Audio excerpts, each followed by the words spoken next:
Well, a very good morning to you all from the World Center of Racing, the Daytona International Speedway, here in Daytona Beach, Florida. Day 2 of the 2025 SARRC Invitational Challenge. It is the season finale for the 2025 SARRC Points Championship. My name is Brendan Kaczmarek. I am joined this morning up here in the broadcast booth by Nick Soriano. Good morning, Nick. Good morning. How are you? Great. Happy to be back for a championship Sunday, if you will. It really is Championship Sunday, twice as big as yesterday, obviously. That's correct. Double points day here in the SARRC, and there are a number of championships we're going to have under contention, even right off the bat this morning in our Group 1 Wings and Things group.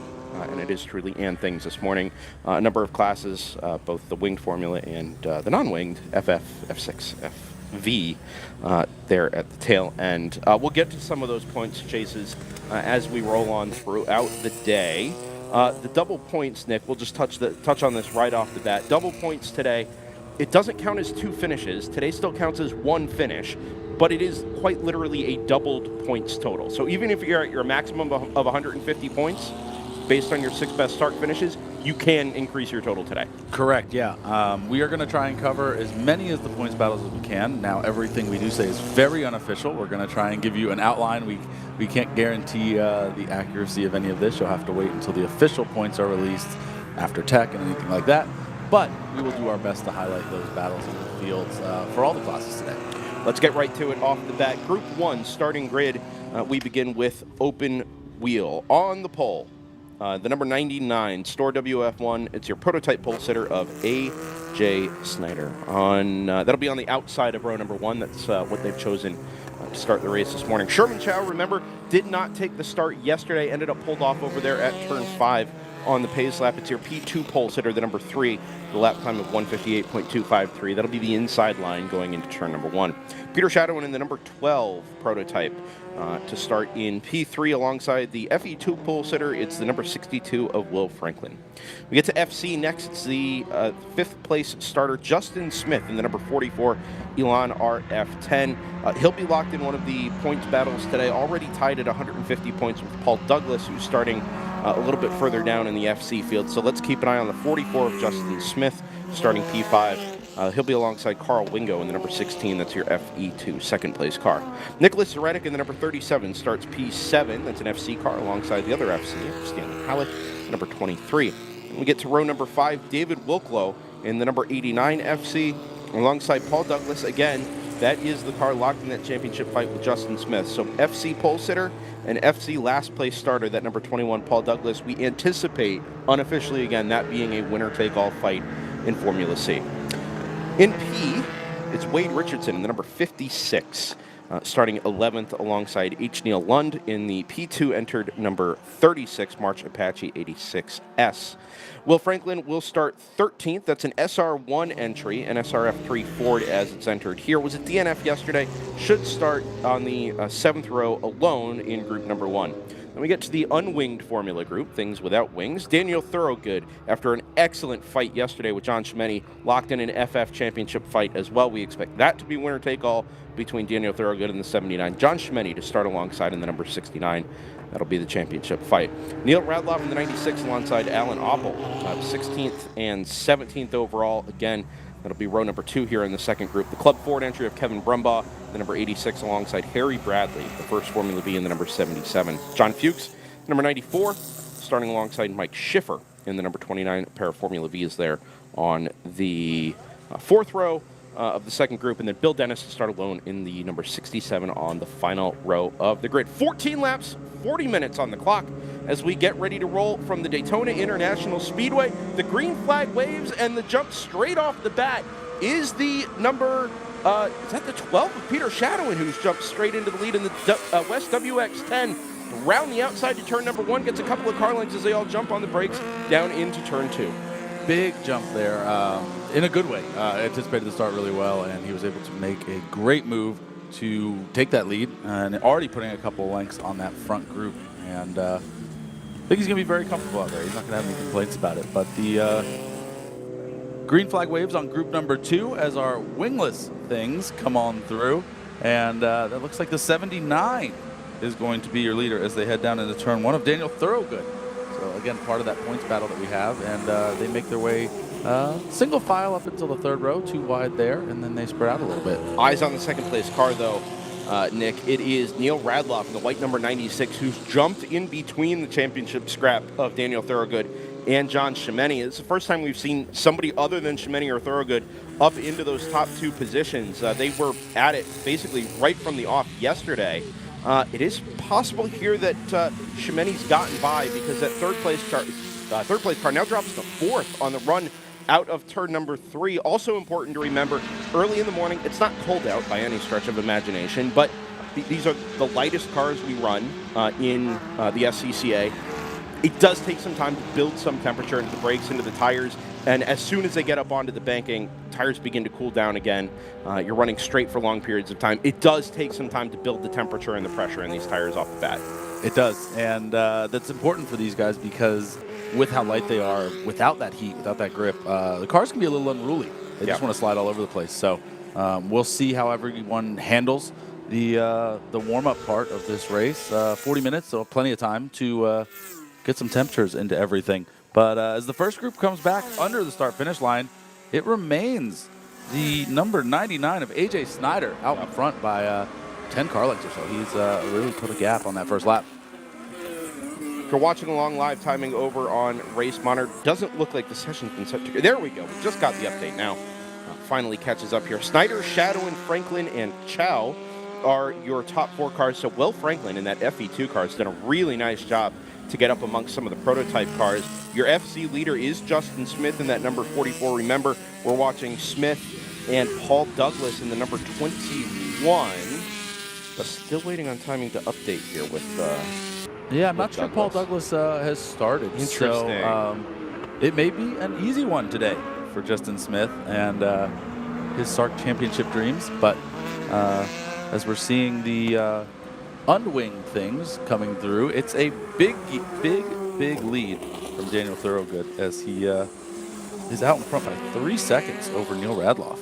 Yeah, I don't know that being out in front on your own with no slipstreaming here is necessarily the best thing in the long run, but it kind of doesn't matter at the moment, because John Chimeni in that number 69 is still tucked up behind the number 96, but looks like he's able to get the move attempted at the very least, headed down into the International Horseshoe there at turn number 3. A pair of white Formula F side by side out of the easternmost hairpin here on the circuit. You'll head down to the kink and into the braking zone at turn number 5. I think that the 96 has been able to hang on there. Difficult to pick out the car numbers, but we'll get them here as they head for home at turn number 6 before they jump back up onto the banking on the west end of the circuit. Yeah, I think you're right there, Brennan. The 96 has stayed in second place. Oh, nope, there it is. Just able to pick out the number as they came towards the camera there. It's a 69 up into second, so we're back to where we were. Yes, we did. Back to where we were yesterday.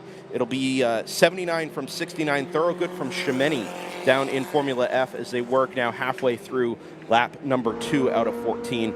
40 minutes, remember, on the clock this morning. That'll be our maximum time limit. Yep, and looking at the front of the winged category, a little change up there. Peter Shadowin and the number 12 has moved up into the lead of that one. A.J. Snyder falling back to third on that group, the other P category car. And Will Franklin sandwiched right in the middle there in second place. Something of a swan song, I think, for the P2 category this weekend. Now headed into next year, P2 goes away, ceases to become a national level series anyway. Not running at the runoffs this year, but at the national level again. They'll combine into the single prototype class headed into 2026. You probably know better than I do whether that'll stay eligible in the regional ranks as a P2 car. But anyway, one of the last times we'll see that at least here on a big stage with Sherman Chow in the number 3. Yeah, definitely a little bit of a change in that category, but hopefully regional races will be able to keep them around, keep those cars running if they're unable to move them into the P category and keep them competitive nationally. Chimeni and Thorogood down in Formula F, almost identical lap times that time. 2:10.189 for Thorogood versus the 2:10.126 for Chimeni. So only a couple of hundredths of a second to choose in between them. Remember that Chimeni did battle through the first sector or so of the track in that in that FF class. Get a look on camera. I think we've had a lead change overall. Shadowing now to the lead. AJ Snyder drops from first to third last time through after a long lap as they begin to work up to the back of some of the Formula V cars who do battle down the short chute into the tri-oval. They're side by side, and they're going to be caught very, very rapidly here, as is the number 07 by the 99 and 12 together out in front. Yeah, the traffic is going to make things a little bit interesting as they work, weaving around in turn number 1. What a move there to kind of make it 3 wide, get around that Formula V car as the 2 front-running prototypes very swiftly move through the Formula Vs. The Formula Vs, though, are in a battle. We've got Harry Bradley leading right now in the 77, followed by Bill Dennis and Mike Schiffer in third in that class. So close races all around the track right now. Yeah, it's really good stuff first thing this morning. Again, we're watching in FC. Justin Smith in that number 44 does need to score points today. Is it halfway you've got to get to half the leader laps in order to be eligible to score points? As far as I know, yes. Yeah. Half the leader's laps. So, yep.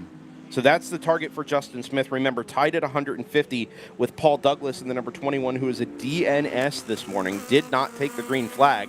So that should be your championship decider, that 7-lap mark there in the FC category. FF is being fought out actively on track between Thorogood and Shimeni across the line and down into turn number 1. This time through, Shimeni able to pick up about 7/10 there. Some damage done early on in terms of the margin. It was out to 3.6 seconds just a lap ago. Now down under 3, 2.9 across the line. So we keep an eye on that. Of course, down in FV as well, the 77 of Harry Bradley leads the class, locked in that championship fight with the number 29 of Mike Schiffer, who currently runs third, and that margin's going out actually quite rapidly now.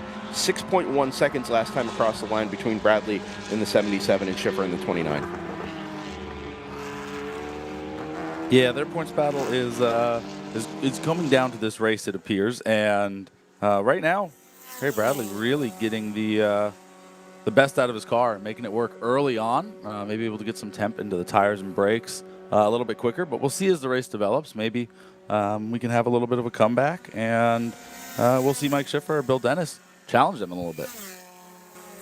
I anticipate today being mostly focused on the FF battle, just like it was yesterday, not just for the points, but the on-track racing was tremendous in that Formula F fight. I didn't get to see a lot of it this year during DriversEye Live's coverage of the Super Tour, obviously, but did save it up here for this SARRC season finale, which we're thrilled to be a part of on this championship Sunday in particular. Gaggle of traffic headed into turn number 1 here behind what is a really quite slow Formula Atlantic chassis, which I haven't quite identified as to what that car actually is. I believe I saw 07 on it, but I don't know if I see an 07 on our 5 time. Exactly my concern, so, Nick. Yeah, that does make things tricky to identify. Yeah, I mean, it's doing roughly the pace of the Formula Vs, which is tough. But if it's not on timing and it's not being scored here, I'm a little intrigued as to who that might be. Oh, and a slow prototype. Is that Sherman Chow again as he picks up the pace? Yeah, maybe I think that I'm Chow. I think you're right. And yeah, he was able to get it going again, but it was looking a little bit hairy there for a moment as they exited turn 3. A slow car on the driver's left, kind of the preferred line. If that was Chow, remember that was the car that was slow yesterday, or didn't take the start yesterday because it had ground to a halt over there on the... actually, I'm not sure that is Chow. I think this is Chow headed out of the banking here at turn number 4. So it would have been one of the lower prototypes, either Wade, actually probably is Wade Richardson. Just looking at the number 56 there. In any case, both store chassis in the prototype and P2 classes. So kind of lookalikes there, but anyway, looks like Wade Richardson was able to carry on in that number 56. Yeah, certainly a good one. But looking back at Formula F, yeah, Shimeni does it again. Yeah, he does. He is slowly ticking off the gap. Another 9/10 knocked off on that last one. So the gap is closing there between first and second. And at a pace that could put us into a good spot for the battle as this goes on. We're already 10 minutes in with 9 laps to go, so it's going to be a close one. Yeah. You'd kind of look at some of this being a longer race today on Championship Sunday. 50 miles is usually the target for these longer races within the bounds of the GCR anyway. 40 minutes does sound like a long time. We don't expect this race to go to time, frankly.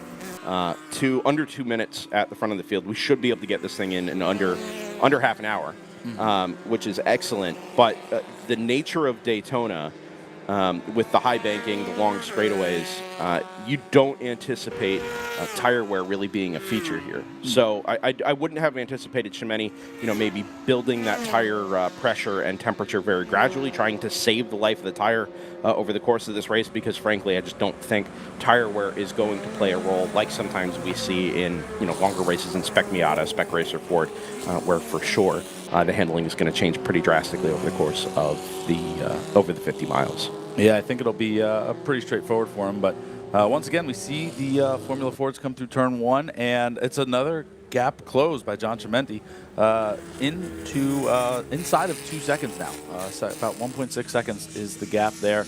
We're watching them as they go between 3 and 4, headed to the West Horseshoe, and that gap just slowly closing up every time we see them. Yeah, did a good job to get through traffic there in the S-bend between 2 and 3. Did John Chimene in the white number 69. Almost held up there as they worked through the left-hander, but was able to navigate through on the right-hand side and get the job done before they got on the brakes to the International Horseshoe. They'll head for the west banking now for the 6th time. Also probably worth noting this Formula F race likely only to go to 13 laps, because almost certainly they will be lapped by the overall race leader. So that does factor into the fuel calculations and trying to make these cars as light as possible, as fast as possible, and just being efficient in your race planning and execution. Just beginning to work into the range of the slipstream here, Nick. We talked about it a little bit yesterday. John Davison, who joined us for the Enduro, said in the full body cars that slipstream is worth up to 2 seconds, and you do catch it fairly far back. As long as you're within about a second of the car ahead of you coming out of the bus stop there, you're usually pretty good to claw most of that margin back by the time you get to the braking zone here at turn number 1. So Chimene doing it on raw pace, and eventually he'll have the aid of the slipstream as well to help pull him up to the back of that number 79. Yeah, I definitely believe that we are starting to get in that range. He can start to feel some of the effects. Maybe if there's a lap timer in there, you're starting to see that predictive meter go into the green a little bit as you get behind your competitor. And there they go. They're crossing under start-finish right now, and we've got an update for you. We are down to 1.5 seconds. So Daniel Thorogood just ran his best lap of the race, a 2:08.0 to John Chimente's 2:07.9. So almost no change that lap. I'll tell you what, Nick, we're coming up to halfway here in terms of lap count. This race is going to rocket through thanks to the pace of those prototypes at the front of the overall field. So let's step aside here and take our break for this morning's first championship race. Thank all the presenting sponsors who are making the 2025 SARRC Invitational Challenge live stream possible, and come back to follow this Formula F championship battle to its conclusion here on Championship Sunday at the SIC here at Daytona International Speedway. We'll be back in a moment.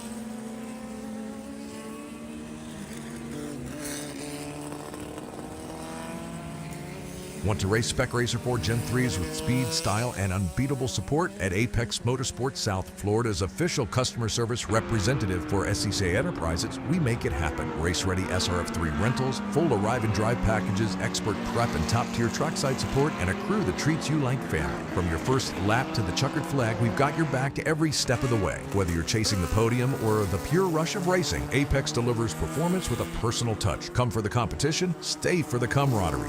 Apex Motorsports South, driven by passion, powered by people. Your seat's ready. Are you? Your home deserves more than ordinary. Mansion Windows and Doors delivers striking designs and energy-saving innovation that makes every view exceptional. Their professionals help you choose windows and doors that reflect your style and enhance comfort. This season, Mansion Windows and Doors is proud to support the SCCA and Central Florida racing community because great design is all about performance. Explore the possibilities at mansionwd.com and bring your vision to life. Mansion Windows and Doors, dream, create, inspire. When victory's on the line, champions get a prep shop they can trust. Comprint Motorsports, Athens, Georgia's road racing powerhouse, has powered drivers to 9 national titles across 4 different categories. With precision preparation, expert fabrication, and professional coaching all under one roof, Comprint is where champions are made. Comprint Motorsports, winning starts here. Visit comprint.net today.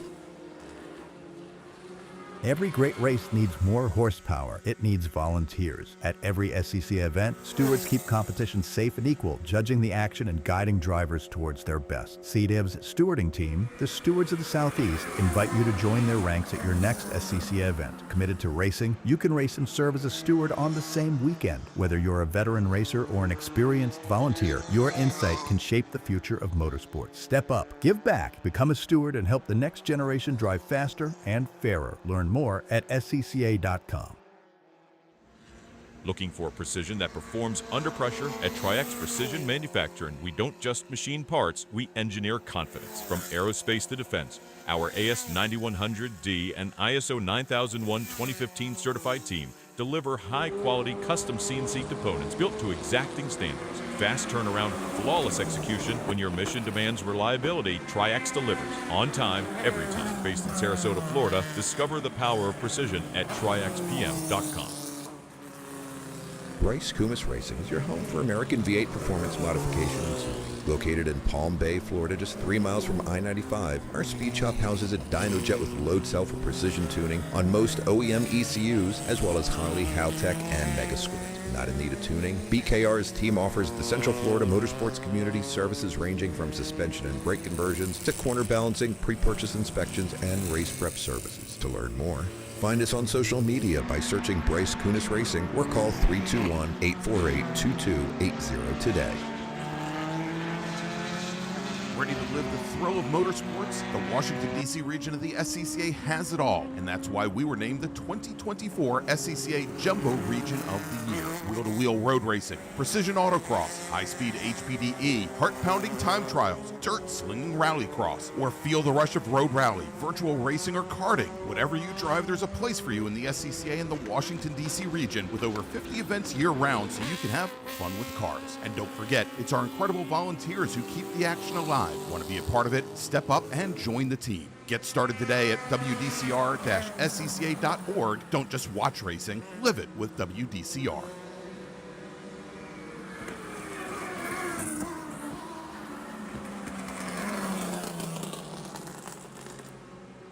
The World Center of Racing Championship Sunday at the SARRC Invitational Challenge. Brendan Kaczmarek and Nick Soriano up in the booth just past start finish here, working Group 1 championship race. 40 minutes or 13 laps we've understood the target to be. So counting down to the conclusion of this one, we've rocketed through things at the front of the field. We pick up the Formula F championship battle. This one being fought out on track. It's Daniel Thorogood leading John Chimeni, 79 from 69. It's a black Formula F there from the white car. Interesting to see the way those two cars sit nose to tail.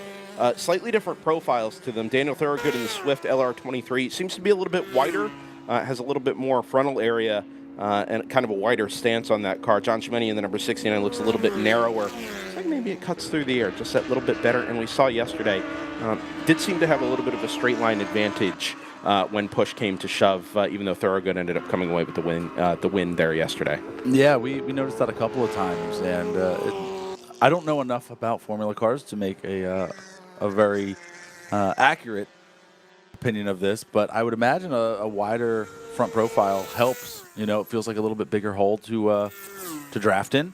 So maybe John Chimeni can take advantage of that, but knowing it's just some tires and some suspension components that are sticking out there, it might be more negligible than I think. But last time by, this was 0.2 of a second, but it looks like Daniel Thorogood put a lap together there and has made a little bit of a gap. And yeah, he sure has. He's running his fastest lap at a 2:07.4. Gap back to 1 second. Yeah.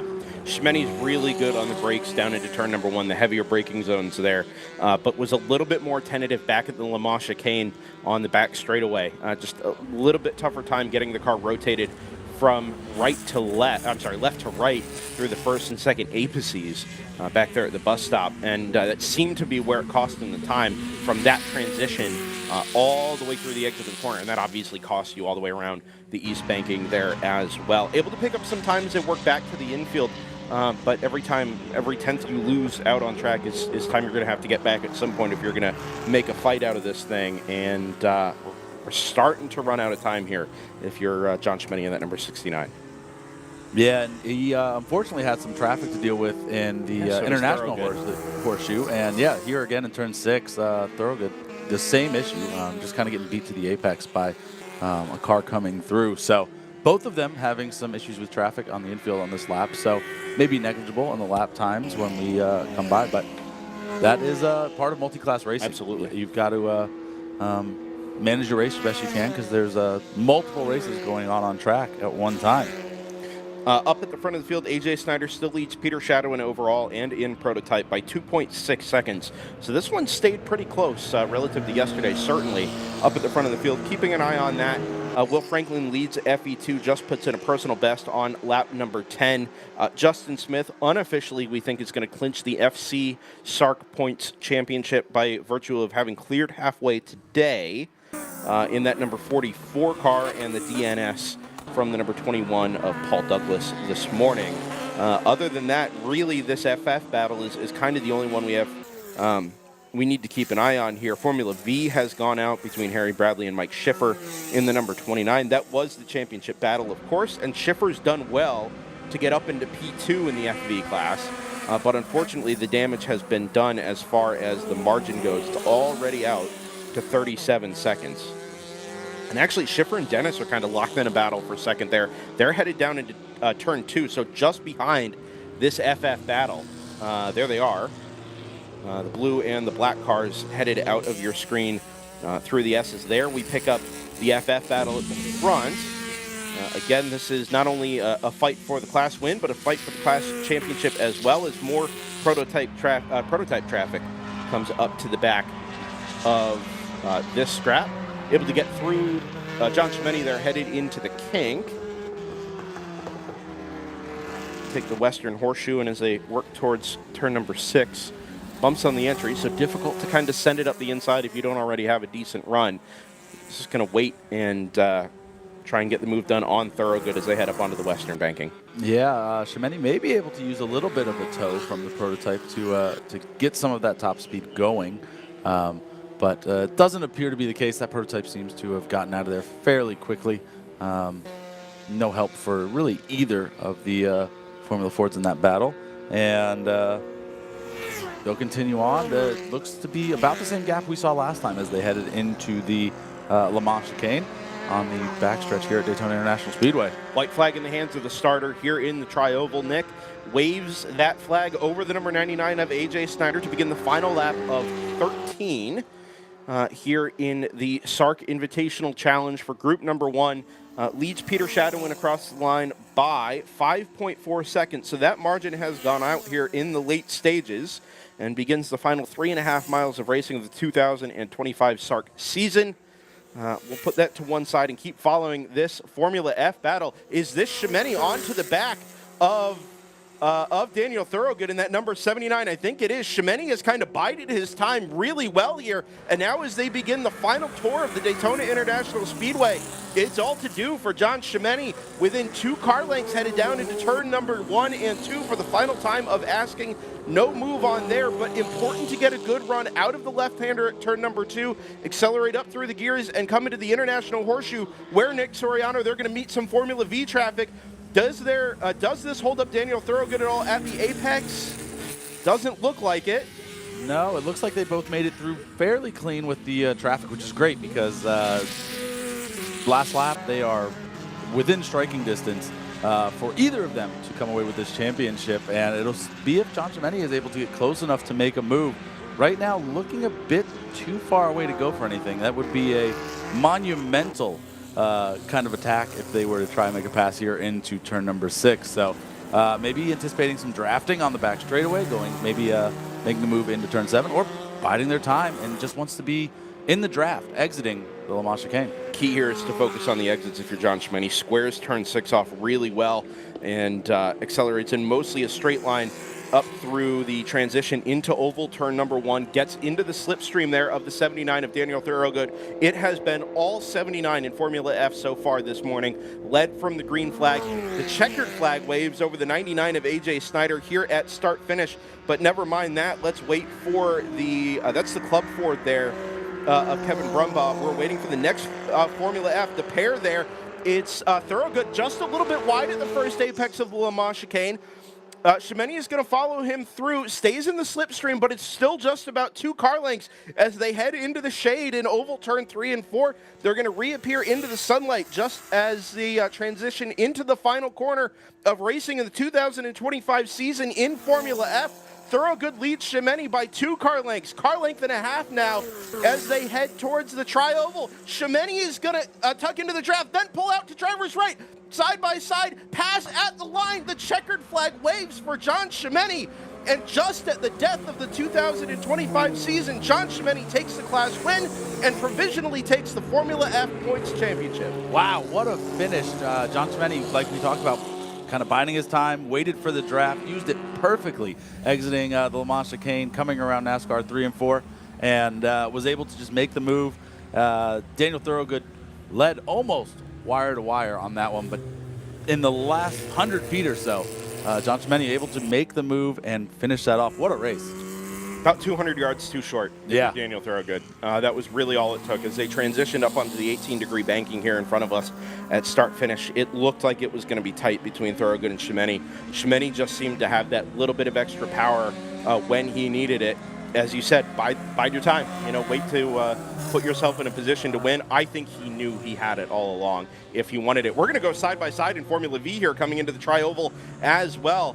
They go back single file, not able to get the move done. 29 from 67. That's Bill Dennis and, Mike Schiffer and Bill Dennis. Schiffer is going to get the better of that number 67. So we kind of saw that battle just beginning the penultimate lap. Touched on it very briefly, and they are, we've got a spun car here at the exit of the Le Mans chicane. Oh. Not sure if that car had taken the checkered or if it's working back to the checkered. Thanks for that, Jordan. Yeah. Yeah, interesting to see. I think, that car's seen the checkered. Very interesting. And doesn't look like able to get that car restarted. Does look like a Formula C there.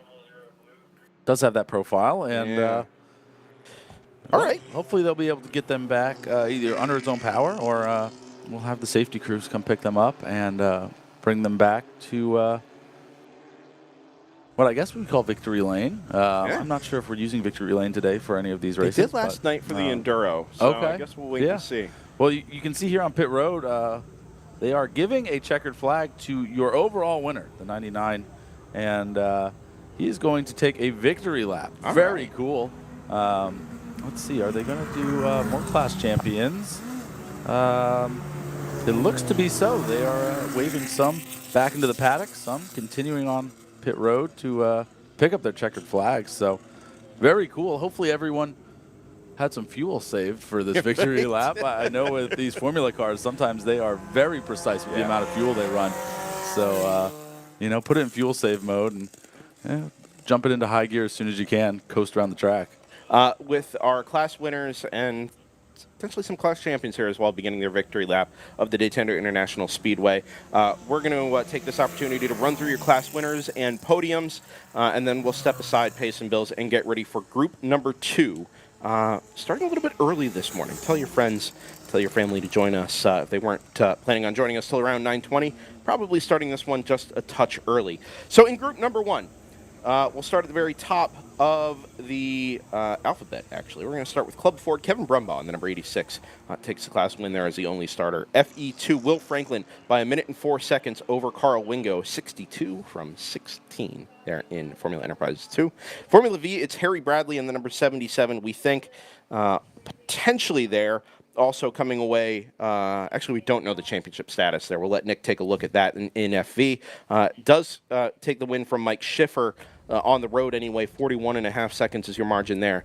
Schiffer battled with Bill Dennis right to the line, just as we saw at the end there. About 0.2 of a second to choose between them. John Fuchs was a non-starter. Justin Smith, the number 44, provisionally your SARRC Points Championship in Formula Continental. It's FC. Nicholas Soretic in the number 37 finishes a lap down to the 44. David Wilklow in the number 89 rounds out your FC class podium. Will Franklin in the SR1 category actually was the only entry but did not start this morning. Your prototype winner was, of course, A.J. Snyder. 7.1 seconds the margin from him back to Peter Shadowin, with Wade Richardson in the number 56 rounding out prototype class. Formula F, John Schmeny over Daniel Thorogood. The margin of victory there ended up being just over a quarter of a second, 0.281. Neil Radloff in the number 96, about a minute back. 55 seconds was the margin there to Radloff in the 96. Alan Oppel in the 00 comes home P4. Prototype 2, Sherman Chow, the only starter in that class this morning. H. Neil London, the 36, did not take the green flag. And then Formula S, we did see that number 07, so we did finally get a class assigned to that car. Unfortunately, we did not get a driver assigned to it. That car did not see the checkered flag. So that'll do it for group number 1 here at the Daytona International Speedway. We've recovered that car from the Le Mans chicane, so we'll let the victory laps commence here for one more tour for these cars in the 2025 season. Step aside here on DriversEye Live. Say thank you to our presenting and participating sponsors and partners, and rejoin you for group number 2, the SARRC Championship Sunday at the SARRC Invitational Challenge. Be back in a moment.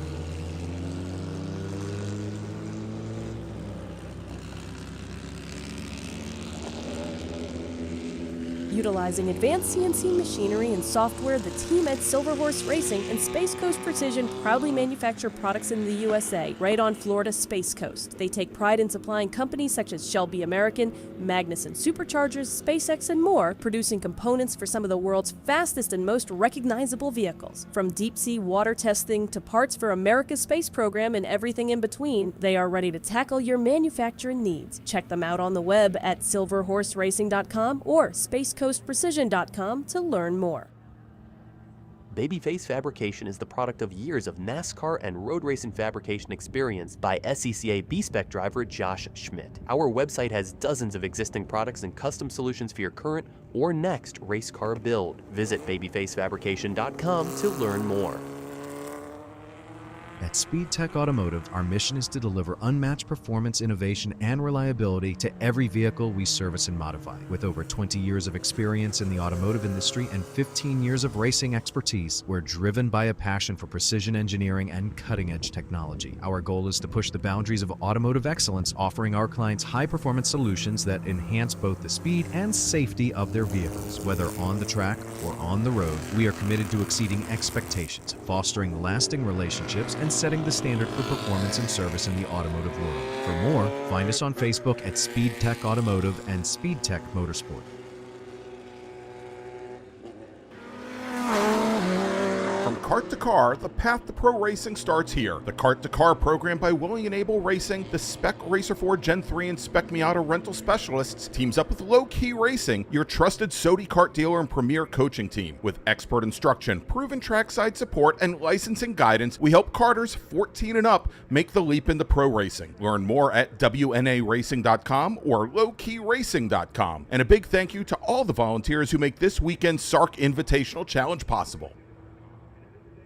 PM Racing is a proven powerhouse, two-time national champions in Spec Racer 4 Gen 3 with 25 Southeast Division titles and multiple SCCA runoffs poles. Based in Lakeland, Florida, and serving racers all across the Southeast, they specialize in Spec Racer 4 Gen 3 with over 30 cars in the shop and also support prototype and GTX competitors. PM Racing, become part of a winning team. Contact Brian Schofield or stop by the PM Racing tent in the paddock.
Back at the Daytona International Speedway Championship Sunday at the SARRC Invitational Challenge rolls on. Sun gets a little bit higher in the sky. Temperature comes up a little bit. Track heats up. The action has already been hot. I hate that. I'm not going to do that again. But it's group number 2 anyway. STL, STU, SPU, GT3, ITO, and Touring 3 with an SMX interloper in there just for fun. Let's get to your starting grid, and then we'll talk some championship battles before we get things started here as the field rolls out behind the classic Mazda of Orlando safety car. On the pole is Kip Van Steenberg in the number 45. That car did not finish yesterday. That is your championship points leader. We'll start on the inside, as we now know, of row number 1. Jorge Ortiz in the number 139 to start on the, actually, do we see Ortiz? Yes, we do. In the green Honda Civic there. P2 outside of the front row. Paul Azan in the number 173 inside of row number 2. Bill McGavick, the GT3 pole sitter, number 69 outside of the second row. Row number 3, Edwin Sono Quinones on the inside. That's a green Porsche Boxster, starting alongside the number 21 of Michael Albano. That's your ITO pole sitter. Art Valentine in the number 78, a championship protagonist in SPU, is the class's pole sitter there. Paul Troop along the outside of row number 4 in the number 98. Morn Hodgson in the 171, start alongside Robert Rosa Jr. In the Touring 3, number 27. Ricky Sanders, another championship protagonist in the number 19 there in SPU, inside of row number 6 alongside Gonzalo Aponte. That's your STL points leader in the number 44. Touring 3, all on the 7th row, Kyle Jantz in the 123, Sergio Sangenis in the 156. Now, did we see Sergio roll off this morning, Nick? Got to take a look for that. Remember that car had contact during last night's Enduro with the Spec Racer 4 down in turn 2. Let's keep an eye out for Sergio Sangenis on the grid this morning. Row number 8, Robert McManus in STL alongside Mark Bradley in the 106. Row number 9, Paul McNamara in Touring 3 is number 56 alongside Louis Bastani, the number 11. Steve Eckert's in the number 18 inside of row number 10 alongside Patrick McGovern. The SMX number 43, Carlos Ramirez, starts on the inside of row number 11. It's car number 39 in SPU alongside the Datsun 510 of Michael Out in the 127, also playing a role in the SPU title fight. Sean Carpenter in the number 197 in Touring 3 to start alongside Fred Hutchison in the number 148 in SPU. Car put on a great show last night during the Under the Lights Enduro. Robert Rowland to start on the inside of row number 13 there in STL alongside the 02 of Vance James. Andy Wilkin inside of the last row, P27 in the 65. Christopher DeShong slated to roll off last. I think I see that number 41 out in Touring 3 this morning. Shotgun on the field, Nick Soriano. Let's talk points. Yeah, a lot of points battles in this one here. Starting right at the top of STU, Kip Van Steenberg and Jorge Ortiz, 18 points apart. So it seems like if Kip is able to finish the race and gain really any points, he's going to be safe. But Jorge Ortiz, great showing yesterday, and certainly is excited to have a shot at the championship today. Moving down to SPU, all of them. We've got Art Valentine, we have Michael Outen, and Ricky Sanders, all tied at 146 points. So we believe SPU is going to be a winner-take-all in this race. Whoever wins that class is going to be your new SARRC champion. Let's see, who else do we have? T3 is the other battle to watch. Chris DeShong is the leader right now, followed by Paul McNamara and Kyle Jantz. They are both attempting to pull off an upset, but with Chris running today, he's got 150 points compared to 138 for Kyle Jantz and 129 for Paul McNamara. We believe as long as he's able to get 2 points, he can be safe, but with as many cars there are in the field and the nature of Daytona, anything can happen. So T3 there. STL also, Gonzalo Aponte leads that class. Aaron McManus, 12 points behind. So a couple of battles that we will be watching. We'll try and give you updates throughout.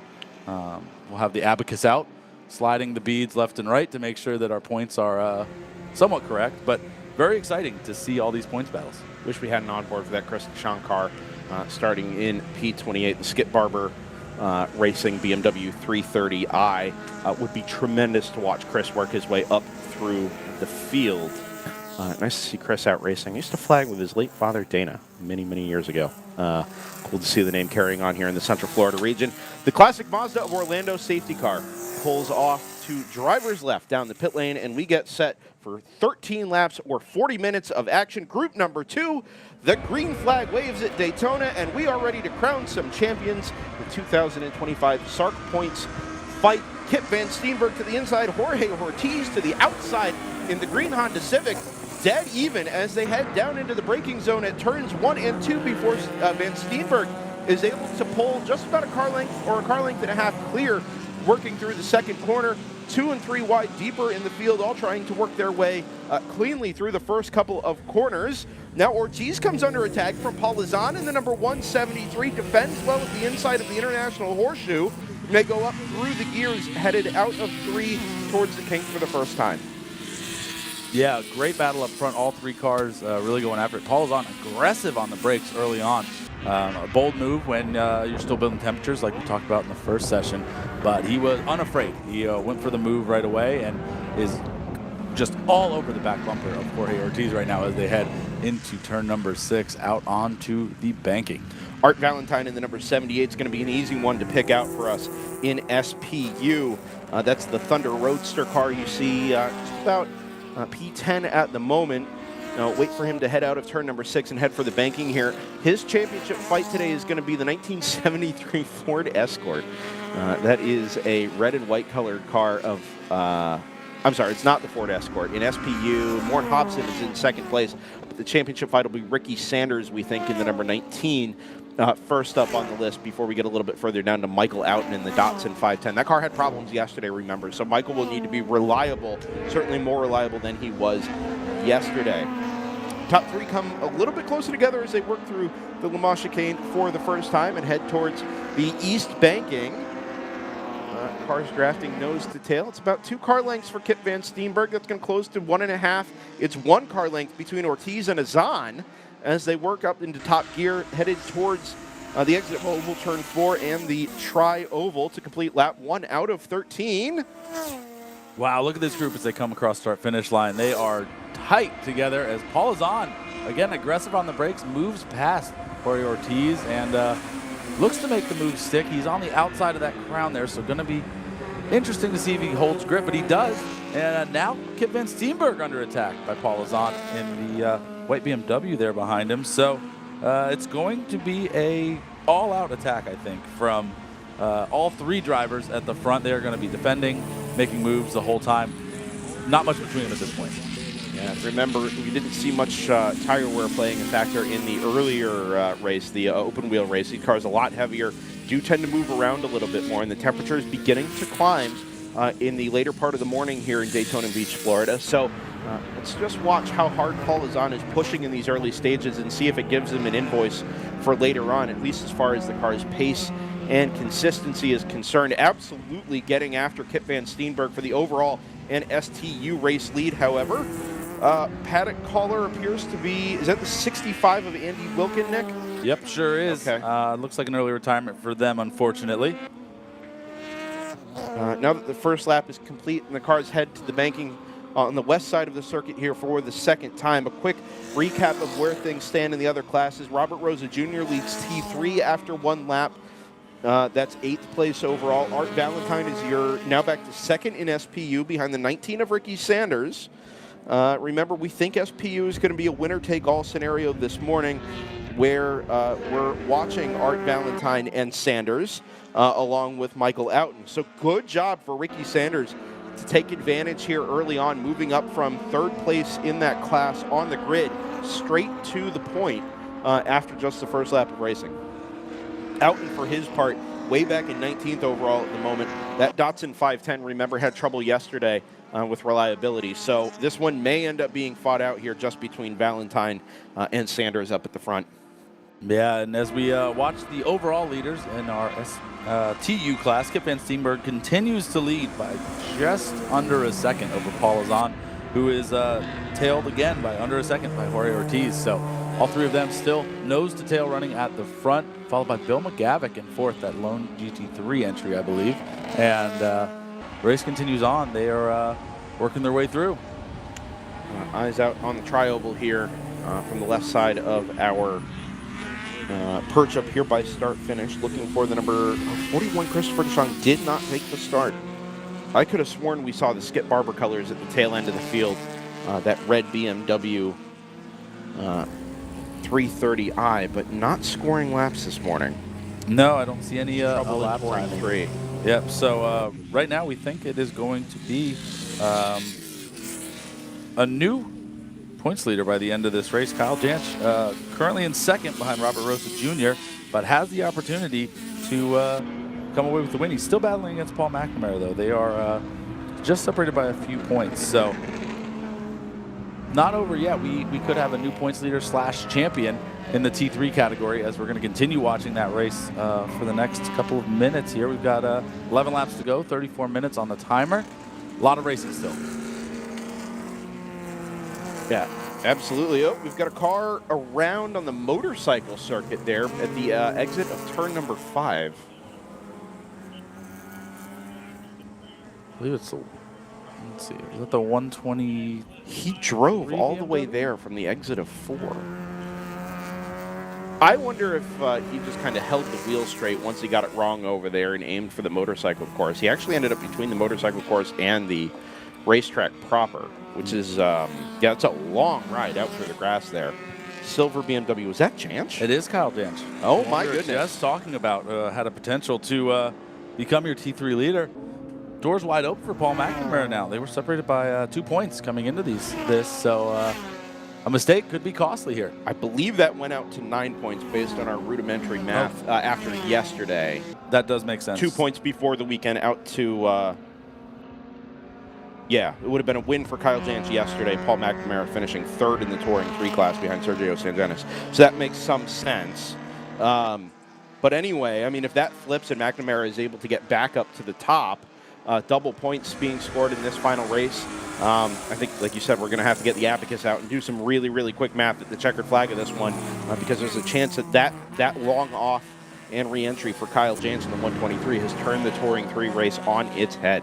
Yes, yeah, that is a bit of a surprise to us all after Kyle had a great run yesterday. So we'll see how that shakes out. SPU, Ricky Sanders still leading over Art Valentine by about 2 seconds. So that is your points look right there for SPU. I didn't realize Sanders was in one of those mid-jet chassis. I just noticed that on the tube frames. Yeah, very interesting that we get to see one of those. And we talked about it last night during the Enduro. Seeing the variety is one of the joys of these multi-class non-spec groups. Yeah. You get to see a little bit of everything. So there's a car for really anyone's taste. Yeah, not quite a catch-all class, but if you have something interesting, and believe me, I love weird VW Fun Cup. You know, we talked about it a little bit last night there. That kind of stuff is having the opportunity to see it go, you know, kind of hammer and tong with some of these bigger cars is and home-built cars is really, really cool stuff. Yeah, so Valentine is going to press on here in that number 78 Thunder Roadster around the west banking. Just needs to stay within shouting distance here of that number 19 of Ricky Sanders, in the hopes that maybe the tires stay under him a little bit longer and is able to, you know, claw the rest of that margin back and maybe make a pass towards the checkered flag. Both those cars pretty light, actually. That Mitch has a tube-frame car as well. There it is, just working through the bus stop there on the back straightaway. So one car in between Valentine and Sanders. It's the T3 leader as the stand of Robert Rosa Jr., the number 27. Yeah, as we check back in with our overall leaders, Kip Van Steenberg still out in front of Paul Azan and Jorge Ortiz. 2 seconds between all three of them. So they've got each other in sight. They know what they're competing for. And they have opened up a little bit of a gap to Bill McGavick, who's in 4th in that GT3 car. But they have their own race. They have a lot of clear track ahead of them right now. So we'll see if anyone can make up any distance, maybe get a move made, and we'll see some position changes at the top 3. Yeah, Kip Van Steenberg in that number 45, remember, did not finish yesterday's sprint race. But as we were talking about offline, Nick, we think that car being on 150 points, your best 6 finishes obviously will have taken 6 wins out of the 2025 SARRC season.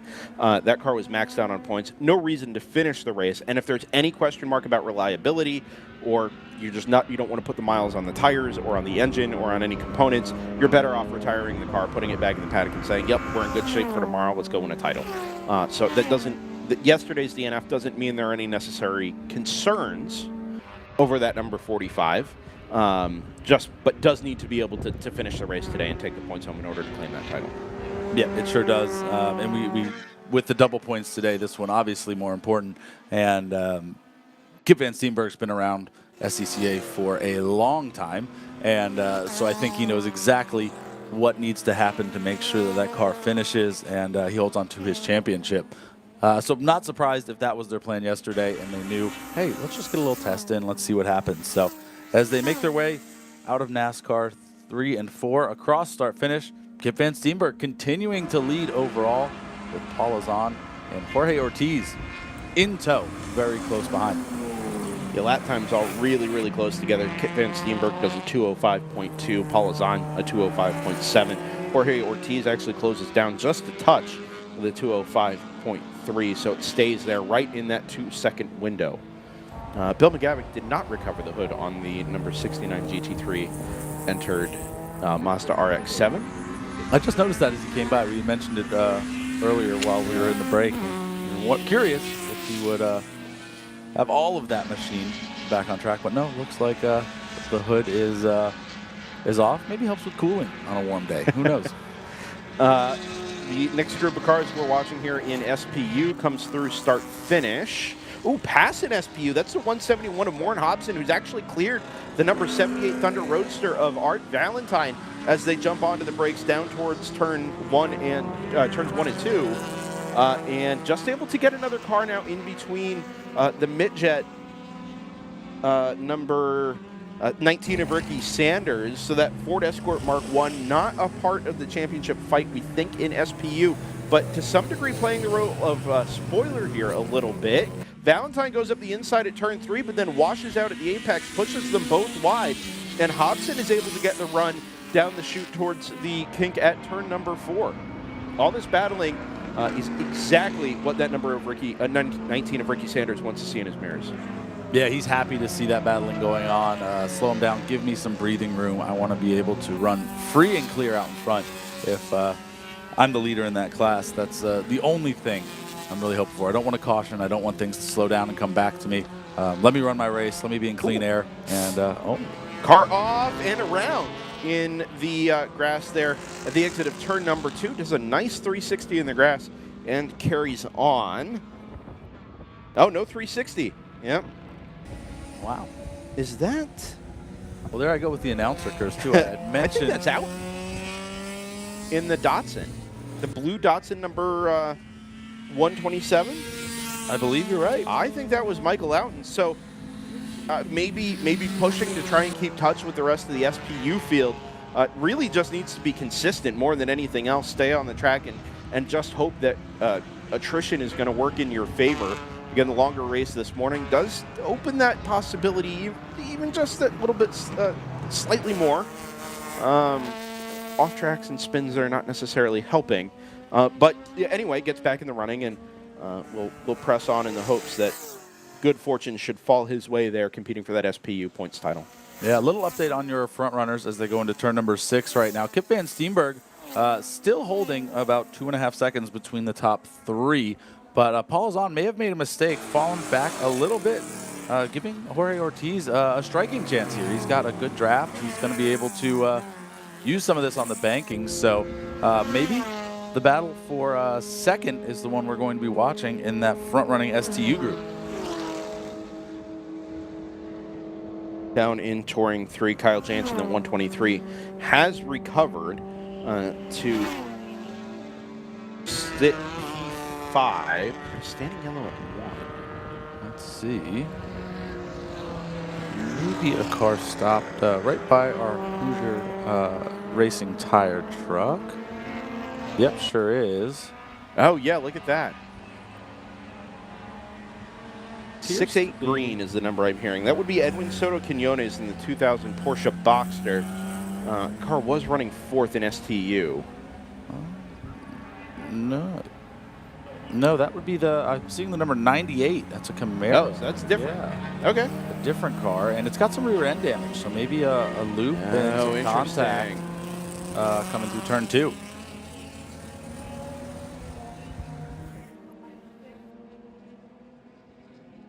Number 98 is Paul Troop, an ITO. So he looks to have made it back to the garage under his own power, but unfortunately, it seems to be the end of his day as he brings it back in to have his team take a look at it, get that bumper reattached, and come back next season. Paul was second in ITO, but kind of chasing down Michael Albano. Had just done his personal best at 2:13.174 and actually closed the margin down up to that number 21 Ford Mustang. Unfortunately, that contact, as you said, will end his day and end his 2025 SARRC Championship campaign, which should leave that number 21 of Michael Albano to ride this one out to the checkered flag. 6 to go. That'll be 6 laps complete. Working lap number completed lap number 7 here at the front of the field. Let's step aside briefly here on DriversEye Live from the 2025 SARRC Invitational Challenge. Say hello and thank you to our partners and sponsors who make it all possible, and rejoin on the other side for the checkered flag of group number 2 here at Daytona International Speedway. Back in a moment.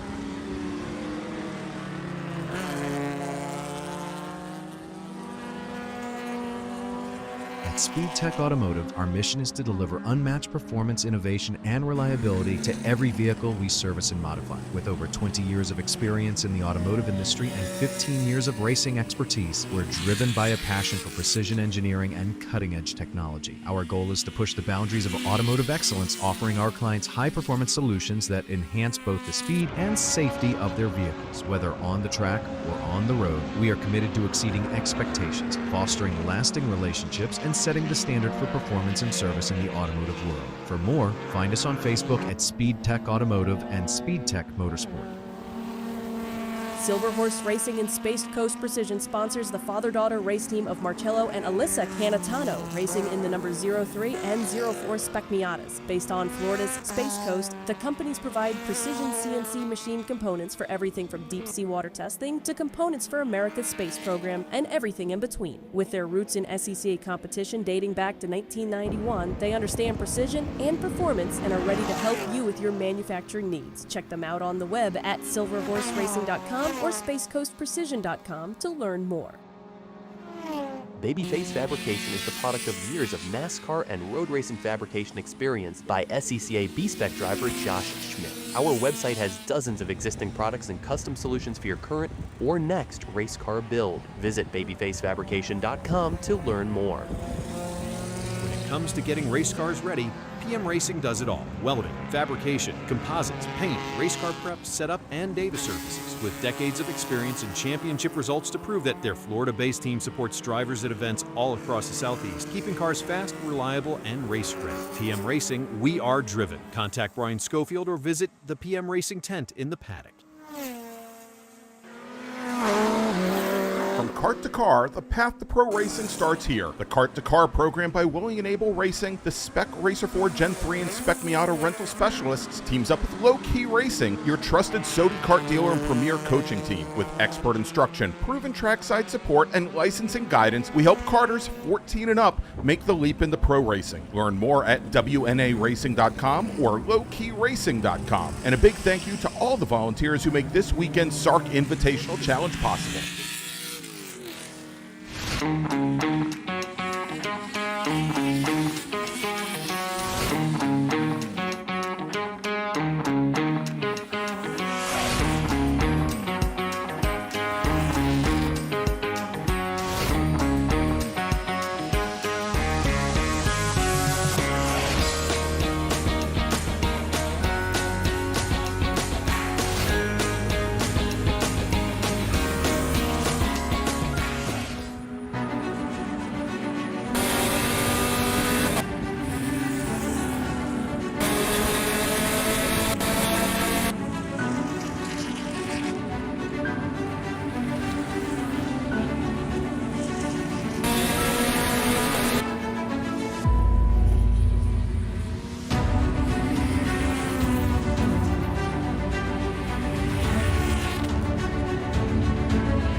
Back at Daytona International Speedway, Championship Sunday at the SARRC Invitational Challenge rolls on. A couple of laps left here in Group number 2. Championships to be decided.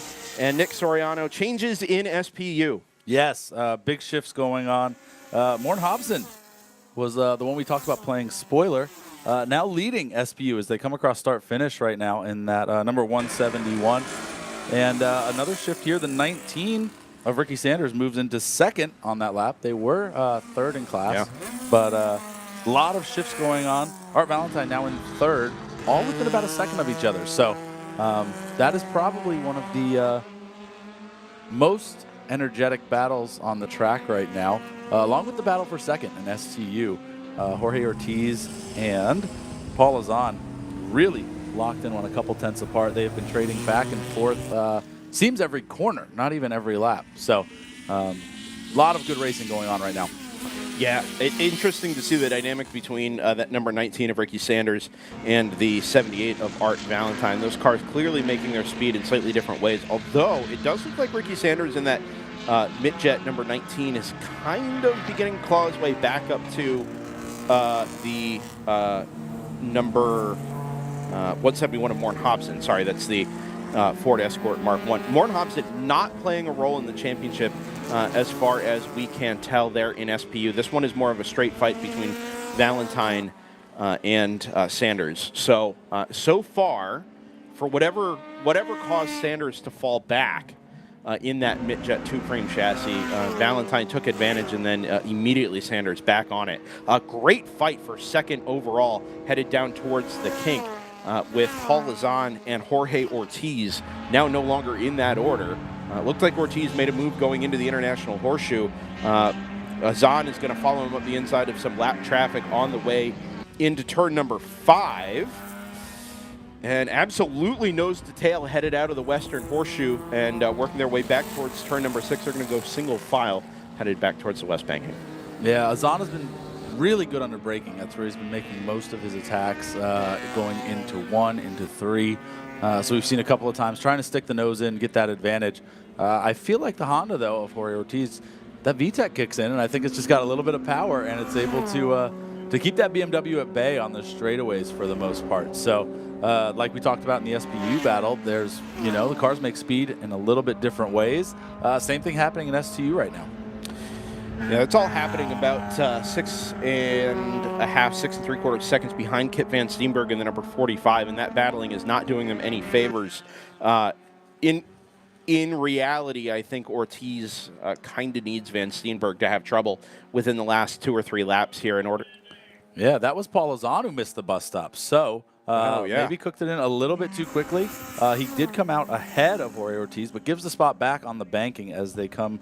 Kip and Steenberg crosses start-finish right now, and Jorge Ortiz will remain in second after Paul Azan gave that spot back, it looked like. Oh, no, that was the 123. Paul Azan is way back. Oh, no, it's because Azan spun. Missed the chicane, and then I think spun over at the turn 7 chicane. Oh, no, he did not continue. That car is stopped. We look at it up on the race control camera here to our left. And that car is absolutely dead stick. Appears to be coming out of the chicane. Yeah, I think it's in the island of the chicane. You see cars kind of passing underneath it. So really right in the middle there, between the first, second, and third, fourth apexes on driver's right. Can't we see that from here? Might be just low enough where the wall is unable to. Really peculiar spot. Yeah. Anyway, that was your second/third place car, depending on the lap there in STU. That leaves Van Steenberg and Ortiz to fight it out alone. And unfortunately, I think that's going to do more damage than it does good for Ortiz, because his drafting partner is now basically gone, and he'll be out doing this one alone in STU. Again, it was going to take some help anyway with Kip Van Steenberg having trouble in that number 45 Porsche 944. So that, as long as Van Steenberg is able to get through these last 2 laps here out of the 13 scheduled, I think it's likely to stay that way. Down in SPU, though, headed towards turn number 1, The number 19 of Ricky Sanders and the number 78 of Art Valentine absolutely together. Morn Hobson in the 171 has checked out by a couple of car lengths now. It was out towards 10, 12 car lengths. Closes a little bit in the corners there at 1 and 2, but able to draw away on the straightaways. Valentine's really, really good there in the slipstream of Ricky Sanders in that number 19, close right up to the bumper, headed towards 1 and 2. White flag waves for Kip Van Steenberg here at start-finish.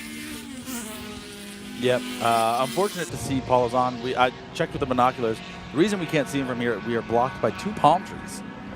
He's directly behind them. I was able to catch a glimpse right in between there and see the number on the door. But yeah, so STU, we are imagining, is kind of locked up now. Jorge Ortiz did make up a second. He is 5.5 behind, but going to need a monumental lap to close that much time in this final lap here. The SPU battle, though, rages on as Morn Hobson still out in front of the duo of Ricky Sanders and Art Valentine. Ricky Sanders and Art Valentine's are the ones that we believe are the battle for the SPU SARRC Championship here in this double points race. Yep, want to put a pin in Touring 3 as well. Kyle Jantz has recovered and is still ahead of Paul McNamara. That's 123 ahead of 56. We think those are the two that are trying to overhaul Chris DeShong, who's on 150 points, but not picking any up this morning. As if things stay the way they are, I think Jantz will probably overhaul DeShong, but it'll take some quick math when this one finishes just to confirm that. They're in Touring 3. SPU heads towards the white flag as they work the east banking, clearing some lap traffic, waiting for them to appear out of NASCAR Turn 4, Oval Turn 4. There they go. They'll go high on the Datsun 510. Yep, and they are side by side. And Art Valentine's going to make the move on Ricky Sanders as they cross start-finish line. Yeah, it seems like it takes Valentine a little while to get that Thunder Roadster kind of spooled up, headed out of the bus stop through NASCAR Turn 3. But once they get off the banking and head towards the start-finish line here, this time taking the white flag, just has that little extra top end to get clear of the mid-jet. But now they head towards turn number 3. Sanders is going to show the nose first inside and then outside after the S-bend there. Going to follow Morn Hobson on kind of the high line there at the International Horseshoe. Nothing doing around the outside. More lap traffic in front of that number 171 of Morn Hobson. Actually, that might be the 91 Ford Mustang of Michael Albano in the number 21. Oh, no, that's the car further up. So it is lap traffic. Anyway, they are through the Western Horseshoe now.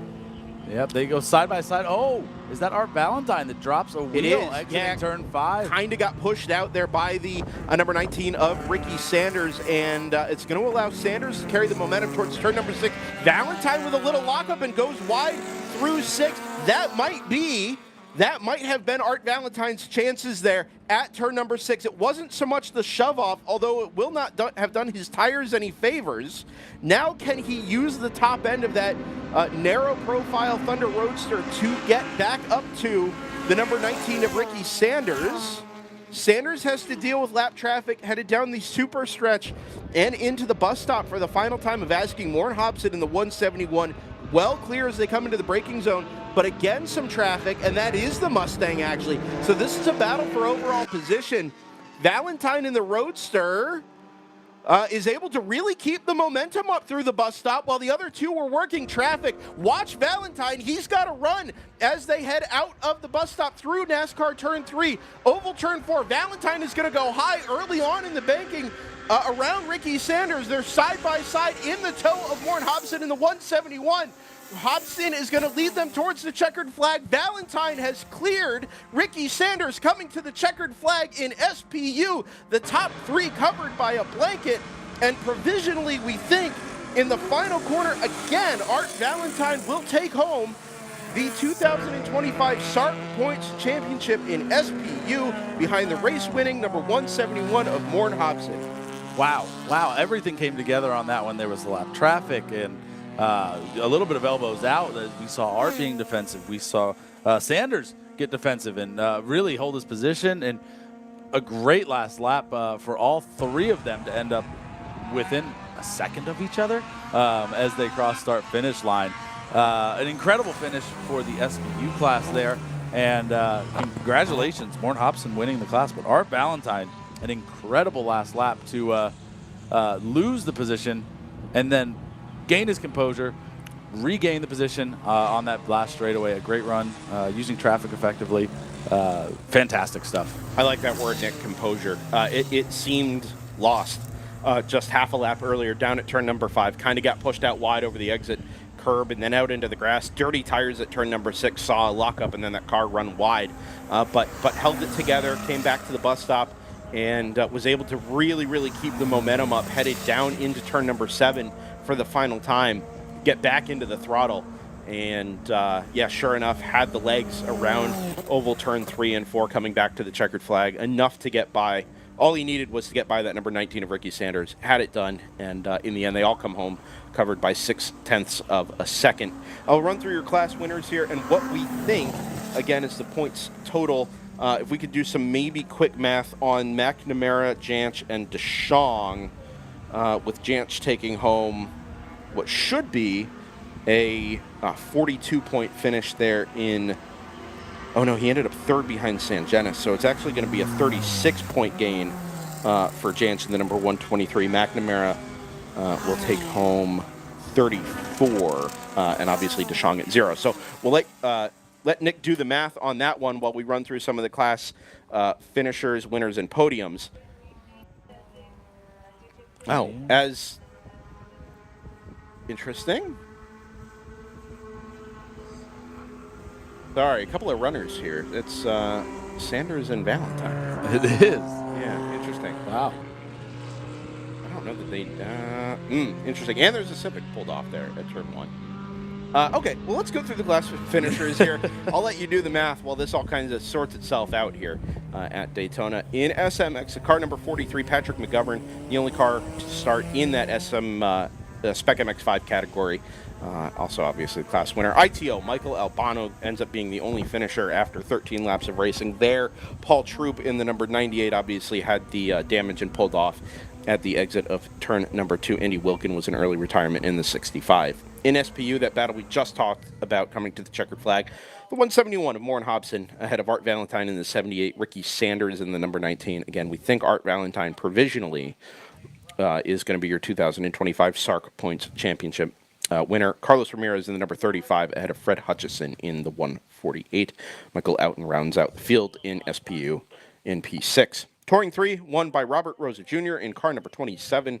156 of Sergio Sangenis ahead of Kyle Janch, rounding out the podium in Touring 3. Paul McNamara in the 56 finishes P4. Sean Carpenter in the 197 in 5th, and Christopher DeShong, car number 41, did not start. Speaking of T3, Yes. My rough math says that Kyle Janch did pull ahead of Chris DeShong with that finish by just a couple of points. I think it's around 4 or 5. Paul McNamara, I do not believe, was able to make it past Chris DeShong. So provisionally, the abacus says Kyle Janch is your points winner in T3. Next, Chris DeShong and Paul McNamara rounding out the top 3 in your SARRC points for T3. STU next up on the list. Kip Van Steenberg by 3.3 seconds over Jorge Ortiz. Fought hard to the end there and actually cut the deficit in half up to the 45. Paul Lazan, who was battling there with Jorge up to the last 3 laps or so, ends up a DNF after 10 laps completed. Same thing with Edwin Soto Quinones, a DNF in the number 68 Porsche Boxster. Robert McManus wins STL by a lap over the number 44 of Gonzalo Aponte. Steve Eckrich in the number 18 comes home P3 in Super Touring Light. Robert Rowland in the 51 and Vance James in the 02 round out the STL top 5. Bill McGavick, your only starter in GT3, your class winner there. Yep, the STL race, I believe the abacus says Gonzalo Aponte will hold on to that points championship, even though he may have finished second in that battle, if I heard you correctly. Yep, Robert McManus just a little too far behind to be able to make up the gap. It did close in, but he needed 12 points. He needed some help. Someone sandwiched in between there and could not get it done. So congratulations. What we believe it will be Gonzalo Aponte, your STL SARRC Points champion in 2025. Take another break here at Daytona International Speedway, the world center of racing, as we head towards Spec Racer 4 Gen 3 and 1 Gen 2 to wrap up their 2025 SARRC points season here with DriversEye Live. We got a couple of cars to go recover from trackside. I can see the SRFs already ready down there with the grid bunnies here in the Central Florida region. We'll step aside, thank our partners and sponsors who make this all possible, and rejoin you on the other side for our first spec group of the day here at Daytona. Don't go anywhere. We'll be back in a moment.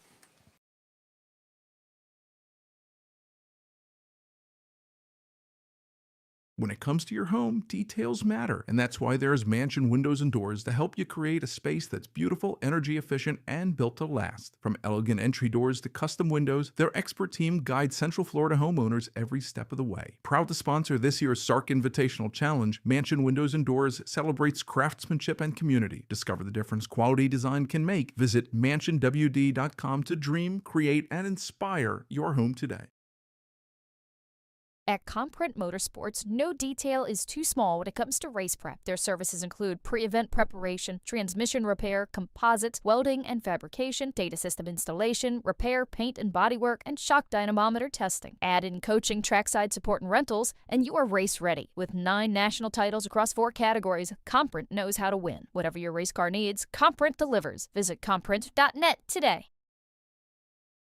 At Apex Motorsports South, Florida's only CSR-certified SCCA Enterprises shop, we put you in race-ready Spec Racer 4 Gen 3s, competitive, mechanically sound, and built to win. We handle it all. Full arrive and drive services, rentals, expert prep, and top-tier trackside support. You just show up, suit up, and race. Whether you're chasing championships or the pure thrill, at Apex you're more than a driver, you're family. Apex Motorsports South, driven by passion, powered by people. Your seat's ready. Are you?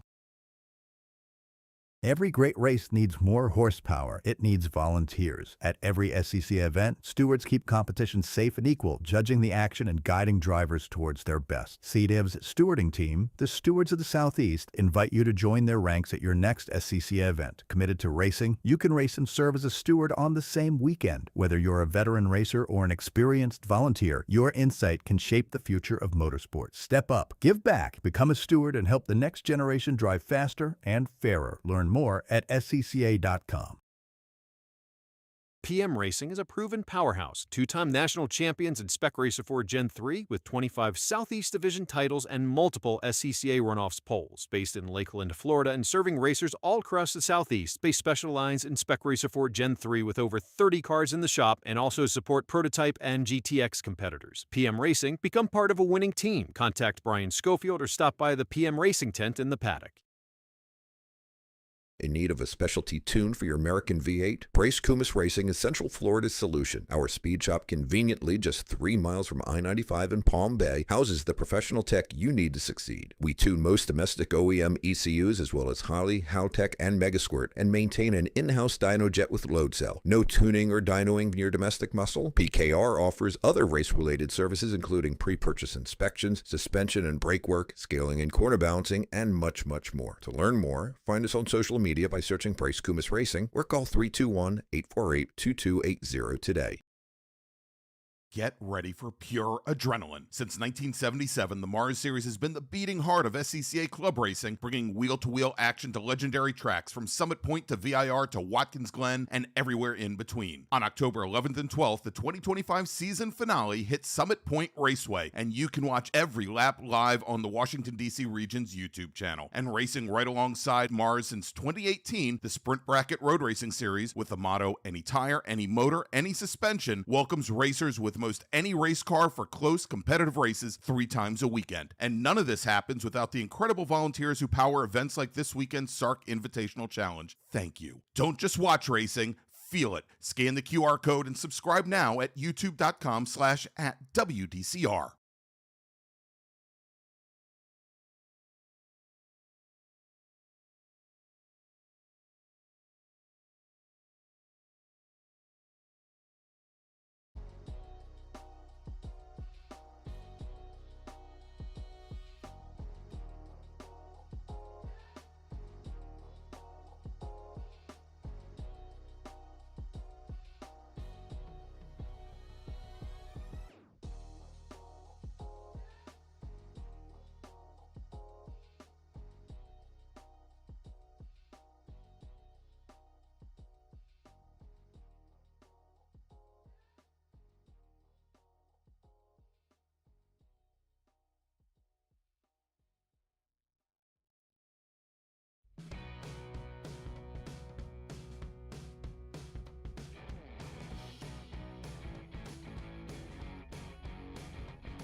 Back at Daytona International Speedway, group number 3 at the 2025 SARRC Invitational Challenge. Here with DriversEye Live, Brendan Kaczmarek and Nick Soriano in the booth. Jordan Worth on production duties this weekend, cutting the pictures and sharing them with you all. Thanks for being with us on Championship Sunday here at the 2025 SIC. It's Spec Racer Ford, mostly Gen 3. And ready to award another points championship here as part of the end of the 2025 Southeast Divisional Championship Series. On the pole, inside of row number 16, TJ Preble, alongside Father Tim Preble in the number 20. We'll start first and second. It got pretty exciting pretty much immediately yesterday after the first couple of corners there with changes up at the front. Matthew Horst will start on the inside of the second row. Watch for a good start from Matthew in that number 47.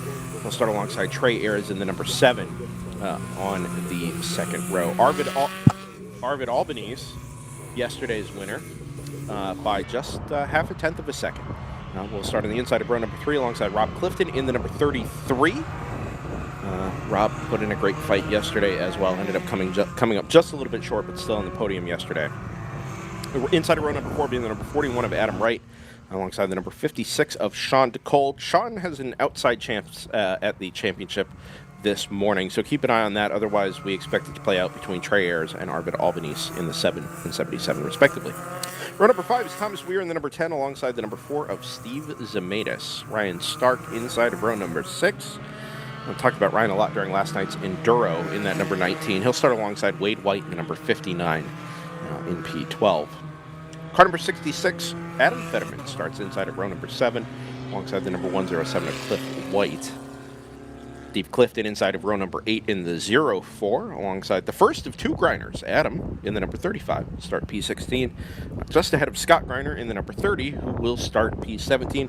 That's your last Gen 3 car, P18. Last in the field, the Will Hamill in the number 57. That is the only entered SRF Gen 2 this weekend. Nick Soriano, tremendous racing yesterday in SRF Gen 3, just like we played it all out. It was absolutely fantastic. The duos were very tight, and they worked together very well. Arvid Albanese and your other points leader, Trey Ayers, did a great job. You could tell that they were locked in together, and even though they had some adversity at the beginning, they were able to perform very well. TJ and Tim, you could see the father-son duo was firing on all cylinders, trying to get together, but I think it was a little bit of a spoiler from Rob Clifton that ended up getting in between the two and causing them problems. And looking at things again, as I look at this lineup, you have the duo of TJ and Tim on the front row, and then Matthew Horst in third, and then the other duo of Trey Ayers and Arvid Albanese next. Matthew Horst is going to have to find a way to separate those groups if he wants to stay up there with them. Otherwise, I could see those two checking out early, and it'll be a battle for those 4. It's interesting. We talked so much yesterday about finding your partner, right? 2x2 is how these drafting packs tend to go. The Prebles makes perfect sense. Ayers and Albanese makes perfect sense. Horst and Clifton are kind of the odd 2 out. But if things get mixed up here at the start, watch for those to change and change again as we work our way through the final 13 laps of racing in the 2025 SARRC season. The field 18 strong comes towards the green flag. It waves here at start, finish, and Spec Racer Ford's Gen 3 final race of the season is underway. Headed towards turn number 1. Preble's on the front row. It's Clifton way around the outside, headed towards turn number 1, and is going to clear the number 20 of Tim Preble. Oh, contact and spinning in the mid-pack. That is the number 20 who's gone around. And a couple of cars off to the right-hand side as well. 1 car stopped in the middle of the road. 2 cars stopped in the middle of the road. It's a bit of carnage here on the opening lap with a number of cars now pulling off into the runoff, trying to clear the track. But we've lost probably a third of the field to the first corner here at Daytona. And we immediately go full course yellow, of course. Plenty of track blockage down here at turns 1 and 2. We're going to have to identify who these cars are here, Nick. You see you've got the binoculars out. We know Tim Preble in the number 20 is one of them. Looking for the Yep, cars the headed up the 20. banking. I think I see 16 Clifton in the 33, 47. It looks like Ayers and Albany's were able to get through that all as well. Yep, I believe there's a 59, a 35 involved. Yeah, that'll be Adam Greiner. 59 will be Wade White. And there's an orange and black car that is got its rear facing me, so I can't get a number off that one. But an orange and black SRF, you can see one of those on the entry list. And we got one more over here. Let's see who this is. And we're going to go black flag all here because of the track blockage in particular down there at turn number 2. Yeah, plenty of work to be done. It didn't look like there were any particularly hard hits, even for all the cars that kind of came to rest in the smoke there off of the first corner. And in looking at the YouTube replay from just a moment ago, it looks like it was all kind of instigated with Tim Preble in that number 20 getting sideways as he came back in the throttle out of turn number 2. Important to try and pick the throttle up early, but you've got to be really, really careful, especially on cold tires, not to light the rear up. And not sure whether there was contact there, but certainly that was kind of the instigating moment down there. Yeah, absolutely. Fortunately for us, as far as the rest of this race is going to go, it looks like most of that top group did stay intact. We mentioned 16, TJ Preble, 33. Clifton actually did get the lead before this all went down and the race got neutralized. So it'll be 33, 16, 47 is your top 3, and then 77 Arvid Albany's, 7 of Trey Ayers is your top 5. Yeah, the 30 looks to be also involved, and maybe the 70 as well. 30 and the 70 here. So both the Greiners, it looks like. Oh, wow. Scott and Adam, unfortunate start there. I don't see a 70 on my list, so I must have that number wrong. But that's the car that I thought was the 70. Appears to be moving under its own power back to the garages. Doesn't need any help to be recovered. So hopefully an easy fix on that car. Not too much repairs needed for next season. Yeah. I think we're 5 cars in total down there at the exit of turn 2, Nick, with an additional one into the back paddock there, which leaves us, I don't even have to take my shoes off for this one. Yeah. 10 cars sitting there out on the pit road now that we've gone black flag all. I think this is a tremendous opportunity to get our break out of the way, which will give us a chance to sit to progress through the race itself without having to interrupt ourselves. Timer has started. Obviously, the race has started. We haven't quite completed that first lap, so we'll keep. It'll be 12 laps remaining on the clock, and obviously the timer running down to that 40-minute time limit. So let's step aside here at Driver's Eye Live. We'll thank our partners and sponsors once again, come back and kind of recap where we stand, and hopefully inch towards a resumption of Group Number 3 Spec Racer 4 Gen 3 here at the SARRC Invitational Challenge.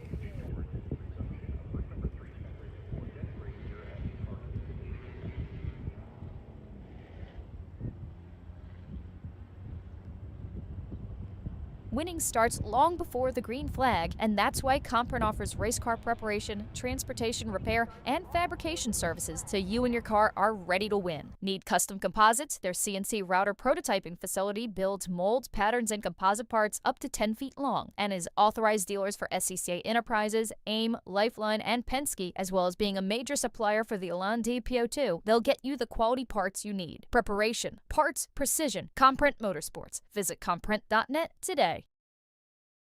Want to race Spec Racer 4 Gen 3s with speed, style, and unbeatable support? At Apex Motorsports South, Florida's official customer service representative for SCCA Enterprises, we make it happen. Race-ready SRF3 rentals, full arrive and drive packages, expert prep and top-tier trackside support, and a crew that treats you like family. From your first lap to the checkered flag, we've got your back every step of the way. Whether you're chasing the podium or the pure rush of racing, Apex delivers performance with a personal touch. Come for the competition, stay for the camaraderie. Apex Motorsports South, driven by passion, powered by people. Your seat's ready. Are you? Your home deserves more than ordinary. Mansion Windows and Doors delivers striking designs and energy-saving innovation that makes every view exceptional. Their professionals help you choose windows and doors that reflect your style and enhance comfort. This season, Mansion Windows and Doors is proud to support the SCCA and Central Florida racing community because great design is all about performance. Explore the possibilities at mansionwd.com and bring your vision to life. Mansion Windows and Doors, dream, create, inspire. Every great race needs more horsepower. It needs volunteers. At every SCCA event, stewards keep competition safe and equal, judging the action and guiding drivers towards their best. CDIV's stewarding team, the Stewards of the Southeast, invite you to join their ranks at your next SCCA event. Committed to racing, you can race and serve as a steward on the same weekend. Whether you're a veteran racer or an experienced volunteer, your insight can shape the future of motorsports. Step up, give back, become a steward, and help the next generation drive faster and fairer. Learn more at scca.com. In need of a specialty tune for your American V8? Brace Kumis Racing is Central Florida's solution. Our speed shop, conveniently just 3 miles from I-95 in Palm Bay, houses the professional tech you need to succeed. We tune most domestic OEM ECUs as well as Harley, Haltech, and Megasquirt, and maintain an in-house dyno jet with load cell. No tuning or dynoing your domestic muscle? PKR offers other race-related services including pre-purchase inspections, suspension and brake work, scaling and corner balancing, and much, much more. To learn more, find us on social media by searching Brace Kumis Racing or call 321-848-2280 today. Looking for precision that performs under pressure? At Tri-X Precision Manufacturing, we don't just machine parts, we engineer confidence. From aerospace to defense, our AS9100D and ISO 9001-2015 certified team deliver high-quality custom CNC components built to exacting standards. Fast turnaround, flawless execution. When your mission demands reliability, Tri-X delivers. On time, every time. Based in Sarasota, Florida, discover the power of precision at trixpm.com. Ready to live the thrill of motorsports? The Washington, D.C. region of the SCCA has it all, and that's why we were named the 2024 SCCA Jumbo Region of the Year. Wheel-to-wheel road racing, precision autocross, high-speed HPDE, heart-pounding time trials, dirt-slinging rallycross, or feel the rush of road rally, virtual racing, or karting. Whatever you drive, there's a place for you in the SCCA and the Washington, D.C. region with over 50 events year-round so you can have fun with cars. And don't forget, it's our incredible volunteers who keep the action alive. Want to be a part of it? Step up and join the team. Get started today at wdcr-scca.org. Don't just watch racing, live it with WDCR.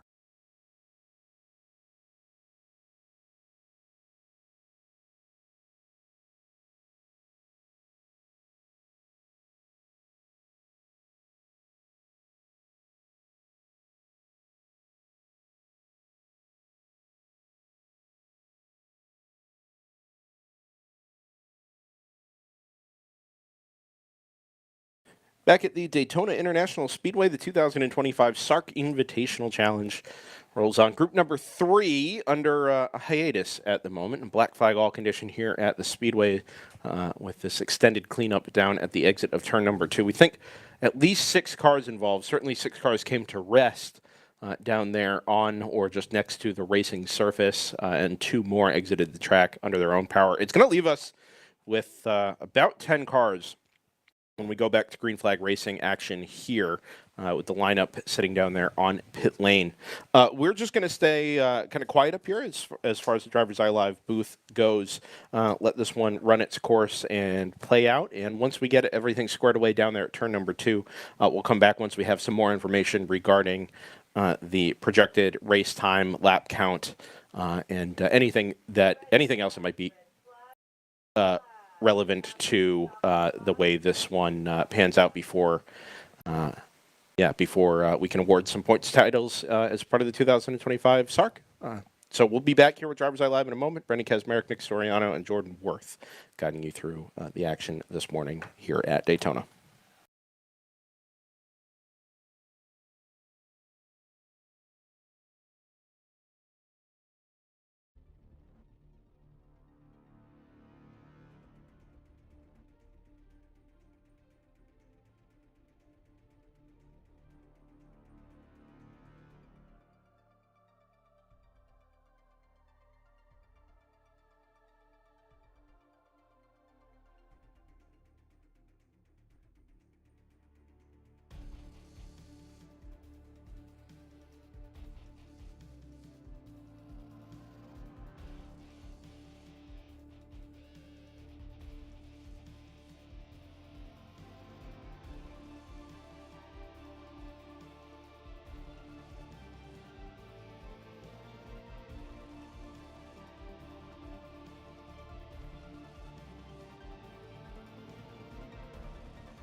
Welcome back to the SICK SARRC Invitational Challenge at Daytona 2025 season finale here for the SARRC Points Championship. We are ready to go back racing in Spec Racer Ford Gen 3 primarily. That incident down at turn number 1 has been largely cleaned up. We've got 2 more cars that are over tucked behind an Armco that are going to be recovered here after the session ends. But we did want to get this race resumed and back underway. The clock was stopped when they threw the red flag there, right with, it was just about 10.5 minutes gone. And obviously we were coming up to complete lap number 1 there with cars in the pit lane. In total, that first lap, 21 minutes, 41 seconds for your leader, Rob Clifton. So we were stopped for something like 16, 17 minutes down there while everything got squared away. Anticipating 12 laps being the full distance, 12 more laps being the full distance now that we've completed 1. Should get 11 of those under green if all goes well, and still counting down to that 40-minute number, leaving us with just about half an hour to get that all done. Brendan Kaczmarek, Nick Soriano with you here on the 5th floor of the tower, 150 feet above start finish. Pretty solid view. Wish we had a little bit more racing, but yeah, happy to get it all back underway here in Spec Racer Ford. Nick, I don't think this necessarily changes anything. Not having the number 20 of Tim Preble at the front is obviously a bit of a downer. I mean, do we expect the dynamics to change here now that, based on what we saw yesterday, we're kind of looking at 5 cars up front rather than 6? I think it's going to be a little bit of a change. Okay. TJ is still out there, but as we talked about, Rob Clifton was kind of the odd man out, as well as Matthew Horst. So now we've got really 3 kind of independent drivers with Albanese and Ayers in the 7 and 77. We know they are going to try to work together, even though they are competing in the points. They were so good together yesterday. So it's the other 3 that are kind of going to have to work out their dance partners. And maybe Adam Wright, who's in 6th position right now, will find somebody, go along for the ride, make it a 3-pair battle. But I don't think much has changed. It's still going to be a big game of drafting. Who's going to be able to hook up with their drafting partners as soon as possible, as we talked about during the Enduro with John Davison last night, how drafting works. And, yeah, it's going to be typical Spec Racer Ford racing thing with status quo. Yeah. Excited to see this one play out, again, differently than maybe we saw yesterday. But these races are always... they tend to develop pretty organically. So, yeah, let's see what we get out of Spec Racing Ford Gen 3. Just to reset the running order, Rob Clifton will restart this race at the front. It'll be single file coming back to the green here. Remember, this isn't a race, another attempt at a race start. This is a restart. So he'll start ahead of TJ Preble in the number 16, be ahead of Matthew Horst in the number 47, and then that pair of teammates, 77 and 7, Arvid Albanese and Trey Ayers. Adam Wright in the number 41 will restart in P6 ahead of Sean DeCold in the number 56. Ryan Stark in the number 19 will restart P8 ahead of Will Hamill in the number 57, Adam Fetterman in the 66, Steve Zemedis in the number 4. Now, all those cars trip timing, but this one is a little intriguing to me because I only see 10 cars in the lineup. And I've counted them at least 4 times now, and every time it still comes out to 10. So I'm not sure which car is missing. Does that appear to be Zemedis in the back? It is. Yeah, yep, he's in the back. We'll try and pick out who did not come back through. Will Hamill is the only SRF Gen 2 car, remember. That's a part of this group. So a little thinner than we were when we started this all about 25 minutes ago, but it only takes 2 to make a race, so should be a good one right through to the checkered flag. The green flag waves again, and with 11 laps left on the board in 25 minutes, we're going to settle a 2025 points championship in the South Atlantic Road Racing Championship. It is the 33 of Rob Clifton, who gets away at the front. Matthew Horst is going to go around the outside of turn number 2 and try and clear the number 16 of TJ Preble with the 7 and 77 tucking in 4th and 5th. So pretty much all as it was there, with the exception of Horst jumping up into P2. And a little bit of jostling a little bit further back now for the 6th position. Yeah, that was a big move in the braking zone as they made their way in. And I want to say that was Sean DeCold trying to get on the inside of Adam Wright, if my mental math is working on where those cars were position-wise. So Really big move in turn 3, and he made it stick. He was able to pull off that 6th position. So now he is the back of that kind of triple duo that we expect to see starting to form as they make their way through turn 6 onto the high banks of Daytona International Speedway. The front still being held by Rob Clifton with Matthew Horst right behind him. Yeah, it's kind of a 3-car breakaway there at the front. Clifton's got a couple of car lengths between himself and and Matthew Horst with TJ Preble. Now just inching up to the back of that green and orange number 47. Albanese and Ayers get together now around the east banking and become a pair of 2. Try and bridge the gap up to that lead trio. Should be fairly easy here with these 2 long straights. The first one leading into the Le Mans chicane, and the next one around the east banking of the speedway. It's now more or less 5 cars in a bunch headed into that Le Mans chicane with, is that DeCold in the number 56, who's kind of bridging that gap up to Ayers and Albanese. With the all-yellow number 4 of Steve Zemaitis, all-orange number 4 of Steve Zemaitis, as it's listed there, running in P7. Yeah, you can see the front 2 have now got together. That's Rob Clifton and Matthew Horst, kind of leaving TJ out to dry. You've got Arvin Albanese and Trey Ayers behind him, and he is all by himself. It's going to be tough, but a little bit of loose drafting here, not quite the bumps we saw yesterday. So he's able to hold on to third, sandwiched between those 2 pairs. And as they make their way through turn 1, single file still playing nicely, but very close to each other. Yeah, I wonder if you're TJ Preble here, you kind of get a sense of where this race is headed and the dynamics that are at play. Horst and Clifton being together up front makes it a little difficult for you to be a part of that drafting package. You know there are teammates behind you, so if one goes and makes a move, the other is absolutely going to follow through. And then if you're stuck off the back of a pair of teammates, what do? You're going to have to try and hope that somebody else comes from behind and is able to pick you up in the draft. Unfortunately, Sean DeColden at number 56 was not able to get up to the back gearbox, the rear bumper. It's not a bumper, but the rear end of the number 7 of Trey Ayers, who is the second of those 2 teammates there in line.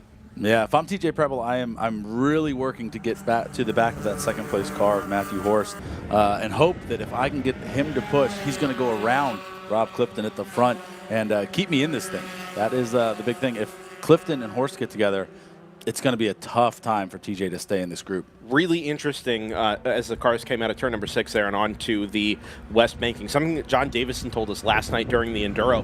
These cars, you don't want to get too big of a lead, right? And you don't want the shove. You want the connection and the push as you accelerate up through the gears. And you could actually see the brake light come on the rear end of that number 33 of Rob Clifton as they came out of turn number 6. So you start to build the speed.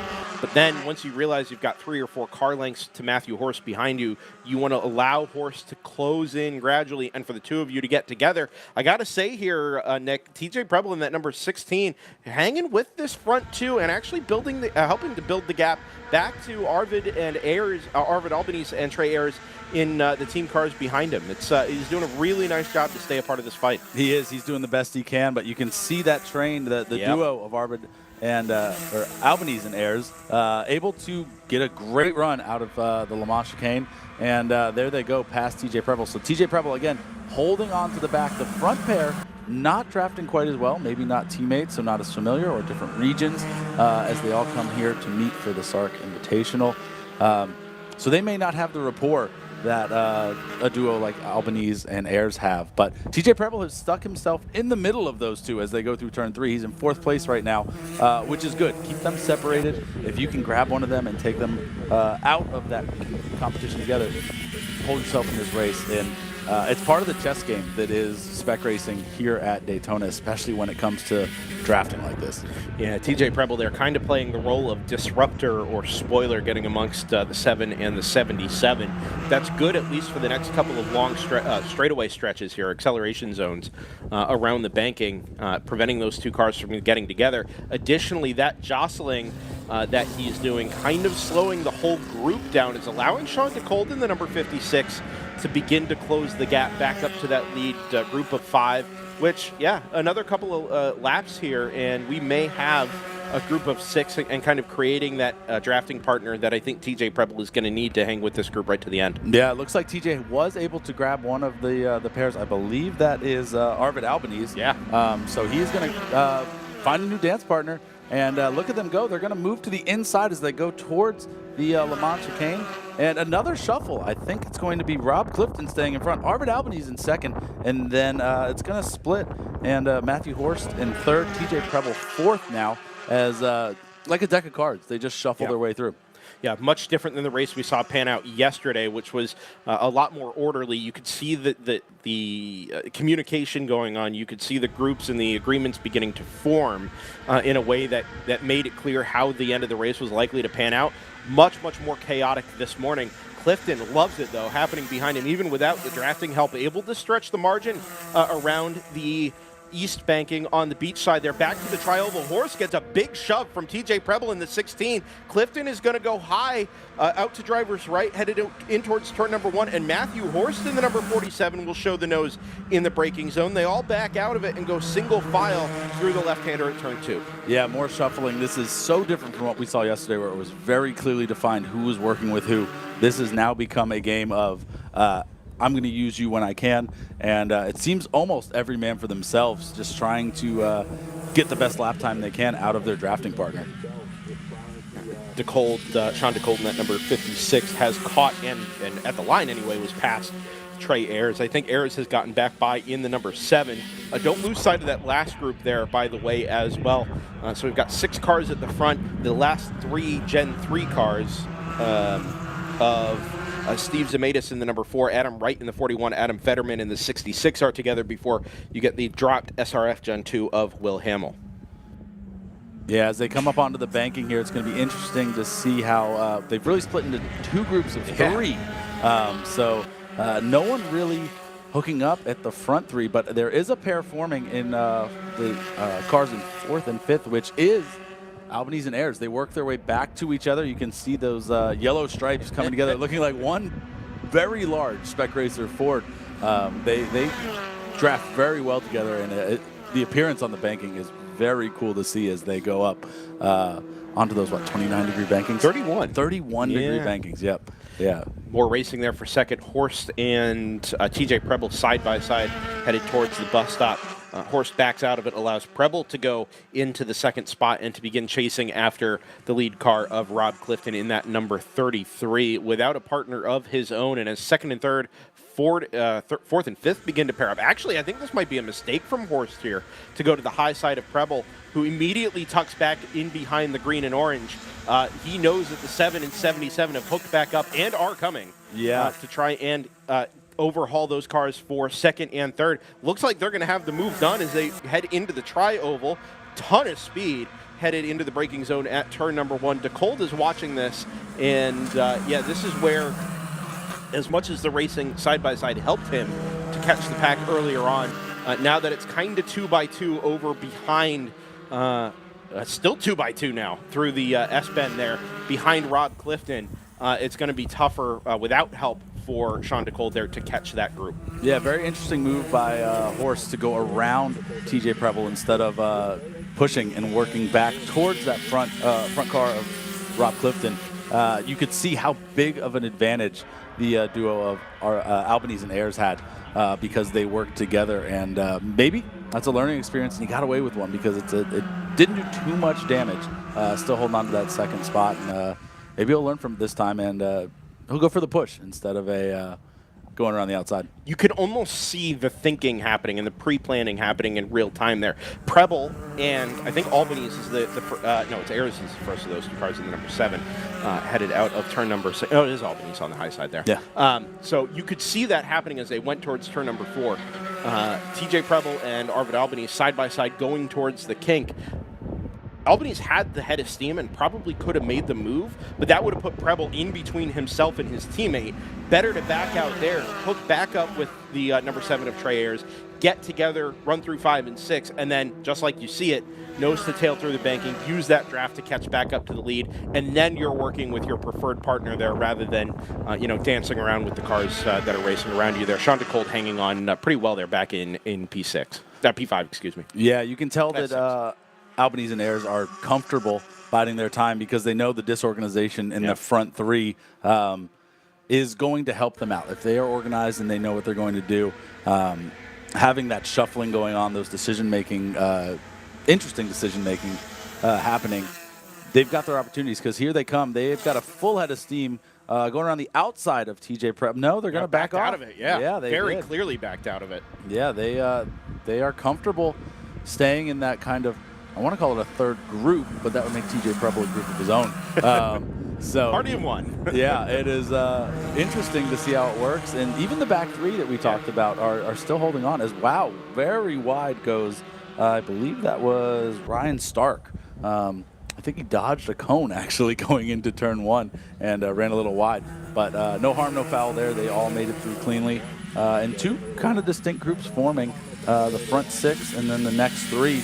And the joys of spec racing, there's always a race. Yeah, it doesn't matter where you are on track. You've got something to keep you busy. You're never getting any free time. So even in a small field like this, racing continues. One of my favorite races that we've covered here on DriversEye Live in the Super Tour was out at Buttonwillow in 2023. They ended up having to shorten the course because of some flooding on the other half. And first thing Sunday morning, we started a race with 5 Spec Miatas on a little 1.8 mile course on the west side of Buttonwillow there. Tremendous. One of the best races I've ever seen, and only took 5.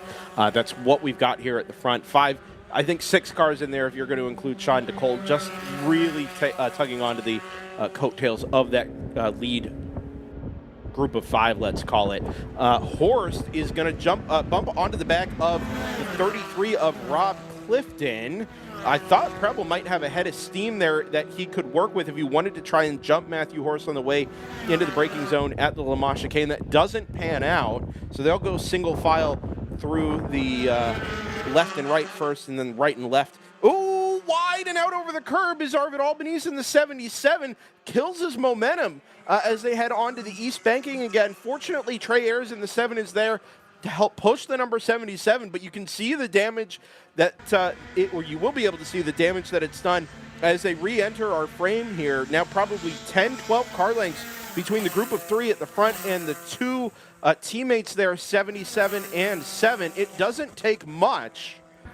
Yeah, they definitely lost a little bit there, but again, the disorganization with the front 3 allowing them as they get into turn 1, maybe 2 or 3 cars but Albanese is going to go very wide, and Ayers going to let him back in. I thought he might take the opportunity to swap positions and maybe switch who the lead car was, but no, they're going to stick to status quo, and it's going to remain the 7 and the 77 in order.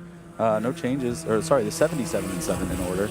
But yeah, the front 3, again, very racy. It does not appear that, any 2 have decided, hey, let's get together, let's make a move, let's make this a 2-horse race. They are perfectly content battling back and forth and staying as a 3-car group at the front.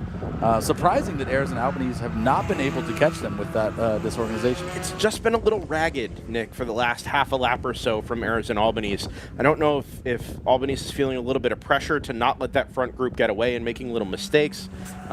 They have organization on their side, which is great, and communication where, they've stayed, nose to tail, 77 ahead of 7 at all costs. Yeah. We just saw Ayers back out of it there at turn 2 to allow the 2 teammates to stay in the order that they're in. But now that the margin stretches to 15-plus car lengths around the west banking, as we get a move for the lead now, Horst and Preble are going to go to the outside of Rob Clifton in the number 33, and they will go to the front now for the first time in this race as a duo. That racing is going to allow Albanese and Ayers to close up just a little bit as they head into the braking zone at the Le Mans chicane.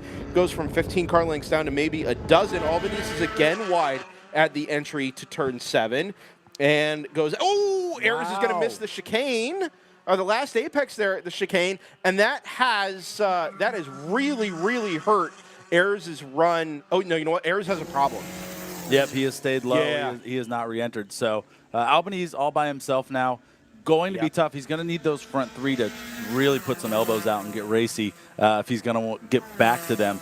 But it looks like TJ Preble and Horst have gotten together, made a pact, and putting a little bit of a gap on Rob Clifton.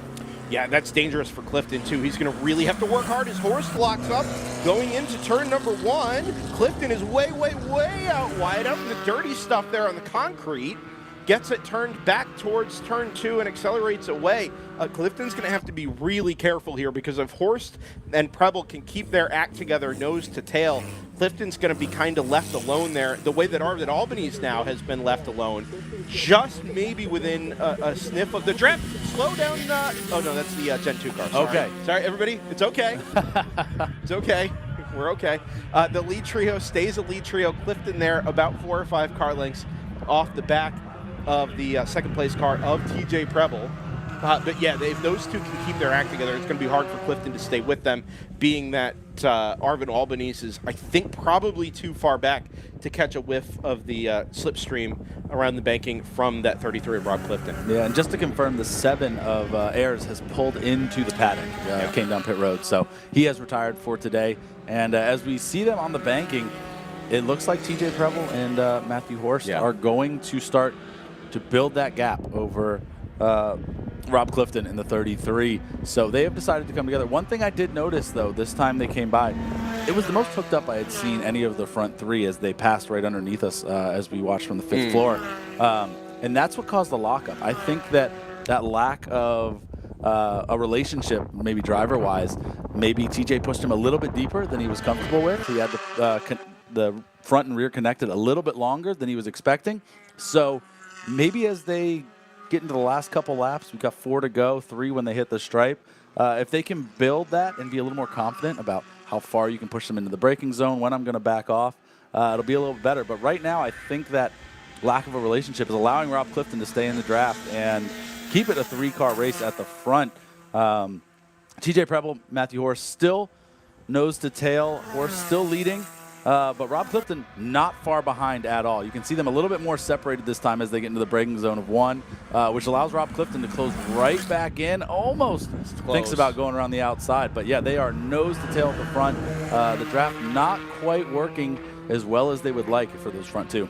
TJ Preble is the one I think in the most interesting position here. You can go race Matthew Horst and really try and take the fight to him. Lead if you want to lead. If you think that's going to be best. Actually, Clifton throws it up the inside mid-corner at turn 3. Cuts it back to the apex where Preble was just a little bit wide. They're going to go side by side headed towards the kink. Matthew Horst in the 47 out in front all alone side by side at turn number 4. Road really narrows up there from the apex out and then widens again as you get into the braking zone at turn number 5. Clifton will have the move done as they head towards the apex at the Western Horseshoe. Yeah, but now it leaves Horst all alone at the front. TJ Preble able to push Rob Clifton this time, maybe past Matthew Horst. So, again, just kind of trading partners at the front. There's no real loyalties that we can see at this point. They are all racing for themselves, which is keeping all 3 of these cars in there. You can see on the banking, none of them really tucked into each other yet, meaning I don't think anyone's really going to be able to run away on this section between turn 6 and the Le Mans chicane. Worth noting, by the way, here, as far as the SARRC Points Championship goes, Arvid Albanese and Trey Ayers were the 2 most in contention. Sean DeCold had an outside chance in the number 56 as well. With Ayers in the paddock and Albanese and DeCold together now on track, running 4th, or just about together on track, running 4th and 5th, it would seem that the Points Championship in SRF Gen 3 likely to head to Arvid Albanese, but we've got a race to settle at the front, independent of the points chase, with Horst leading Clifton, and then the 16 of TJ Preble running there in 3rd. Now 5-6 car lengths off the back of that lead duo. Yeah, this time Clifton is going to push Horst, and we'll see. Maybe it'll be another instance where, a lack of a relationship. They go a little bit deep, a lockup, a mistake into turn 1 brings TJ Preble right back into it. Or this time they're all comfortable and we see this gap widen. I don't know what's going to happen as we have 2 to go. Is that what it 2 to go, yep. Yep, and we've got 5, just under 6 minutes left on the clock here. So we would anticipate this one going to the full distance. Clifton gets the lead headed into turn number 1, is able to clear that 47 of Matthew Horst. think you can kind of see the vision starting to develop here. If you're Clifton and Horst in particular, they know they need. They're going to have to be the two to work together to hold off TJ Preble there, and then maybe fight it out for themselves coming back to the checkered flag on the final lap. But the more racing they do, the more likely it is that TJ Preble in that 16 is going to be able to hook up with one or the other of them. So in some ways, it's kind of a vision of preservation here if you're either in the 47 or the 33. Yeah, I'm curious to see how they're going to shuffle themselves in as they exit turn 6. I've kind of got some theories in my mind of how everything's working, but you know, as the race unfolds, it keeps changing. All of my opinions of what's going on. You see a brake light come on of Matthew Horst out front, so clearly waiting for, or sorry, that's the 33 of Rob Clifton. So he was waiting for Matthew Horst, try and get into the back bumper. Connecting somewhere in between NASCAR 1 and 2 on the banking, but not real early. TJ Preble is going to be able to stay fairly close. They're not going to quite get the hookup and run that they wanted. So it's going to stay a 3-horse race still. There's no separation really happening. Whoever that leader is, I think really does need to continue to drag the brakes out of some of these slower corners up onto the banking. If not, it's more likely the third place car will catch the second and just kind of freight train whoever that leader is. Again, you see Clifton kind of, well, we can see here from the booth in our blind spot over there at NASCAR Turn 3.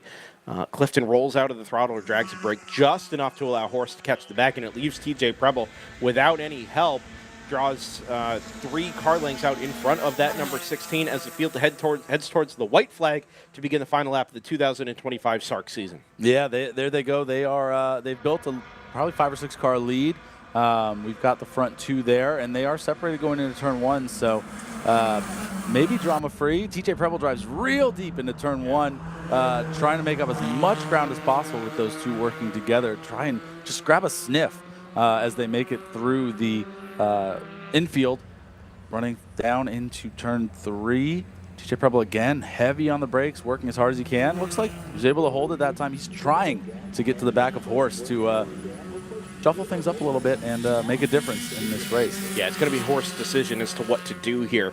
I think there's an interesting possibility here. We're coming out of turn 6. If Horst wanted to drag the brakes and pick up the 16 of TJ Preble, if he thinks Preble's willing to work with him, they can go by that 33 of Rob Clifton and leave him as kind of the odd man out in this trio. But that's going to be up to Horst to decide what to do. If not, he's going to have to hook right back up to the back of that 33 of Rob Clifton and pop out when he thinks the opportunity will present itself. Watch for the brake lights as they head out of turn number 6 here. No brake lights this time. This may be every man for themselves for the last 3/4 of a lap or so here at Daytona International Speedway. It may be. I think it's going to come down to who gets the best run through the Le Mans chicane, and if any pair of them can hook up, I think that's going to be the pair that's going to be able to make the pass, whether it's the front group, they're going to stay ahead, or if TJ Preble can get to the back of Matthew Horst.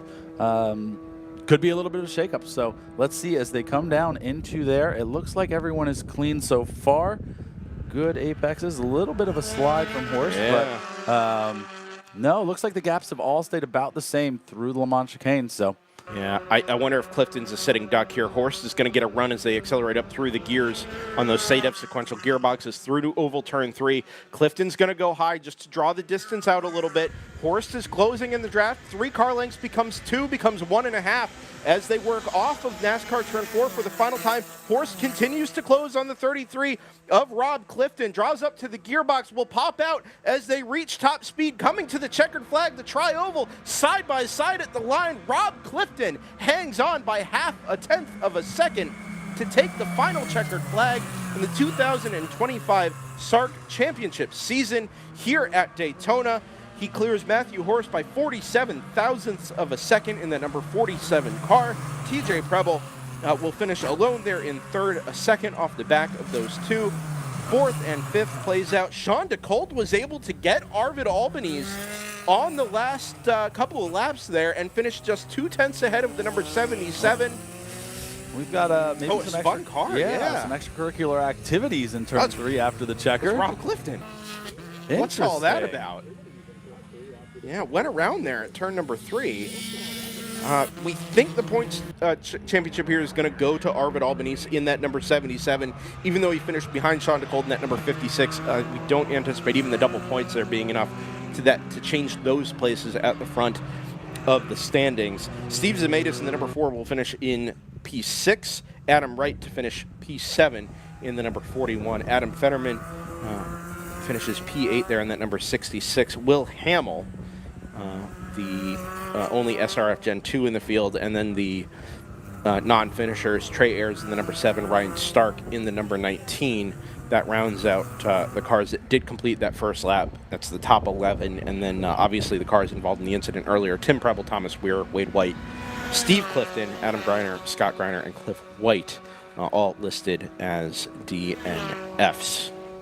Up next, group number 4. A little bit of IT action, Touring 4 in there as well. 13 more laps, 40 more minutes here at the SARRC Invitational Challenge, final round of the 2025 SARRC Points Championship. We will step aside here at DriversEye Live, thank our presenting partners, sponsors, and those that are helping make this all happen here on the SCCA official YouTube channel, live at the track here as well over the PA. Thanks for being with us, everybody. Hang tight for the next couple of minutes. We got a couple of cars to go recover from the island over there behind turn 2. And when we're ready to roll off with Group 4, we will rejoin you from up here in the booth, Brendan Kaczmarek and Nick Soriano. We'll be back in a moment.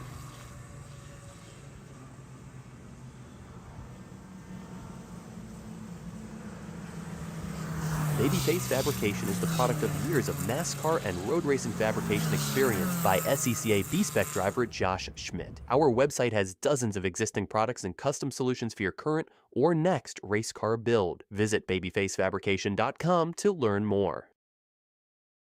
At SpeedTech Automotive, our mission is to deliver unmatched performance, innovation, and reliability to every vehicle we service and modify. With over 20 years of experience in the automotive industry and 15 years of racing expertise, we're driven by a passion for precision engineering and cutting-edge technology. Our goal is to push the boundaries of automotive excellence, offering our clients high-performance solutions that enhance both the speed and safety of their vehicles. Whether on the track or on the road, we are committed to exceeding expectations, fostering lasting relationships, and setting the standard for performance and service in the automotive world. For more, find us on Facebook at SpeedTech Automotive and SpeedTech Motorsport. With all the buzz about reshoring, it's great to know that Silver Horse Racing and Space Coast Precision have been making precision products here in the USA for over 20 years. Proud sponsors of the father-daughter duo of Marcello and Alyssa Canatano, driving the number 03 and 04 Spec Miatas, they manufacture products for many of today's top companies, utilizing advanced CNC machining centers, and are ready to help you with your manufacturing needs as well. Based on Florida's Space Coast, check them out on the web at silverhorseracing.com or spacecoastprecision.com to learn more. From kart to car, the path to pro racing starts here. The Kart to Car program by Willie and Abel Racing, the Spec Racer 4 Gen 3 and Spec Miata rental specialists, teams up with Low Key Racing, your trusted Sodi kart dealer and premier coaching team. With expert instruction, proven trackside support, and licensing guidance, we help karters 14 and up make the leap into pro racing. Learn more at WNARacing.com or lowkeyracing.com. And a big thank you to all the volunteers who make this weekend's SARRC Invitational Challenge possible.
Need parts that don't crack under pressure? Tri-X Precision Manufacturing brings the heat without breaking the sweat. We don't just machine metal, we craft confidence. From aerospace to defense, our Sarasota-based screw delivers CNC components so precise they could moonlight as Swiss watches. AS 9100D and ISO 9001:2015 certified, fast turnaround, zero drama. When your mission's critical, Tri-X shows up, flawless and on time. Power up your position at trixpm.com.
Welcome back to Daytona International Speedway.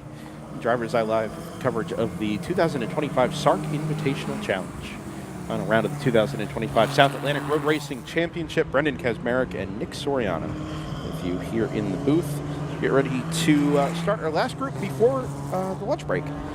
It is our first IT action of the day, well, proper IT action of the day. IT7, ITA, ITR, yes, Touring 4, all in this one. Some points championships to settle here as well, much like our first couple of groups there. Lots to watch and follow, and a split start to come with this one as well. So we begin at the top.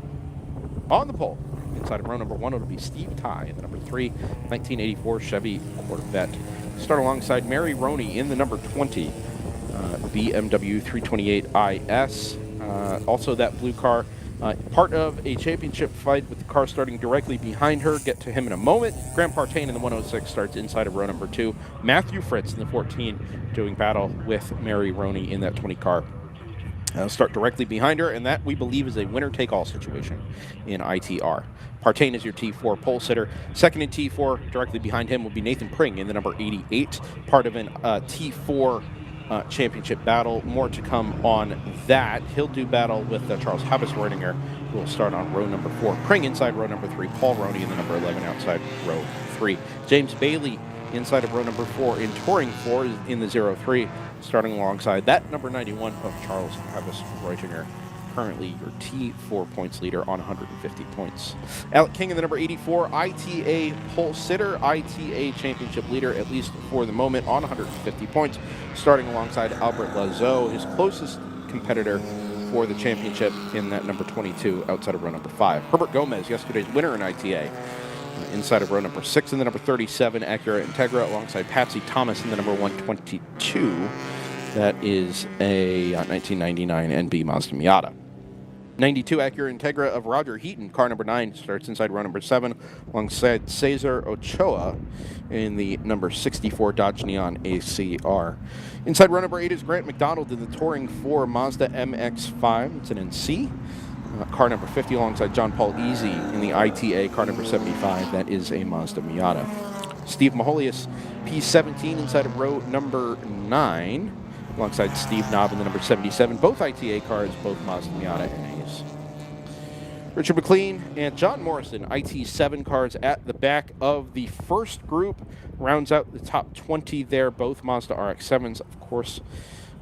And that is row number 10. First row of the second group, Ron Munnerlin in car number 68. Championship leader in ITS, expecting a real scrap in ITS late this morning here. Peter Ballou alongside him, coming to the green flag in car number 25.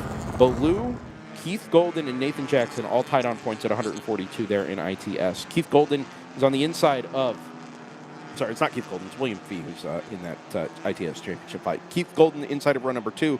William Fee alongside in car number 74. That's outside of row number 2. Celine Royan, car number 114 alongside the 08 of Luis Milares on that third row there in ITS. Mena Sakrajalian in car number 00, the Mazda RX-7 alongside Nicole Hecker in car 96. Last row on the grid, Nathan Jackson and Richard Unger, cars 7 and 44 respectively. They will round out 30-car improved touring and Touring 4 field. This field forms up, first pack anyway, forms up and heads towards start-finish line to take the final green flag of the 2025 SARRC Championship season. The green flag does wave here at start-finish, and we go racing with ITR at the front of the field. It's Mary Roney in the number 20, immediately drops down to the low line behind that Chevrolet Corvette of Steve Ty, and immediately Matthew Fritz in the number 14 slots right in behind Mary Roney in that 20 car. So championship protagonists in ITR, winner take all. They will go head-to-head in second and third. In line, the blue golf-colored BMW and the bright green-colored BMW there together into the International Horseshoe for the first time. Mary Roney's going to peek around the outside of the Corvette and will just slot into second in line there to defend from Matthew Fritz in the 14. Yeah, another great start. We've had a lot of good starts today, and seeing the ITR competitors nose to tail like that, very exciting. When we know it's a winner-take-all situation, gets pretty exciting. But the second group, the ITS, is the classic Mazda of Orlando. Pace car pulls in. The green flag waves for the ITS race, and there they go. The 25 is going to go around the outside and look to hold the lead as the Acura also going very deep, but cannot hold it. Yeah, no, not getting that one back. That is William Fee in the number 74. Fee is part of that championship battle there in ITS. Munnerlyn is the one who has it all to lose here. Doesn't need to win, but it would make it the championship clearly his at the end of this Sunday double points finale. Fee falls into second place there, directly behind the red number 68 of Ron Munnerlyn. I believe Peter Ballou in the blue. Is that? I think it's switched. Oh, it's the other way around. You're absolutely right. Yeah, it's Ballou in the 25 who's cleared out into the class lead. Thank you, Nick. Absolutely correct. So Ballou from V from Munnerlyn in the 68 who falls back to third. Is that a car off at turn number 5 or just a lockup? Just a lockup. Just a lockup. Okay. Yep, lost it out the window there. We did have it on camera, but lost it out the window behind the smoke. Everybody's okay there. This lead trio, however, separates themselves as they head onto the banking for the first time. Yeah, my rough math shows that if things were to stay this way for this very long race of 13 laps, Ballou would be able to get the best of your current points leader of Munnerlyn because of that gap with Fee in the middle of him. So, an interesting start already for the ITS group. Yeah, and to put it more simply, as far as William Fee versus Ballou goes, that one is a winner goes best situation. They come into this event tied on points at 142. Some of it does depend a little bit on drops, and we'll need to do the math on the race after that, depending on how they all shake out.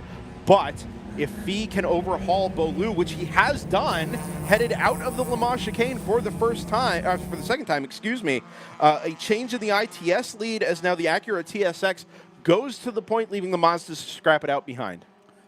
Yeah, you could see the power of the Acura as it came down the super stretch, and it was really able to get in front of them before they got to the Le Mans chicane, and just made a great move, was able to hold the line and carry momentum through the Le Mans chicane, and there they are in front now. So Fee with the lead in ITS. Up in the lead group there, ITR and Touring 4 at the front. It is a lead group of 5 headed out of turn number 6. Corvette from a pair of BMWs. The NC Mazda Miata there slots into 4th place overall. That is Charles Habesreutinger in the number 91, so able to jump James Bailey off, actually able to jump everybody off the start. Grant Partain slid back. Nathan Pring came forward. So really it's all changed there in Touring 4 at the back end of that lead group of 5. Yeah, big shuffle for them as they make their way into the Le Mans chicane as well. The Corvette still leading of Steve Ty, Mary Roney, and Matthew Fritz, your 2 points leaders. Currently battling it out for second and third. About 3-car gap between the two of them, and a duo right behind them working together of those 2 T4 cars of Charles Habesreutinger and Nathan Pring. Change again at the front of ITS.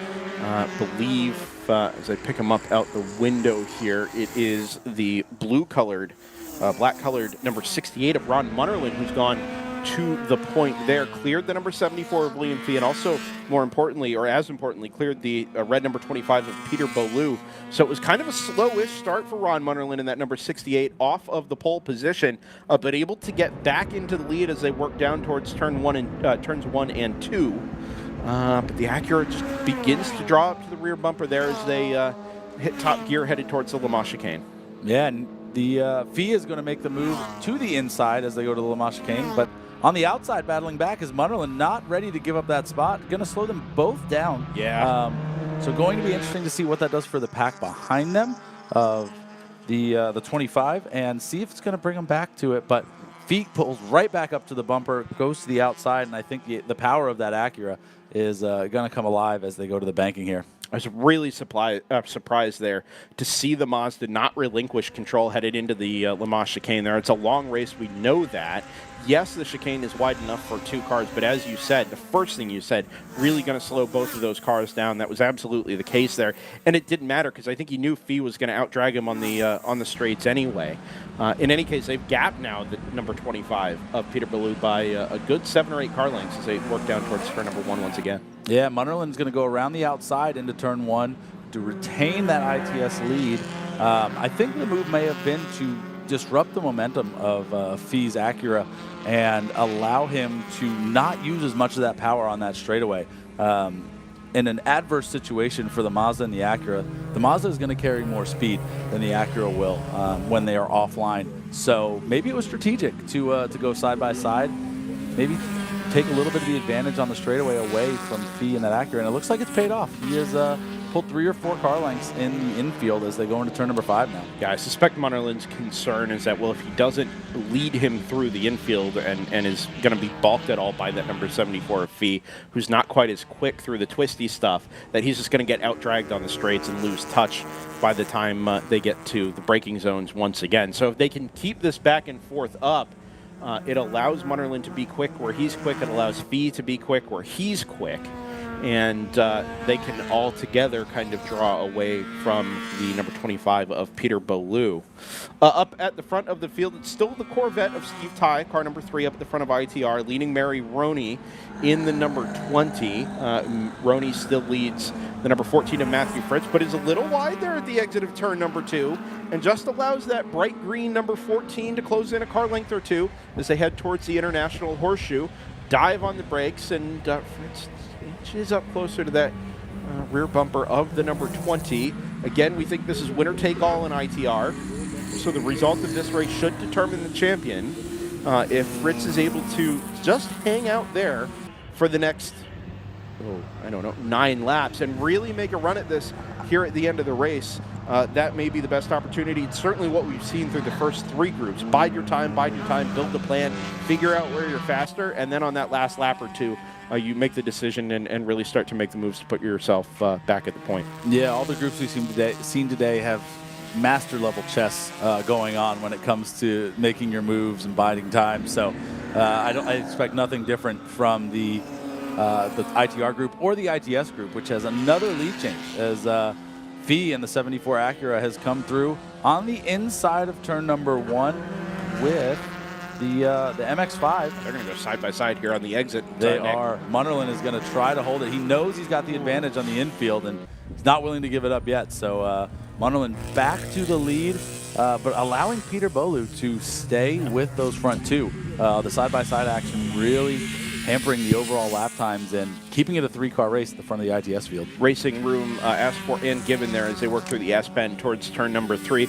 Good job by both of those drivers to go side by side as the road is maybe at its most narrow anywhere on the circuit as you work past the end of the pit exit wall there, headed towards the International Horseshoe. Again, it really does kind of give that advantage to the 68 of Ron Munnerlyn through the infield portion, and then as they work up onto the banking, it'll be all the power in that Acura TSX of William Fee with Peter Ballou now in the 25 close in tow. Let's see if Ballou can use the slipstream here now that he's up closer to that Acura to draw up to his championship competitor there, the 68 of Ron Munnerlyn. Yeah, we talked about it yesterday, that big hole that the Acura punches, and I talked about salivating about having a draft like that, and you can see it happening now. Yeah, Ballou is able to kind of close in with that big air gap that the Acura makes, and he may make a move going into turn 7. The advantage of braking and handling definitely going to be on the MX-5 side, but he's going to stay single file, not going to push the issue. So all clean there. Maybe use that toe as they fight their way back up to Munnerlyn. You know, a smart move. Rather than fighting for second, he knows that I've got to win this thing and have a gap for me to eclipse the points of Munnerlyn, who's in first. So let's work together. Let's not slow each other down the way Munnerlyn and Fee did at the front. And could be a smart strategy. Just had friend of DriversEye Live, Blair Deffenbaugh, send a message or two here. Blair knows a couple of these guys and said Munnerlyn is an absolute fighter, a weapon. He's not going to relinquish track position to anyone if he can help it. So some of it is strategic in keeping the speed up. Some of it is just pride. Yeah. He's not getting past anywhere.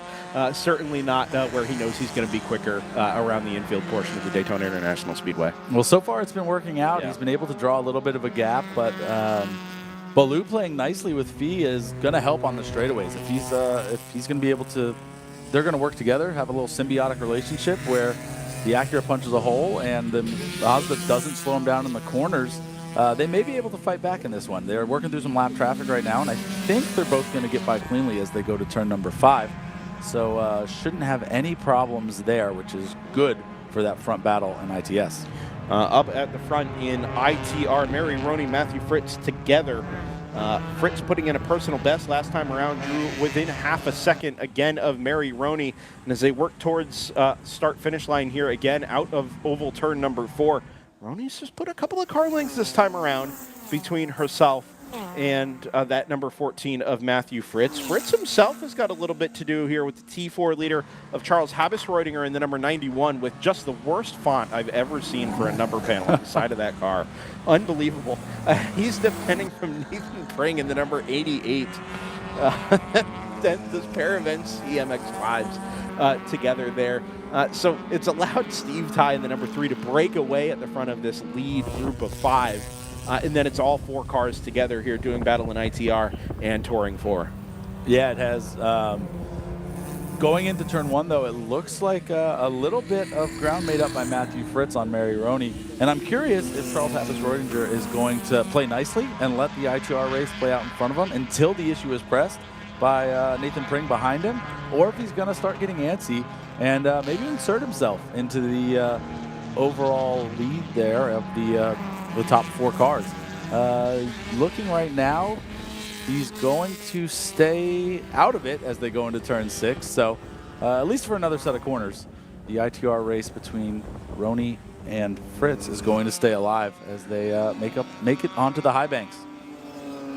The camera shake there as the cars work towards the island, the tire wall island there at turn number 6 really shows you how much the wind has picked up over the course of the morning here at Daytona International Speedway. We can't hear the ambient noises, but I'm sure the viewer can. A pretty hefty breeze there trackside. Looks like a tailwind headed down into turn number 1, which may have explained some of the overshooting we saw in the last run group. Been a little bit cleaner down there at 1 and 2 today, but certainly helps to build the speed with that tailwind headed down towards turn number 1. Some lap traffic there. Roney is able to get a car between herself and the 14 of Matthew Fritz. And that's going to allow Charles Habisreutinger in the number 91 just to draw up to the back bumper again of that ITR BMW. And does he give that BMW a shove, or is this just going to help Habisreutinger? Certainly it does help Charles in that 91. Just to draw away from Nathan Pring in that number 88, who has absolutely no drafting help, at least for the moment, other than the red Miata that he is attempting to lap here, which he does. Yeah, 91 looking a little bit to the inside. I thinks better of it. No, then goes to the outside. It could be Charles. Yeah, and there he goes. He's going to go around the outside. 91 getting tired of hanging out behind Matthew Fritz. So not able to make the move work, but you can see the writing on the wall. He is getting impatient, and some of the gentlemanliness of letting that race fold out in front of him may be fading away, and we'll see if that affects a points championship later in this race. Yeah, I do wonder if there's a little bit of desperation here if you're Matthew Fritz. It's great to be able to race with somebody over the course of a season and kind of have that back and forth, and certainly you'll race with anybody you can find yourself next to on track. The problem is it is Championship Sunday, and Mary Roney in that at number 20, every inch that Fritz isn't able to use on the entry or exit of a corner is time he's losing to that Gulf-colored BMW ahead of him. And what was just maybe 1 or 2 car lengths a couple of laps ago has now stretched itself out to 5 or 6 as they head towards the left-hander at turn 6 and up onto the western banking. Yeah, one race we haven't really talked about too much, and we're sorry for neglecting them, but the ITA race still going very strong. Alec King leading there, and he is just ahead of Herbert Gomez in the 37. They are nose to tail coming out of turn 3 and making their way through the kink. They've got a pretty good gap on the next car of Cesar Ochoa by about 2.5 seconds. So side-by-side here. Look at them go. Tremendous. Herbert Gomez on the inside, King on the outside. Worth noting here, Albert Lazo in the number 22 did not take the start, so it's fundamentally Alec King's championship in the number 84 there in ITA. This is just for fun, and for Herbert Gomez, it's going for the sweep here at Daytona this weekend. It is, yep. He had a great race yesterday, and continuing on that today as that battle at the front. Wow, look at him go into turn 6. Well, both wide. Yo, boy. Track limits be darned. They're on the outside of turn number 6, both right back into the throttle and pushing it out as far as they can. I thought Gomez there was a little aggressive with the track limits, but yet King had really no interest in getting back to the right side of that yellow curb out to driver's right. Yeah, a little bit ways behind them is the ITS race, and Fee in the 74 Acura, I believe, has taken the lead back from Charles. Not Charles Habeschwardinger. That's Ron Munnerlin. Ron Munnerlin in that class, if I am looking at it correctly. There is another black car ahead, which may be him. Maybe that's lap traffic, and I'm getting excited, trying to create a race in my head. But regardless, it's they're still fairly close together. I can see all 3 cars out the window. Yeah, is that? I think that's a lap car because I don't think Beaulieu has closed in quite as much. Yeah, it is a lap car. Okay. So there's Munnerlin way out in front. Then about 10, 12 car lengths further back is Willie, as I'm told he's known, in that number 74. Then a lap car, and then Peter Beaulieu in that number 25, the second of the red cars. That is all happening with this behind the side-by-side battle between the Acura and Mazda, Gomez and King, headed for start-finish once again. Yeah, they are still going at it. I think it's been every lap so far, even though we might not have talked about it. They are.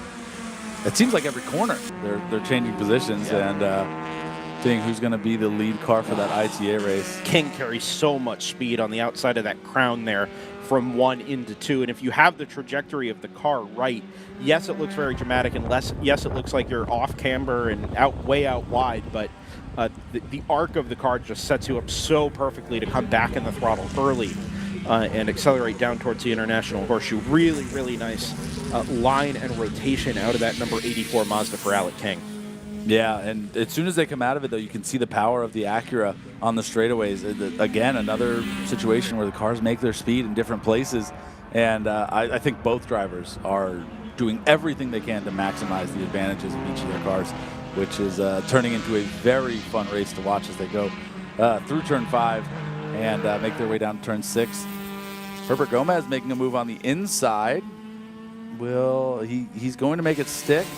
And not too wide this time, so... no, they both kept it within track limits. Yeah, they... at the very least. They were nice and tidy this time through turn 6, and right behind them, that ITS battle. And you can see Munnerlin and Fee about 8 to 10 car lengths apart, but still close, knocking on each other's doors, and within striking range if Munnerlin makes a mistake. Really interesting in this ITS battle here to see how the lap times progress through the last half, second half of this race. Munnerlin and Beaulieu both in NC Mazda MX-5s. Quick, at least in terms of ultimate pace, Munnerlin's got the best lap in the class at a 2:16.808. The last lap was a 2:18.6. So almost 2 full seconds off the pace, off the ultimate pace in that car. Now, some of that may have been traffic affected, but William Fee stands out because he set 2 personal bests in a row. Last time through was a 2:17.6. So a full second quicker than Ron Munnerlin. And you kind of wonder if this is a harbinger of things to come as far as William Fee's pace is concerned. Has he taken a little bit less out of the tires in the early stages as the temperatures have risen and the track gets greasy? Look at how much he's pulled up pulled the margin in, headed towards the tri-oval here. These 2 races in ITA and ITS are absolutely going to come together here as they head towards turn number 1. Do they find a way to get tangled up between themselves, and who starts to hold up who as the ITA leaders go side by side, headed towards the horseshoe? Oh, way off! Is he going to catch the wall there on driver's right? No, he keeps it out of the wall, but loses a ton of time rejoining the track. Oh, he may be grunting to a halt here. Yeah. This may be William Fee's race done in that Acura TSX. I think it is. I think it is. He's pulling towards that cut just after turn 2. What a shame. That race was really heating up, and wonder if it was maybe a tire issue. You were talking about it. Has he saved the tires? But maybe those 2 back-to-back PBs took a little bit too much out of the tires. 3 back-to-back PBs. He did a 17.3, and you could tell he was committed to that one. Going to get after Ron Munnerlin in that number 68. Unfortunately, it not only cost William Fee a chance at the race win, but a chance at the championship as well. and now it's up to Peter Beaulieu to try and catch Ron Munnerlyn. I don't know that it's going to be that easy, though. Munnerlyn has kind of escaped out at the front, having cleared both of the ITA leaders, who again go side by side out of turn number 6 and around the West Banking. Yeah, moving back to our ITR race, it looks like Steve Ty may have had an issue. I believe he has fallen back. The timing doesn't necessarily show it, but my eyes are seeing Mary Roney out front, Matthew Fritz right behind, and a fair distance back, almost a full straightaway between turn 3 and turn 1. The Corvette of Steve Ty there. So ITR is shaking up a little bit, and the 2 points leaders now at the front of the class and less than a car length between them as they go into turn number 5 now. Tell you what, I think, this was a winner-take-all situation anyway. Some of it was going to depend a little bit on drops, but now... Oh, that's Fritz around at turn number 5! Matthew Fritz right up to the back of Mary Roney in the number 20.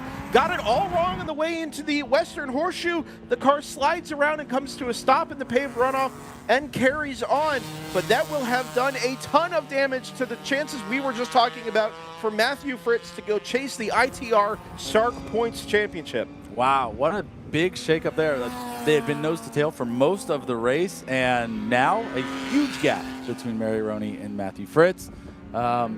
If you're Mary Roney, that's maybe one of the best blessings you can see in your rearview mirror. That takes the pressure off, drive your race, finish cleanly.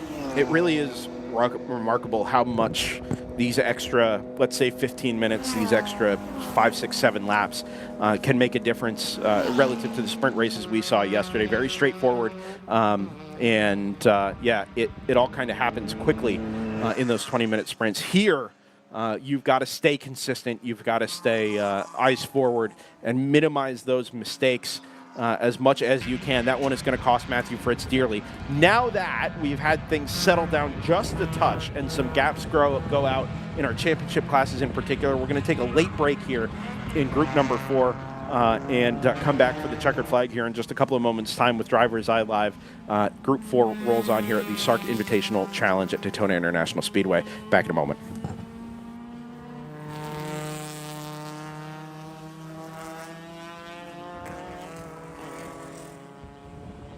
Babyface Fabrication is the product of years of NASCAR and road racing fabrication experience by SCCA B-Spec driver Josh Schmidt. Our website has dozens of existing products and custom solutions for your current or next race car build. Visit babyfacefabrication.com to learn more. At SpeedTech Automotive, our mission is to deliver unmatched performance, innovation, and reliability to every vehicle we service and modify. With over 20 years of experience in the automotive industry and 15 years of racing expertise, we're driven by a passion for precision engineering and cutting-edge technology. Our goal is to push the boundaries of automotive excellence, offering our clients high-performance solutions that enhance both the speed and safety of their vehicles. Whether on the track or on the road, we are committed to exceeding expectations, fostering lasting relationships, and setting the standard for performance and service in the automotive world. For more, find us on Facebook at SpeedTech Automotive and SpeedTech Motorsport. With all the buzz about reshoring, it's great to know that Silver Horse Racing and Space Coast Precision have been making precision products here in the USA for over 20 years. Proud sponsors of the father-daughter duo of Marcello and Alyssa Canatano, driving the number 03 and 04 Spec Miatas, they manufacture products for many of today's top companies, utilizing advanced CNC machining centers, and are ready to help you with your manufacturing needs as well. Based on Florida's Space Coast, check them out on the web at silverhorseracing.com or spacecoastprecision.com to learn more. From kart to car, the path to pro racing starts here. The Kart to Car program by Willing and Able Racing, the Spec Racer 4 Gen 3 and Spec Miata rental specialists, teams up with Low Key Racing, your trusted Sodi kart dealer and premier coaching team. With expert instruction, proven trackside support, and licensing guidance, we help karters 14 and up make the leap into pro racing. Learn more at WNARacing.com or lowkeyracing.com. And a big thank you to all the volunteers who make this weekend's SARRC Invitational Challenge possible.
Need parts that don't crack under pressure? Tri-X Precision Manufacturing brings the heat without breaking a sweat. We don't just machine metal, we craft confidence. From aerospace to defense, our Sarasota-based screw delivers CNC components so precise they could moonlight as Swiss watches. AS 9100D and ISO 9001:2015 certified, fast turnaround, zero drama. When your mission's critical, Tri-X shows up flawless and on time. Power up your position at trixpm.com.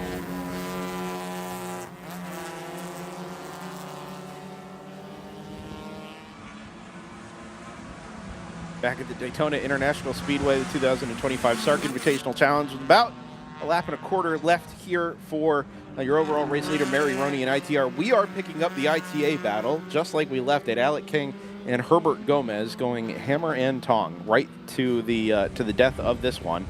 White flag is in the hands of the starter as Roney out in the banking at turn number 3 and 4 out on the oval will come to the white flag. That gap has only grown back to Matthew Fritz in the number 14, so I think that one's probably done and dusted, save for the checkered flag.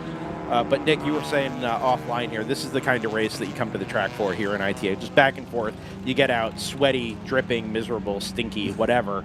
And yeah, you just got to go shake hands and give the guy a hug because it's constant back and forth. Yeah, and during the break there was a little bit of a mistake made by Herbert Gomez, but it doesn't matter.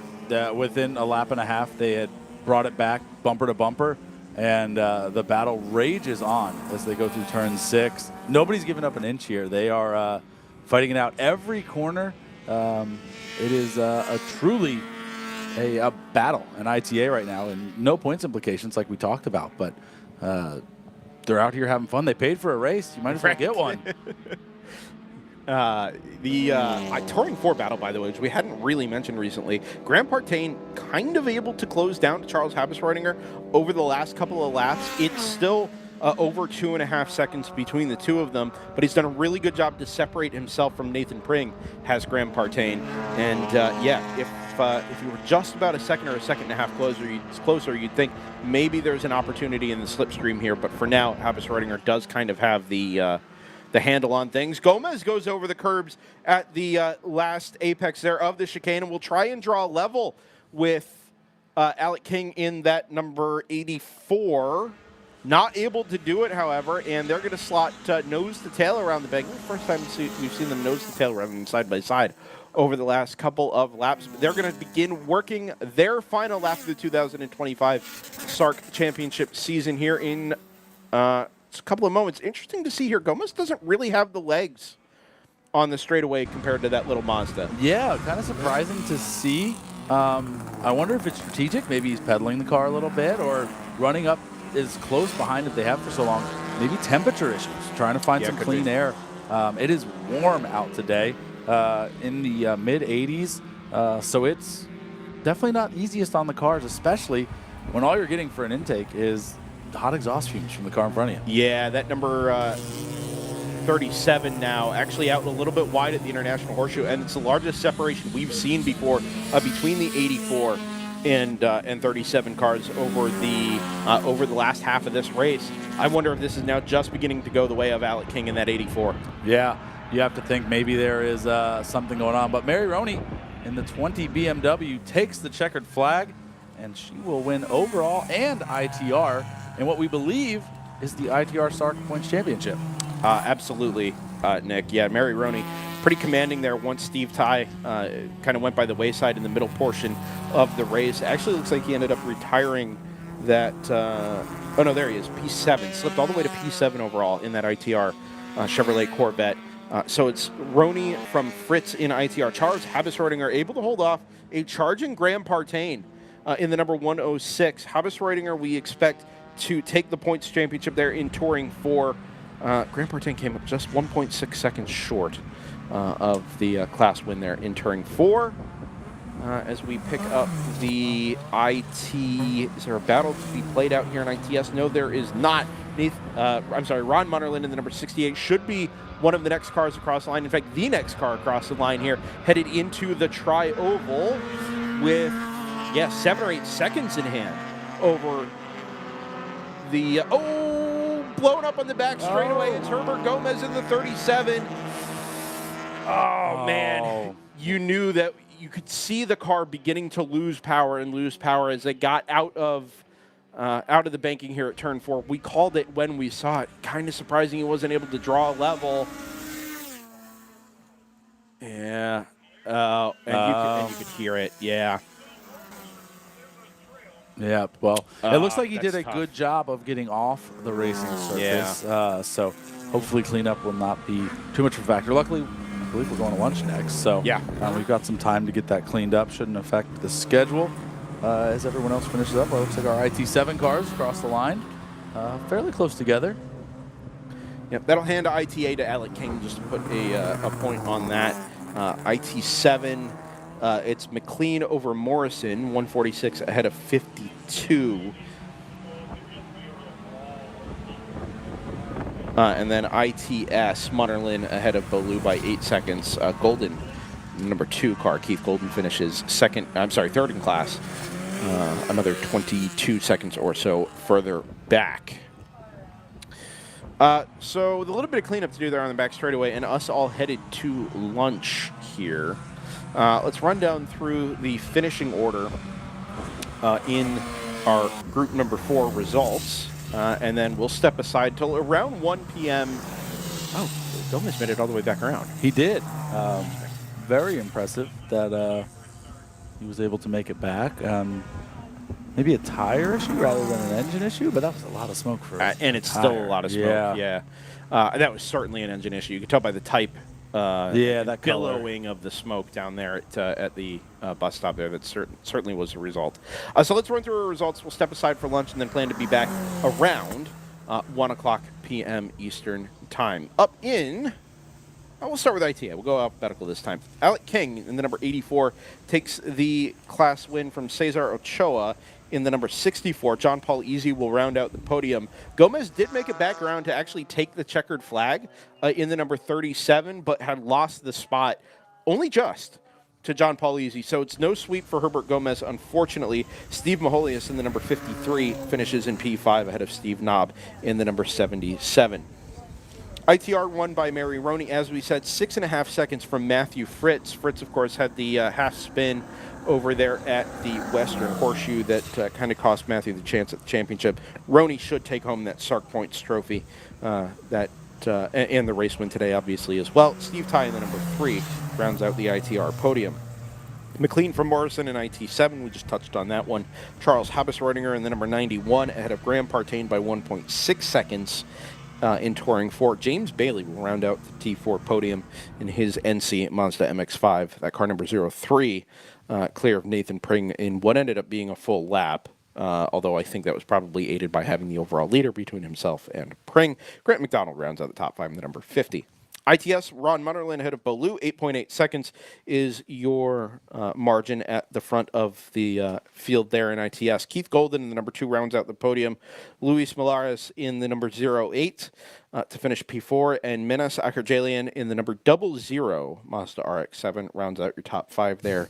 Quickly rolling through the rest of the ITS cars. Nicole Hecker, Richard Unger, and William Fee, the last cars to start the race there in ITS. Got about an hour break on our hands here with DriversEye Live at the SARRC Invitational Challenge. We, of course, have some presenting sponsors and partners to thank who have made this weekend all possible. It's been a fantastic weekend so far. Don't go anywhere. We've got 3 more races coming up, including Spec Miata right after lunch, which we anticipate being a 1 o'clock restart. Just keep us on in the background if you're going to go grab some lunch. We're going to do the same here at DriversEye Live. Brendan Kaczmarek, Nick Soriano up in the booth, Jordan Worth on the buttons from his remote studio. Stay with us and join us for some Spec Miata racing action in just about an hour's time from the World Center of Racing, the Daytona International Speedway.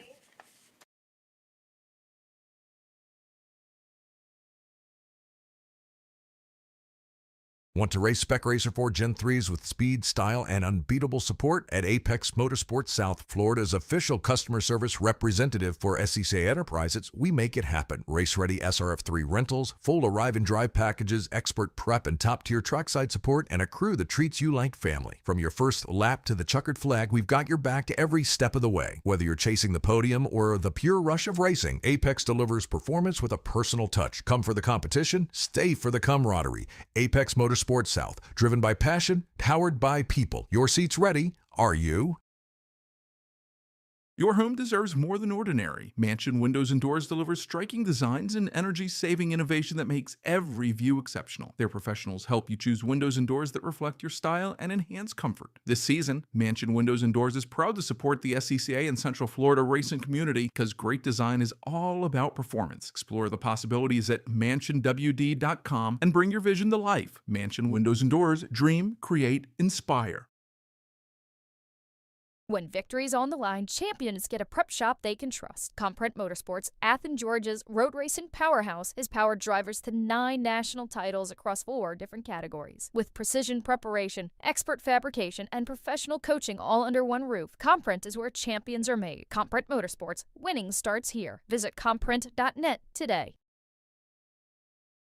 Every great race needs more horsepower. It needs volunteers. At every SCCA event, stewards keep competition safe and equal, judging the action and guiding drivers towards their best. CDIV's stewarding team, the Stewards of the Southeast, invite you to join their ranks at your next SCCA event. Committed to racing, you can race and serve as a steward on the same weekend. Whether you're a veteran racer or an experienced volunteer, your insight can shape the future of motorsports. Step up, give back, become a steward, and help the next generation drive faster and fairer. Learn more at scca.com. Looking for precision that performs under pressure? At Tri-X Precision Manufacturing, we don't just machine parts, we engineer confidence. From aerospace to defense, our AS9100D and ISO 9001-2015 certified team deliver high-quality custom CNC components built to exacting standards. Fast turnaround, flawless execution. When your mission demands reliability, Tri-X delivers. On time, every time. Based in Sarasota, Florida, discover the power of precision at trixpm.com. Bryce Kumis Racing is your home for American V8 performance modification and tuning. Located in Palm Bay, Florida, just 3 miles from I-95, our speed shop houses a dyno jet with load cell for precision tuning on most OEM ECUs, as well as Harley, Haltech, and Megasquirt. Not in need of tuning? BKR's team offers the Central Florida motorsports community services ranging from suspension and brake conversions to corner balancing, pre-purchase inspections, and race prep services. To learn more, find us on social media by searching Bryce Kunis Racing or call 321-848-2280 today. Ready to live the thrill of motorsports? The Washington, D.C. region of the SCCA has it all, and that's why we were named the 2024 SCCA Jumbo Region of the Year. Wheel-to-wheel road racing, precision autocross, high-speed HPDE, heart-pounding time trials, dirt-slinging rallycross, or feel the rush of road rally, virtual racing, or karting. Whatever you drive, there's a place for you in the SCCA and the Washington, D.C. region with over 50 events year-round so you can have fun with cars. And don't forget, it's our incredible volunteers who keep the action alive. Want to be a part of it? Step up and join the team. Get started today at wdcr-scca.org. Don't just watch racing, live it with WDCR.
Welcome back to Daytona International Speedway, the host of the 2025 SARRC Invitational Challenge. It is the points finale for the 2025 championship season. Double points on offer today, as they have been through our first 4 groups. We've got 3 more to come now. And, of course, we begin with the Spec Miata field with some regional classes in there, as well as actually SMX entry, I think, ran earlier this morning. But anyway, some of those regional and smaller SM classes mixed in with what is always just a tremendous showing out of the 30-car strong SM field. My name's Brendan Kaczmarek, joined, as I have been all weekend, by Nick Soriano up here in the booth next to me. Nick, this is kind of your wheelhouse here, Spec Miata. It is, yep. This is my bread and butter. I am excited for this one. I had the opportunity last night to walk around after the Enduro. A lot of guys still working on their cars. They were a little bit of over attention to detail on some of these cars, but good to see a lot of the competitors out there making some repairs, making some adjustments, trying to be ready for today. So very excited for this race.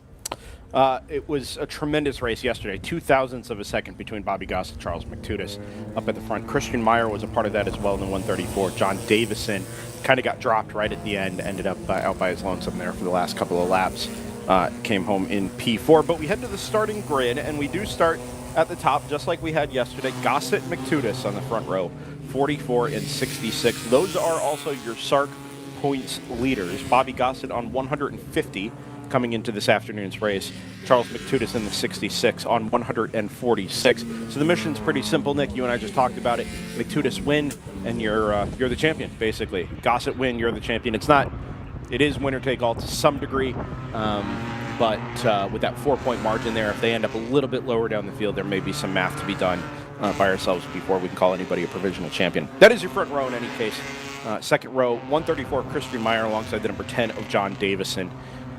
He will start on the outside. Inside of the third row is the first SMSE car. Those are the lower displacement 1.6 liter NA Mazda Miatas. Harley Scuffle in the number 45 will start alongside Alex Acosta in the number 24 SM entry. Michael Carter, the number 8, inside of row number 4 alongside Michael Fountain in the number 101. That's also an SMSE car. Malbec Ramos starts on the inside of row number 5. That's car number 4 alongside of Roy Hobson, car 157. That's an NB. Rob Bailey in the number 74 start inside of row number 6 alongside Eric Gerchak in car number 21. We get 7 and 77 again on row number 7. Go figure. It's like we had a little bit earlier this morning in SRF3. This time it's Jason Fichter in the 7 with Ellie Gossett alongside in that number 77, pink and white NB Miata. Ford Munnerlyn in the car number 34 starts inside of row number 8 alongside Tucker Martin in car 73. Lucas Jensen will head up the inside of row number 8 alongside Jason Turcotte in number 115. That's an SMT car. Alternate tires on that car.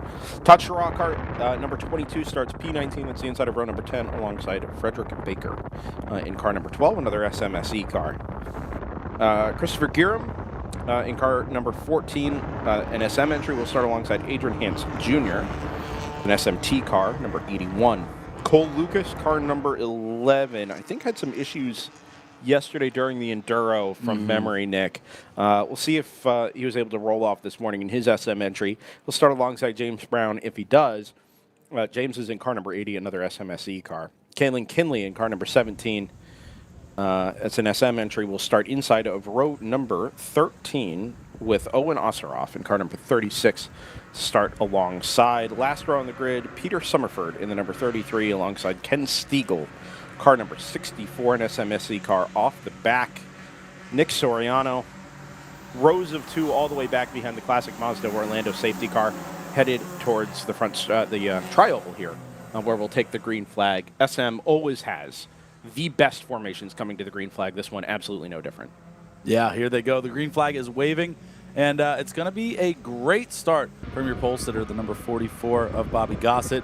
He's going to carry the field into turn number 1 on the inside. Man, they are bumper to bumper, 6, 7, 8 rows back. Nothing between any of them. Let's see if they can make it through cleanly. No one fanning out to go 3 wide. Staying 2 by 2 for turn number 1. And looks pretty good so far. Bobby Gossett appears to be in the lead still with Charles McTudis right on his back. Look at bumper. Harley Scuffle in that kind of pinkish colored number 45. That smaller displacement 1.6 liter engine goes up the inside and in amongst the SM entries. Second by just the nose coming out of the International Horseshoe. I think that's alongside McTudis. Obviously that'll push Harley out to the outside headed into the kink, but hanging tough there as they work through the left-hander and into the braking zone at turn number 5. Yeah, he had a great start, was able to move up. A little bit of tire lockup. Pretty common in the Spec Miatas going to turn 5. That right front gets a little light as the car unloads. And so not too much drama as they go down into turn number 6. But here they go. Harley's still staying there, hanging in right on the outside, moving back to 4th as it looks like John Davison moving up the inside of him to take 4th. And it'll all come down to pairings here. Who's going to get left out?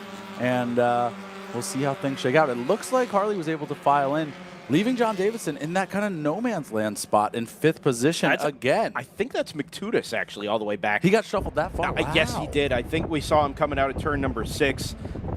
This camera's a little out of focus, it turns out. So, but you see the yellow nose of McTudis way back there in P5. So Harley has kind of thrown the cat amongst the pigeons here with the SM cars, and if it's leaving anybody in a weird spot here, it's going to be Chuck McTudis in that number 66. Bobby Gossett appears to still be your race leader, headed through the Le Mans chicane for the first time. Single file all the way back through the SM and SE fields, and they'll start grabbing gears as one car misses the last apex there, bails out and joins the line with no advantage gained there.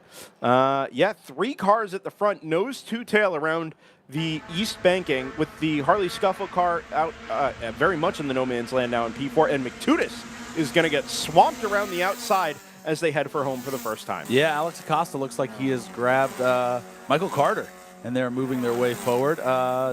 John Davison. Alex Acosta's grabbed John Davison. John fell way back. So your front 3 are going to be Bobby Gossett, Christian Meyer, and Michael Carter, who's worked his way up. Coming from, 6th or 7th place at the start? It's a really, really good start from Michael Carter there. Grid sheet shows Michael as having started back in P7, if I read that correctly. Yes, I do. Yeah, so really, really good start there. He's filed into 2nd now, right behind Bobby Gossett. So Christian Meyer out there, and Alex has pushed John up into 4th. So you've got Gossett, Carter, Meyer, Davison, Acosta, your top 5 right now as they make their way through the kink. I think Meyer's been able to get Gossett down there at turn number 1. We'll see if we can pick up the car numbers as they head towards the western horseshoe here. That is the 134, absolutely. Then the 8, then the 44 with the white numbers. So all change even by the time they've completed the first or the second running of the infield loop here at the Daytona International Speedway. Meyer, Carter, Gossett, and then P4 is the 10 car of John Davison, before we get back to what I believe is Malbec Ramos in the number 4, that bright orange number 4 car, leading home Charles McTudis there, P6, 5 and 6. Sorry, yes, that is Malbec Ramos. I thought that was Alex Acosta. Alex used to run a very similar livery. It might be Alex's old car for all I know.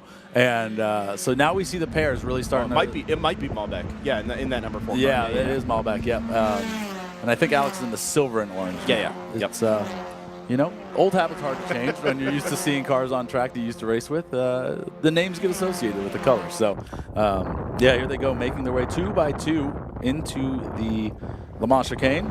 Looking pretty clean so far for the front group. Yeah, everyone making their way out as they start to pair up again. Your front 2. Yeah, it was really good car placement from Christian Meyer in that number 134, the lead car. Obviously, it makes a perfect amount of sense. Clean sight lines all the way into that Le Mans chicane, where it really does matter, especially now that the visual references back there have changed with all the pavement that's been put in. There's no tire barriers or anything like that kind of help your turn-in markers. So the more you have at your disposal, the easier it's going to be. 134 leads 8, and then 44 leads 10. John Davison puts in the quickest lap of the race with all of that draft. It ducks to the inside, it looks like. Of that number 44, Bobby Gossett, to take the 3rd spot. Oh, out wide is that the 0-8 of Carter, who tried to move for the lead. I think it was, and Meyer is going to go back up the inside on the throttle as they work through the S-bend towards turn number 3. They did. John picked up Michael Carter and was able to give him a bump. So maybe kind of a show of grace to Michael Carter, saying, hey, you know, if we get the chance, let's work together. Let's get out of this pack and make it a 2-horse race. But shuffling continues. Meyer still leading with Carter right behind, then Gossett, then Davison in 4th. And then Charles Matutis fought his way back into 5th. And Malbec Ramos in 6th. Those are your front pack cars right now. We heard discussion yesterday. Meyer and Davison kind of anticipated to work together a little bit at least. They didn't really have the opportunity to find themselves yesterday, and ultimately Davison was the lone man stuck there in P4, while Meyer went on to be a part of that lead scrap coming to the checkered flag. Not really the case this morning. Be interesting to see if John seeks out Christian in that number 134, or if he stays with Michael Carter, at least for the time being, to try and at least keep Meyer honest up there in the race lead. Yeah, here we have a kind of interesting grouping going on. We've got the front 2 have not been able to hook up, but then the next 3, 3rd, 4th, and 5th, have created their own little train. So going to be very tight as they come towards the Le Mans chicane. See if anyone makes a move. It looks from here that everyone's going to play nicely as they file in to the Le Mans chicane. We'll see them coming on the screen right now. And yeah, they're going to stay single file through there. Top 6 just making their way through. Like we've seen in other groups, biding time. I think we all know that it's a little too early to start making moves with a 13-lap race, 40 minutes. No sense in going crazy and ruining anything now when you've got the front pack in sight. Really interesting to see Matutis out of turn 6 that time not fall back to pick up Malbec Ramos in the number 4. Instead, kept foot flat to the throttle and didn't really drag the brake there. It's leaving Malbec in a precarious position here behind the 66 of Matutis, who actually does now drop off the back of that group of 2 as we go full course yellow around the Daytona International Speedway. All right, let's see if we there's a car off in the barriers down at turn 5 there, Nick. Oh, yep, sure is. Driver's left. Looks like maybe he's gone around on the exit of the kink and caught the wall just past the quarter marshal station there, right where the Armco ends. Can't get a number on it, but it's orange and black. It's not Acosta, is it? No, Acosta's come through. He's come through. We have in the back there that would be orange and blue, you said? Orange and blue. That may be Cole Lucas in the number 11.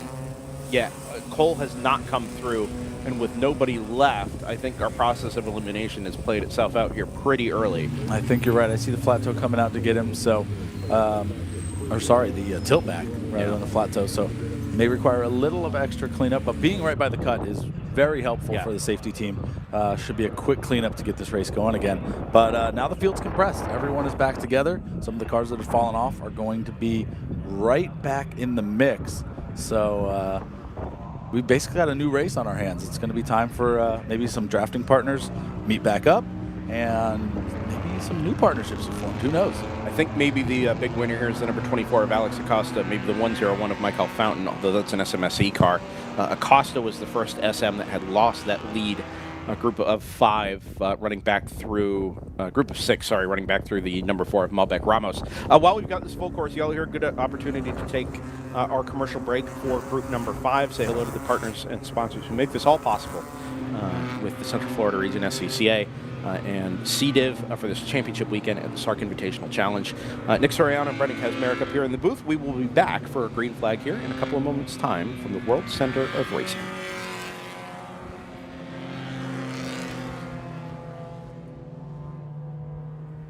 Utilizing advanced CNC machinery and software, the team at Silverhorse Racing and Space Coast Precision proudly manufacture products in the USA, right on Florida's Space Coast. They take pride in supplying companies such as Shelby American, Magnuson Superchargers, SpaceX, and more, producing components for some of the world's fastest and most recognizable vehicles. From deep-sea water testing to parts for America's space program and everything in between, they are ready to tackle your manufacturing needs. Check them out on the web at silverhorseracing.com or spacecoastprecision.com to learn more. Babyface Fabrication is the product of years of NASCAR and road racing fabrication experience by SCCA B-Spec driver Josh Schmidt. Our website has dozens of existing products and custom solutions for your current or next race car build. Visit babyfacefabrication.com to learn more. At At Speed Tech Automotive, our mission is to deliver unmatched performance, innovation, and reliability to every vehicle we service and modify. With over 20 years of experience in the automotive industry and 15 years of racing expertise, we're driven by a passion for precision engineering and cutting-edge technology. Our goal is to push the boundaries of automotive excellence, offering our clients high-performance solutions that enhance both the speed and safety of their vehicles. Whether on the track or on the road, we are committed to exceeding expectations, fostering lasting relationships, and setting the standard for performance and service in the automotive world. For more, find us on Facebook at Speed Tech Automotive and Speed Tech Motorsport.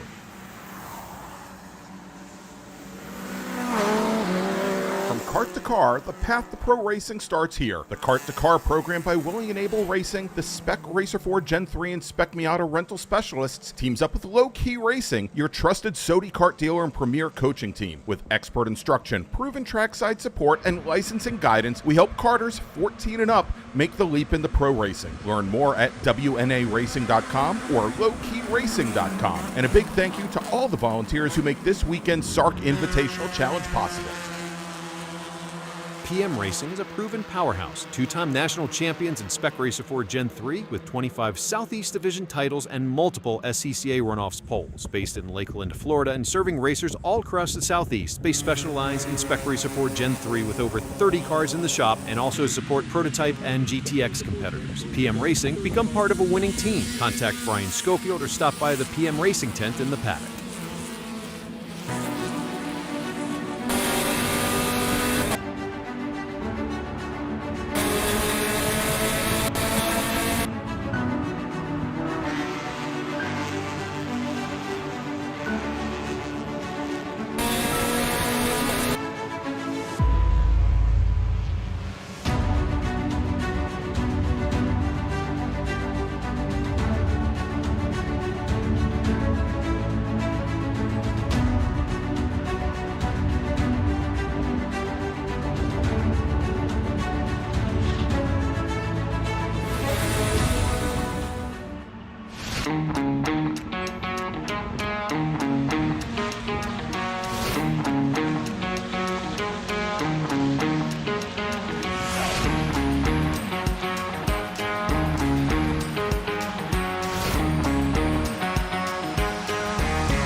At the World Center of Racing, the Daytona International Speedway. We had an insanely quick cleanup down there at turn number 5. We had committed to the ad break, but you saw most of this first lap. Back to green as field rounds NASCAR turn number 4 with 27 minutes left on the clock here. Appears to still be Meyer and Carter at the front. Gossett and Davison together with McTutis in P5 as they come back through to complete lap number 5. It is Meyer and Carter up the front. And then Gossett and Davison getting a little racy there for third. McTutis is going to have to kind of choose one or the other on the way into turns 1 and 2 here. Does go to the inside. He'll stick in behind John Davison in that number 10. Yeah, everyone going single file after that.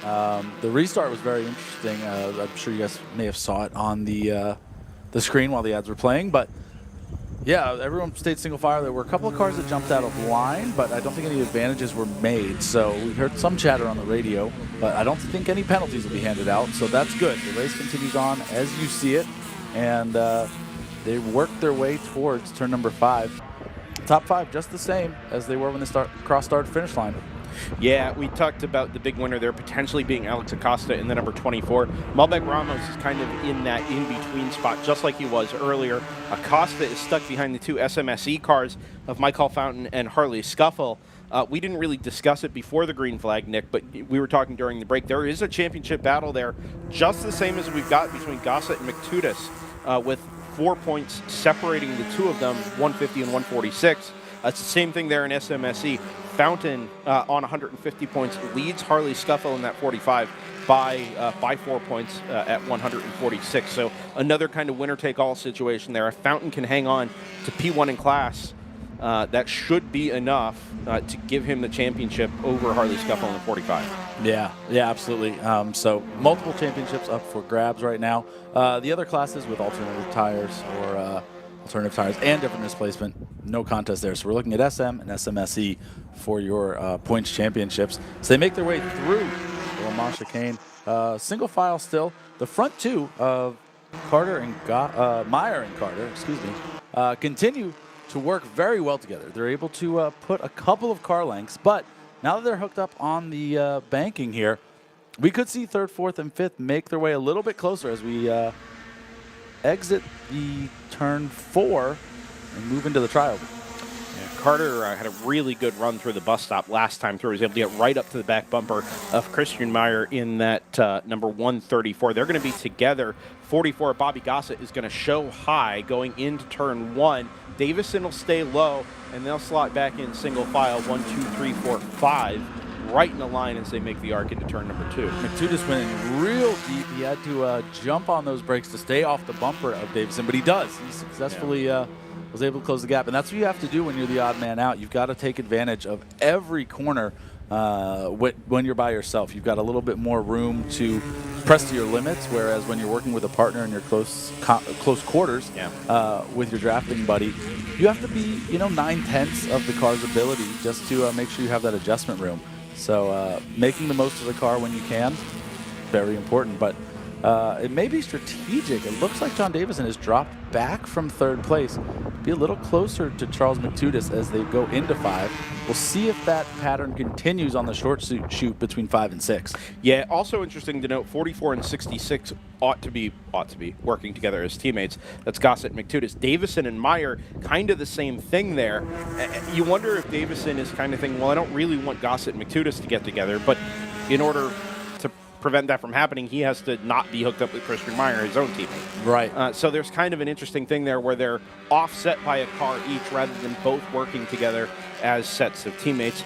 We've got 6 laps complete, so as we round the halfway point of this lap, we are halfway through what is still a 13-lap race. Yep, and it was kind of what we talked about between 5 and 6. Davison backed up to get to Charles McTutis so that they could connect between 6 and the bus stop, the Le Mans chicane. And the third place car fell back to them. So now exiting, again, Davison backs up to McTutis, and they are hooked up nice and early. Oh, no, McTutis goes around the outside. Fascinating. I wonder if he thought this was his chance to go get Bobby Gossett, and that's exactly going to be the case here. Gossett goes high to pick up McTutis in the draft. It's going to leave Davison now as the odd man out, and if you're Christian Meyer, what do? For the second time this weekend, it appears that there's a chance your teammate's going to get dropped, but you're the one fighting for the race win, hooked up with the overall race leader, Michael Carter. Yeah, and you'll see Meyer makes a move to the inside. And maybe he's defending that position, or maybe Michael Carter moves to the outside to get some fresh air as they go into turn 1. Maybe a little bump in turn 1 there on the braking zone. Again, we talked about when you're with a pair, you don't want to drive quite on the edge. You want to have that room for error. But it looks like no harm, no foul. They make it through. And the 134 of Christian Meyer now leads as they go through the International Horseshoe. Also worth noting a little bit further back, Alex Acosta has jumped the 2 SMSE cars, jumped Malbec Ramos as well in the number 4, and now leads that second pack in the silver and orange. The much more orange car of Malbec Ramos in the number 4 drops back a spot. Was also behind Ford Munnerlyn in the 34 at the line, although that's not the case now. So we've got those 2 teammates, we'll say in air quotes, of Acosta and Ramos working together at the front of group number 2 as well. And then you've got Ford Munnerlyn and the 2 SMSE cars of Fountain and Scuffle fighting for their own championship. Down towards turn number 6 as we work lap number 8 of 13. Meyer from Michael Carter from Bobby Gossett and McTutis way out wide. Davison is going to follow McTutis out there, keep his foot flat to the floor. And as McTutis draws up to the back of the number 44 of Bobby Gossett, the 2 leaders are hooked right together. Still Meyer leading Carter around the banking at oval turn number 2. Davison hanging in there kind of tough. We'll pick up a couple of car lengths as they work back towards the bus stop again and just draw into the draft, but without a partner there to help him play this sort of 2x2 game up at the front of the field. I think it's going to be tough for John unless that 134 of Meyer makes a mistake or has an issue. Davis actually misses the second apex of the chicane there, out through the pavement, and the fourth apex. All crossed up there working through the bus stop. Yeah, that was very unfortunate because he needed to maximize that bus stop to stay within a shout of the front two groups. That's going to hurt him, putting him in no man's land again, similar to what they saw yesterday. Now you have to wonder if Acosta and Ramos have what it takes to get to him. Is he enough of a sitting duck for those two to get their act together and start making some ground on him? You can see how much time Davison has lost. It was enough to kind of be in that gaggle with the two leaders, but once he started to slip back, there's just no way he can really even sniff the draft from there without a shove from behind it to keep him in the game. Yeah, he's going to need them to get a little racy up in front. Maybe in the infield here is the perfect opportunity. He can maximize hitting the marks, running that car 10-10s, while the other ones maybe go side by side, slow each other up. That's all he can hope for. But the next group, they packed back together, led by Alex Acosta, Malbec Ramos right behind, and the two SMSE cars holding their own in that second group. They are staying nice and competitive with them. So yeah, I think Ramos was doing a pretty good job there leading that second group. Now that Acosta's in there, I think they're faster than they would have been in general, but they do seem to find ways to kind of hold each other up at some of these slower corners. And I'm sure you know, and you can say it better than I, but rule number one of Spec Me Auto Racing has got to be don't hold each other up. Right? Exactly. Don't cost yourself time. What you need to do is work together and not be one of the ones that gets eliminated as the racing wears on here. Yeah, all too often we get in the mindset of, once we're in a position, the race kind of settles in. We think, okay, this is where I'm going to end up. I've got to, defend. You've got to keep your mind open to the opportunity that, working together, you can still move forward, I had a learning experience at a race at Sebring one time where I was running third, and I said, you know what, I want a podium. And the guy in fourth after the race said, what's going on? Why were you blocking? Could have worked together. We could have caught first and second. And looking back at it, he was absolutely right. And so it's a tough lesson to learn sometimes, but we'll see if this second group continues to race, which it looks like they are. You're going to see them coming into frame at the entrance of the bus stop soon. They are too wide, too deep. So maybe not as much friendliness in the second group as there is in the first, who continue to go single file, pair by pair. And it continues to be Christian Meyer and Michael Carter leading, but Charles McTutis and Bobby Gossett right behind him. Yeah, I think McTutis is a little bit too experienced to do anything silly like to start racing that lead duo. I think much happier to just kind of sit in position. He will duck out to the outside of the tri-oval here, completing lap number 9.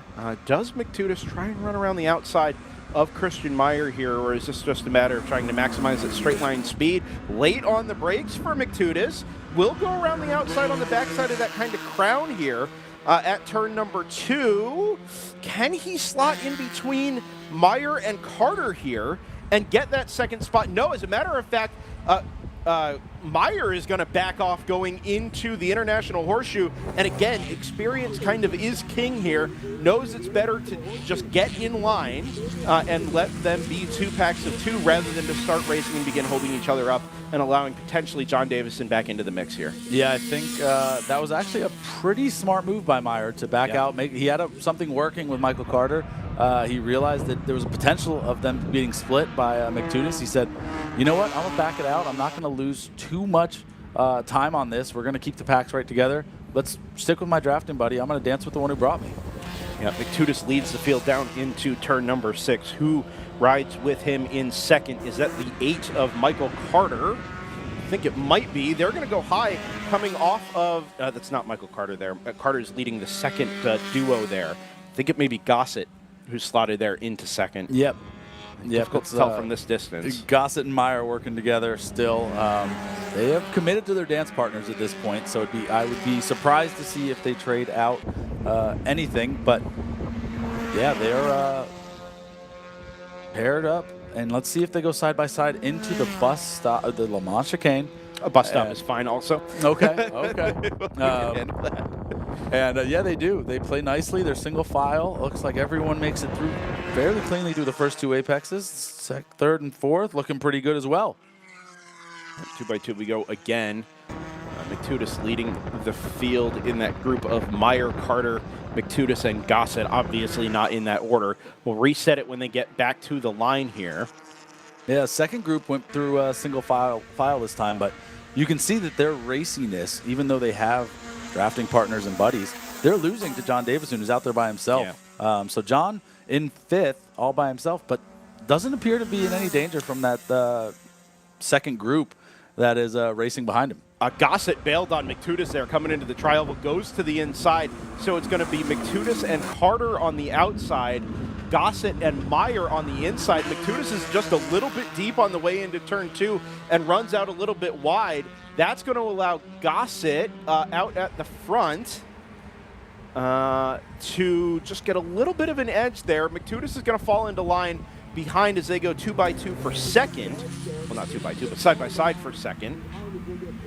Side by side again in the run down towards the King. I think they've got enough margin here over Davison with these last 2 laps in hand that they can get away with a little bit of side by side action and holding each other up. But it won't take much if they continue this out through turn 6 and hamper their runs back onto the oval. To potentially allow Davison with a little bit of clear to be able to push through the infield, push through the chicane, and maybe claw his way back into this with what should be 2 to go as they come back to the line. Yeah, that front group is starting to be more and more racy. They were pretty well behaved for the first 3 quarters of the race, but now starting to see the end in sight, and everybody is looking to get into the best position possible for this finish as they go side by side. None of them hooked up yet. As they're on the bankings of 1 and 2, and they're just out there as a group. No real organization just yet. The outside 2 cars get together. Interesting. I was going to say it's Mctudis and Gossett high, Meyer and Carter low. Meyer goes high to try and pick up Bobby Gossett, in the number 44. It kind of works, but it balks Mctudis a little bit, and it's going to leave Carter back in P4. So there's the 134 of Meyer, then 44 and 66, and then the 8 of Michael Carter falls back into P4. Yeah, and the second and third place cars out of the bus stop now hooking up. That looks like Mctudis and Gossett.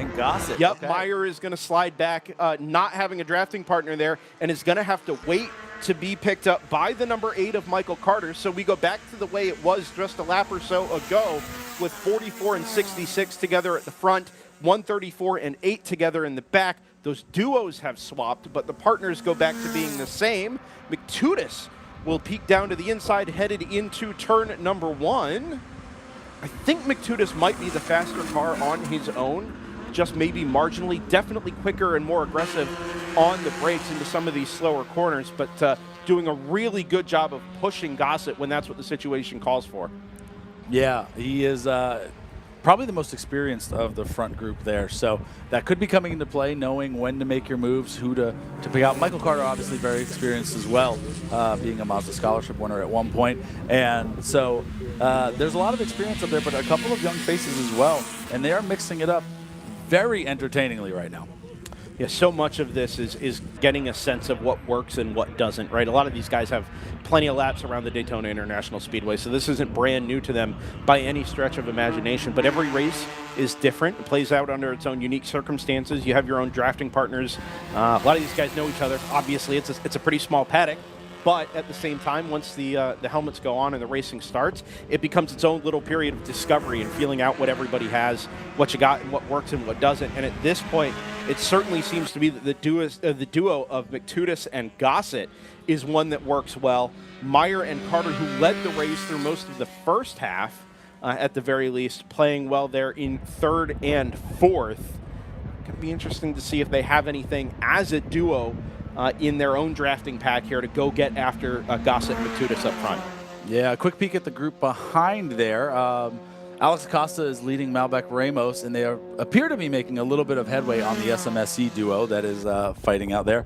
But Michael Carter and... Oh, that's a slide for Mctudis on the way into chicane. Sorry, Nick, didn't mean to cut you off, but that car was 10 or 12 degrees sideways on the way through that first left-hander.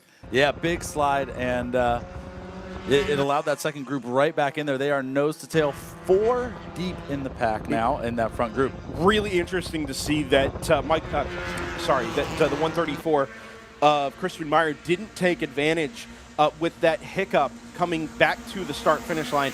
Where do you think you want to be here? We saw McTutis in P2 yesterday, kind of had the run. Is Bobby Gossett in the best seat here? Would you rather be in the second pack of two with Meyer and Carter here? What's the thought as we begin the last lap? This is tough. If you're McTutis, you kind of know where to make your run now. So he has maybe a little experience. But knowing that he was unable to make the move, maybe he feels like he should be in the front. He might try to make a move somewhere in this infield as all four of them go into turn 3. Oh, no, we're going to have a move. Meyer. To the inside on the way into the International Horseshoe. Gossett stays wide, and it allows Meyer up the inside by just about half a nose there. Gets it alongside the rear axle of car number 44. Move is not complete. They're going to stay as a group of two. Gossett and McTutis to the inside as they head towards the kink. Meyer and Carter are going to have to do it a different way as they head towards the west banking. Yeah, and looking back, it looks like Harley Schofield was at the back of the second group, has now moved right behind Malbec Ramos in that section. But more importantly, ahead of Michael Fountain, and that would be enough to give Harley Scuffil the SMSE title for the 2025 SARRC Points Championship. Leaders come back through turn number 6, foot flat to the floor as they begin the climb up the 31-degree banking at the west end of the World Center of Racing. It's Gossett and McTutis together at the front, Meyer and Carter together in that order, with about a car length and a half to choose between the two packs, working through that western banking. Here comes Meyer being pushed by Carter, closes into within a car length. I don't know that the bus stop is going to be the opportunity to get this done. Carter ducks to the inside and kind of leaves Meyer in that 134 alone. Now, is he trying to get a run here through the inner loop at top speed to try and claw that all back and get a top speed run coming back to the checkered flag? We wait and see. Oh, Gossett's way out over the curbs. Carter is way out over the curbs. McTutis has a run. Oh boy, up this at is the going to be front, tight.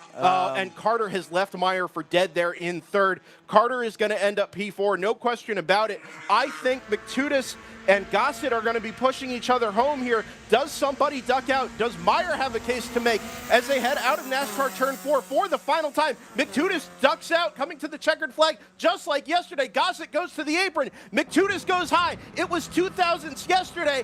It's 1,000th today, and Bobby Gossett will do the double at Daytona. You didn't think it could get closer than it did on Saturday.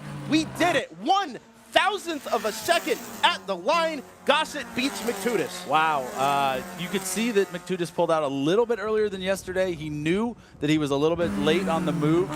Today, again, just a little bit late. But, wow. 1,000th of a second. You can't get any closer. I mean, you literally can't. You literally can. Well, so, Nick Bruni and you may have a different discussion there. Yeah, there's the potential. But looking a little bit further back, Harley Schofield does end up in front of Michael Fountain by 0.08 of a second. Oh, man. So we do believe that with this running order, Bobby Gossett is going to be your provisional SARRC Points champion, and Harley Schofield will be your provisional SMSE SARRC Points champion for the 2025 season after a great race. It is tremendous to me that Charles McTutis, with 2 opportunities to win this year's SARRC Points Championship, coming to the finale here at Daytona, finished second in both of those opportunities. That's going to end up being the difference maker, right? He could have done it yesterday and clawed some of that margin back. Could have done it today and clawed some of that margin back. It didn't work out that way. Combined margin of victory across our 2 Spec Miata races after something like 20 laps of racing here at Daytona. Combined margin of victory, 0.03 of a second, and that 0.03 of a second ended up deciding this year's SM Points Championship in the South Atlantic Road Racing Championship. Just tremendous. Yeah, there was nothing between them. It was as close as you can get. Like I said, I thought Charles may be in a good position being in second. He knew when to make the run. Today, Bobby went down onto the apron, which may have made things a little bit different, rather than staying up on the banking of the tri-oval. But in the end, Bobby Gossett pulls off the double and will be your SARRC Point champion, all of the things remaining the same. Fantastic. We're going to catch our breath here, which is something I normally hate when commentators say, but I literally shouted into the microphone for the last half a lap there. So I am going to catch my breath here, take a drink of water. We're going to thank our partners and sponsors who have made this live streaming weekend at the 2025 SARRC Invitational Challenge possible, and regroup for group number 6, penultimate race of the weekend, production cars, GTL, B and C spec, and some more improved touring with ITB and ITC. More championships to hand out here at the SARRC Invitational Challenge on DriversEye Live. Be back in a few moments.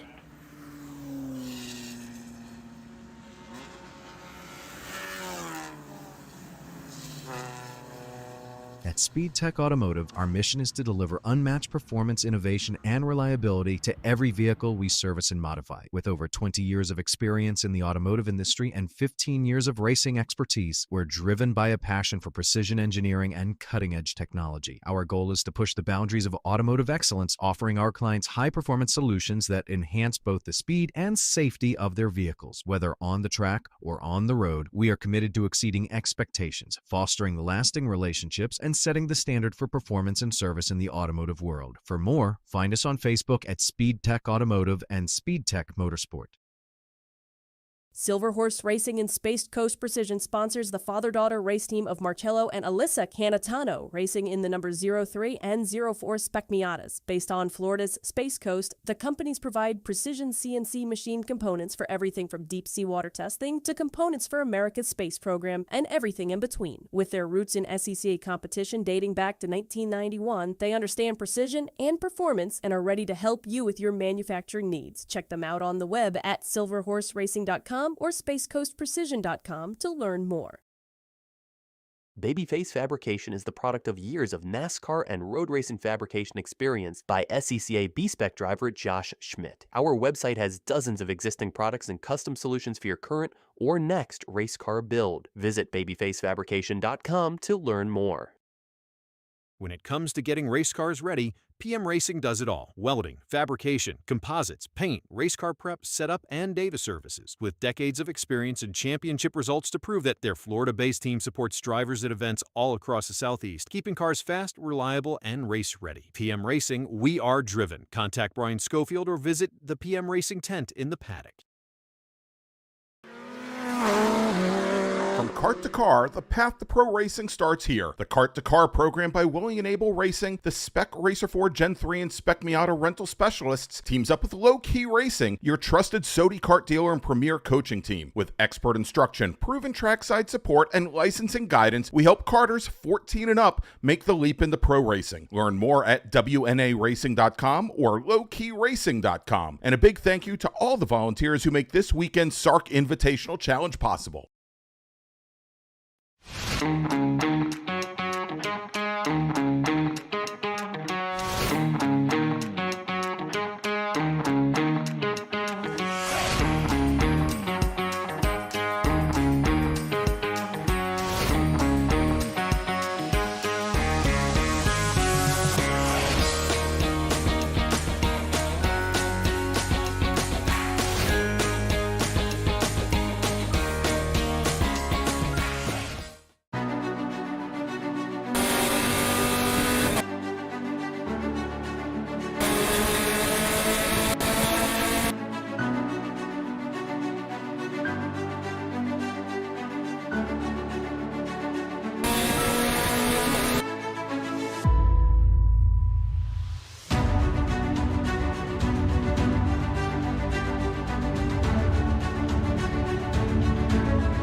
Back at the World Center of Racing, 2 races to go on this fine Sunday afternoon in Daytona Beach, Florida. Thanks for being with us, everybody. Brendan Kaczmarek and Nick Soriano up here in the booth.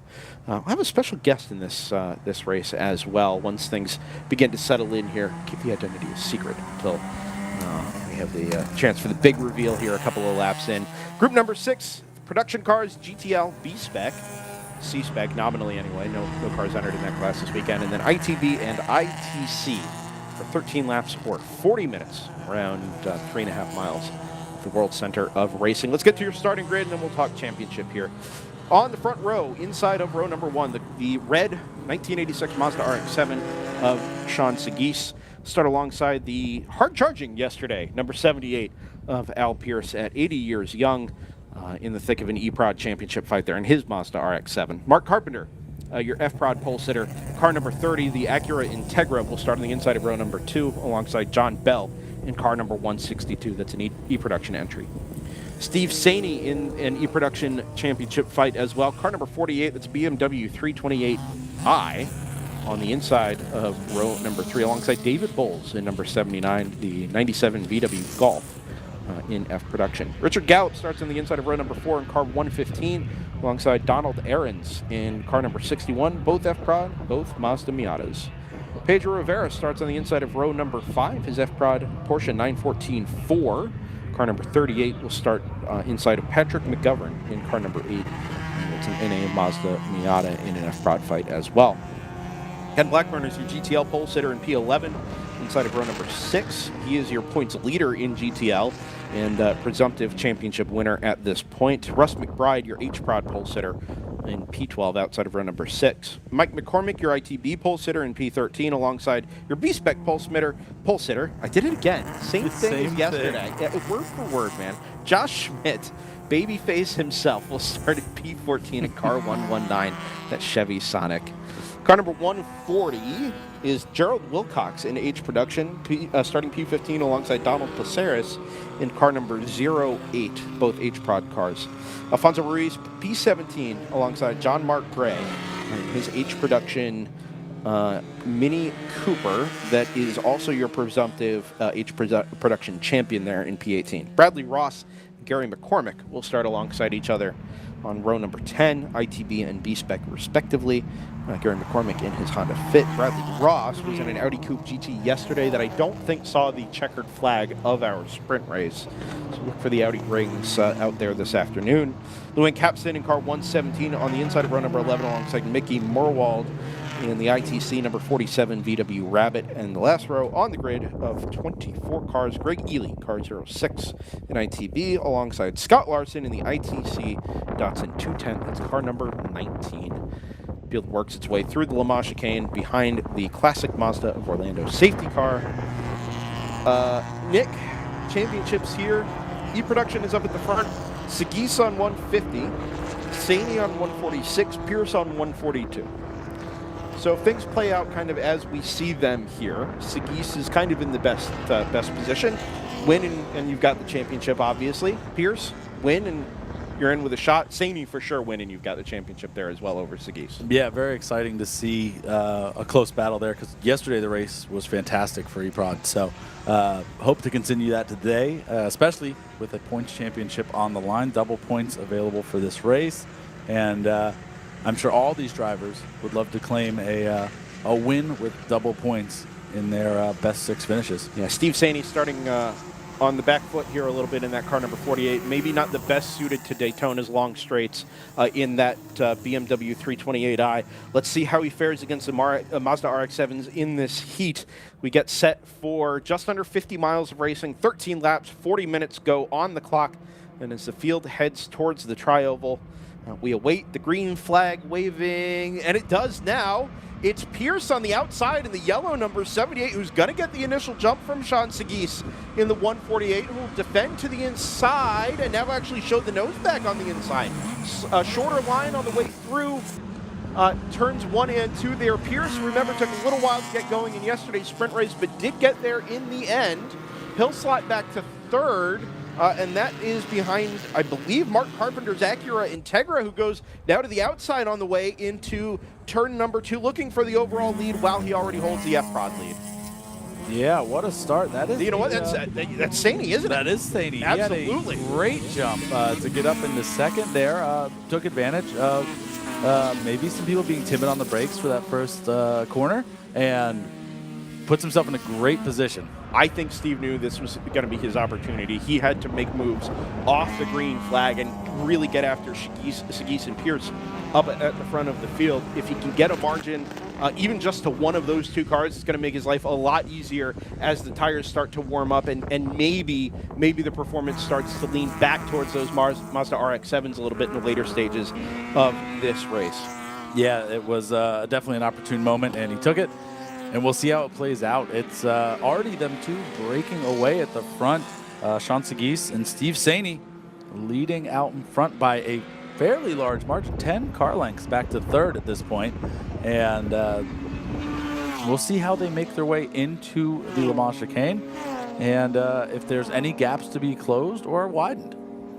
Saney good on the brakes on the way into the turn 7 chicane there on the back straightaway. A little bit better car placement. Nobody really getting after the curbs here, which makes sense. Low tire pressures, low tire temperatures.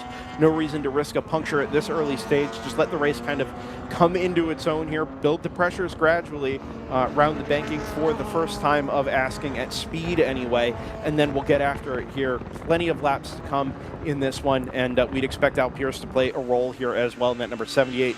Just taking his time getting going as he defends from the other yellow RX-7 of John Bell, car number 162. Yeah, Al took a while to get kind of in the groove yesterday, too. We saw him a little further back, but then something clicked for him, and he was able to get back into the mix. And it may be similar today, just kind of getting the rhythm going and getting the car up to temperature to where you're comfortable with its performance level. And we'll see if he'll be able to claw some time back from these two front runners. Maybe they get a little racy at the front and give him an opportunity to get back into this race. Saney was really, really good here in the battle for the overall lead, headed down towards turns 1 and 2. Kind of hung in the draft of that RX-7, despite being the bigger, boxier car with that number 48. 148 and 48 head together down towards the kink for the second time. Saney a little bit stronger through this portion of the track before the sleekness, let's say, of that Mazda RX-7 begins to take hold around the west banking here. Seguis is a little deep into turn number 5, allows Saney to draw right up to the back bumper there and get back to the throttle a little bit earlier than Sean in that red RX-7. They'll go single file down into the braking zone for turn number 6. Yeah, good run up onto the banking, and we'll see if Saney is comfortable just staying in the draft or if he's going to try and make a run, go around the outside maybe.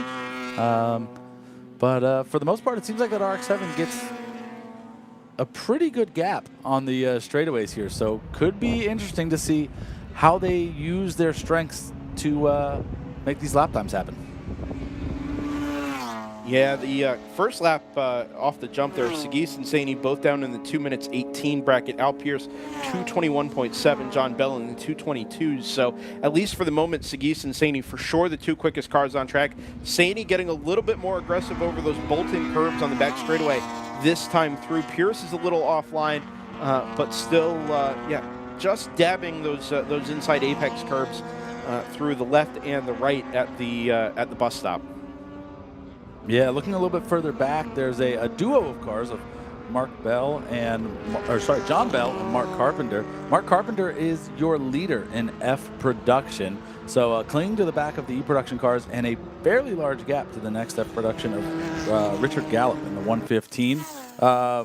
Provisionally, Mark Carpenter is your leader in points after yesterday's race, so right now he's looking pretty comfortable to maybe wrap up a points championship if all things stay nice and smooth. Yep, just needs to finish out in front of Richard Gallup in the number 115 red Mazda Miata, and that would be enough to hand that divisional trophy to Mark Carpenter in the number 30. Long way to go in this one yet. And as we just begin to settle in, some battles we'll need to catch up on further down, particularly down in ITB as well. H-Prod has got a fight of its own there to do as well. Nick, I'm going to leave you to that to catch up on things here just for the moment while we welcome our special guest for group number 6. Happy to welcome up to the DriversEye booth this weekend, Brad Davis, Executive Steward of the Southeast Division. Well, glad to be here. Thank you, Brendan. Yeah, thanks for being with us. Some incredible racing this weekend. It's been tremendous. I mean, really, genuinely tremendous. Daytona is, of course, a special place, but it's not normally just enough to do laps around a big track every once in a while. You got to have the racing and the action to go with it, and we've had it in spades this weekend. It's been really, really awesome. We wouldn't normally just invite stewards to the booth for fun here, Brad. This is something that we're real big on, unless we really need an in-depth explanation, which I suppose in some ways we do. One of our sponsors this weekend is listed on our sheet as Stewards of the Southeast, which makes it sound like you guys are stewards of an entire geographic area, and to some degree in the club you are. Just makes it sound like, like the world, like you're just in charge of that part of the world. But you guys do a tremendous job filling all kinds of roles throughout the SCCA. It's not just sitting up here in race control or in a dark room somewhere down in the paddock. I mean, there really is a lot within the stewarding program, top to bottom, that helps keep race weekends running the way that they do. There sure is. It's incredible. Everybody knows volunteers make the SCCA click, and of course you see the volunteers on the corners, and we can't do it without them. But the unseen volunteers tend to be the stewards. We have safety stewards. We have the stewards of the meet, which adjudicate things if people are running into people to decide who did what. The chief steward, of course, runs the event. And then we have the operating stewards that are up in the tower, and they're deciding whether to go full course caution or something like that. So those positions are really something that people are dedicated to the organization. A lot of retired drivers, a lot of retired workers. We've gotten some younger stewards in that we're trying to attract. It's something you could do even if you're still driving and still a current driver. You could drive and volunteer part of your time to be a steward. And all you need is kind of a good head on your shoulders, a sense of fairness, and an ability to interpret the rules. One of the things I've always found really interesting about the SCCA and really impacted me when I first got involved in the club as a quarter marshal way back in 2009, right here in the Central Florida region, was just how accessible it was, but how few people knew how accessible it was. There really is no barrier to entry to volunteering in the SCCA in general, right? Whether you want to get involved as, down on the corners as a F&C marshal, or down on the grid, pit lane, anything like that. The barrier to entry there is literally just send somebody an email or give somebody a call, right? There's no qualifications required to get in and do something like that.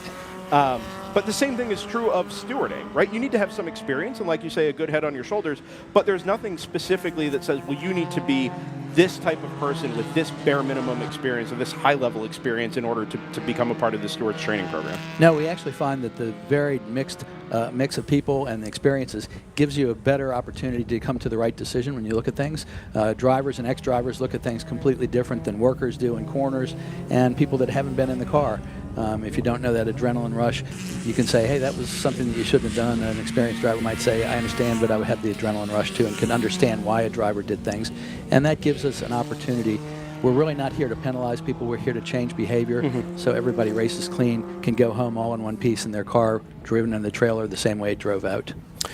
What's your motivation to be a part of the Stewards Committee, and in particular as an executive steward down here in the Southeast Division? Because I think there are a lot of people that would say, well, it's a thankless job. You're not really out making any friends. You're probably making more enemies than you are friends if you're doing your job well to some degree. But you're obviously pretty well invested here, Brad. And I'm just curious to kind of understand where your head's at and what makes it work for you. Personally, for me, I started racing almost 40 years ago, and I ran as a driver, and somebody was behind the scenes doing all of that, making it possible for me.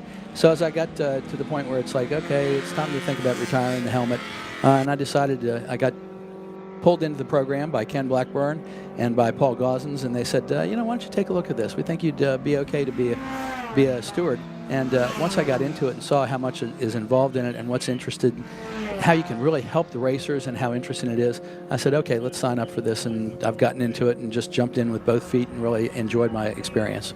Some of the folks I've talked to that are involved in the SCCA, some of the discussions that have been had are things like, well, I'm being recruited to be a steward, right? Well, they want me to become an SIT, a steward in training. And that makes it sound like a very passive thing. One of the conversations I had with Sherry Crow before the event, as part of getting to know some of our sponsors and partners here this weekend, was, okay, there's an effort to make people realize that the stewards aren't just a autonomous committee, right? They're made up of humans with real experiences, real emotions, real passion for motorsports. And I'm curious to get your thoughts on how maybe we can kind of not transform the thinking of a stewards committee or the stewards groups, but how do we make it from a passive, while I'm being recruited or somebody's asking me to be a steward, to, hey, I have this involvement in the club and I think I'd like to be a steward? Luckily now, when you renew your membership, there is a place that says, are you interested in other things? And it gives other areas. And people are checking steward, and we're actually contacting those people. And we've got right now, we'll have 5 new people that are coming in the stewards program this year. Oh, wow. And of those, 4 of those came off of that. They just raised their hand, and we contacted them, said, are you interested? Got their experience level, talked to them about their people skills, because it does take some people skills, but they are very good candidates, and we're really excited about putting them through the ground school, which is what we call our rush training, and then putting them in a system with the stewards in training where they can sit in different seats. They'll go to the corners, they'll work every one of the specialties, so they know what it's like, so they understand if they have to get involved in it. You find that stewarding is kind of an amalgamation of all of the little things of every element of SCCA volunteering, whether it's grid, pit, flagging out on the corners, and to some degrees even driving, or does it take a unique skill set all on its own? No, it's a little of everything, and I actually wish I had gotten in earlier, because I think I would have been a better driver had I seen all of the other things that go on, and it really makes you a very well-rounded person in the program. The other exciting part for me is for 40 years I've developed friendships, and the only way I see those people is at the racetrack. And I really didn't want to say goodbye to all of them. So hopping in the steward program, I'm still in touch with people that I've seen and known, and friendships like you talked about, the Croyles, Phil and Sherry. I've known them. I raced with Phil back in the 80s. You know, we've been friends ever since, and so it's great to keep that camaraderie. And once again, you come for the cars and you stay for the people. I heard Phil's finally turning legal this weekend. The big 18. Yes, he did. Yeah, he had a birthday, so we had my tongue is probably still blue from the cake dye on the birthday cake. But, fantastic. Happy birthday, Phil. Anything else we can do to help spread the word here, Brad, or encourage people to get involved, even just to observe or be a part of a steward training program, and dip their toes in it? We'd like to pull the curtain back. So even if you're not thinking about being a steward, if you're just interested in what goes on and you're a crew member or a driver, an SCCA member, or somebody that wants to be an SCCA member, if you'll contact me or contact any one of the other stewards, we'll kind of pull the curtain back and allow you to follow us along in a race weekend and see what it's like and get involved, and I think you'll be impressed, and I think you'll enjoy the experience. Fantastic. Brad Davis, thank you so much, for being a part of this weekend's coverage. I know you guys all chipped in a little bit to help make it happen and get the word out a little bit there. It's great to put voices and faces to names and titles, and obviously, we're back and forth out of the room next door here and listening to you guys. Stu's a great ambassador for you guys as well. I've known Stu since literally my first day in the SCCA down at Turn 17 at Sebring 16 years ago, and super bunch of guys and girls over there down in the paddock and on the pit lane as well. So thanks for all that you do. Thanks for being a part of our coverage this weekend, and one more to go here. Thanks for the opportunity. Brad, thank you very much. Nick Soriano, anything else we need to turn our attention to here now that we can kind of begin to wrap up this Group 6 championship here in the SARRC Invitational Challenge? Yeah, got some exciting news going on the track right now. The battle for EP between Sean Seguis and Steve Saney continues to rage on. Nose to tail as they make their way around the track. Steve Saney took the lead for a lap or two while we were talking to Brad, and then relinquished the lead back to Sean Seguis. So they are still battling it out. A surprise happening was the number 30 of Mark Carpenter, your leader in FP, and who we thought was potentially going to be our SARRC's point champion, has retired from this race. Pulled off on the backstretch just before the turn into the Le Mans chicane, handing the lead over to Richard Gallup in the 115. So a big change up there in the FP race. Otherwise, status quo down the list appears Mike McCormick in the number 22 is still leading ITB, and the B-Spec of, I'll find his name here soon. Sorry, where's our B-Spec? Josh Schmidt? Josh Schmidt, yep, he continues to lead in B-Spec. So, other than that, business as usual, no real drama other than the front two cars battling it out. So, F-Prod is the one I think I really want to key in on there. Mark Carpenter in the number 30 dropping out after just 3 and some change laps.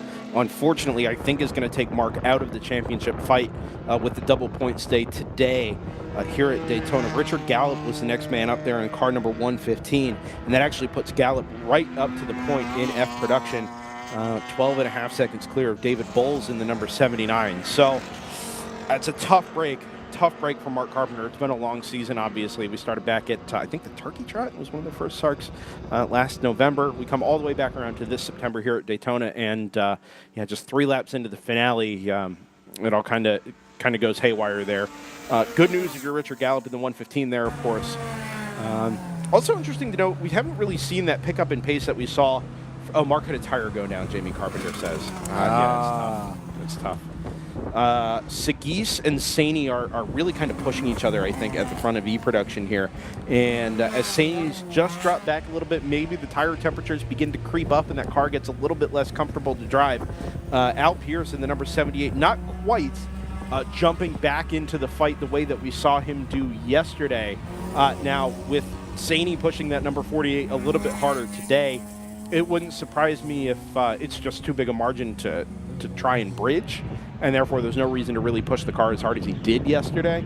And that may be good news there for Saney. In that number 48, did need to beat Sagis in order to claim the title, being 4 points behind him. Looks like that probably won't be the case, but might be enough for Saney to overhaul. Oh no, Pierce was in third anyway there in the points title, despite starting on the outside of the front row. So yeah, it all makes sense. Yeah, go ahead. Oh yeah, I was just going to say the gap starting to widen between Sagis and Saney. Like you said, could be results of traffic. It could be results of tire temperature. We don't know, but still about half the race to go. So maybe the tires cool down, car comes back to them a little bit, and we start to see that gap close up again. About 5 seconds right now between first and second overall, and your E-Production battle. About halfway through the season finale here in group number 6 during the SARRC Invitational Challenge weekend. It is Championship Sunday at Daytona. 1.5, let's call it, races to go. We do need to step aside and thank all of the partners who make this all special and possible here on DriversEye Live and the SCCA official YouTube channel. We're going to do that, come right back through to the checkered flag here in group number 6 with just over 6 laps remaining in this season finale. We'll be back here in a moment. When it comes to your home, details matter, and that's why there's Mansion Windows and Doors to help you create a space that's beautiful, energy efficient, and built to last. From elegant entry doors to custom windows, their expert team guides Central Florida homeowners every step of the way. Proud to sponsor this year's SARRC Invitational Challenge, Mansion Windows and Doors celebrates craftsmanship and community. Discover the difference quality design can make. Visit mansionwd.com to dream, create, and inspire your home today. At Comprint Motorsports, no detail is too small when it comes to race prep. Their services include pre-event preparation, transmission repair, composites, welding and fabrication, data system installation, repair, paint and bodywork, and shock dynamometer testing. Add in coaching, trackside support, and rentals, and you are race ready. With 9 national titles across 4 categories, Comprint knows how to win. Whatever your race car needs, Comprint delivers. Visit comprint.net today.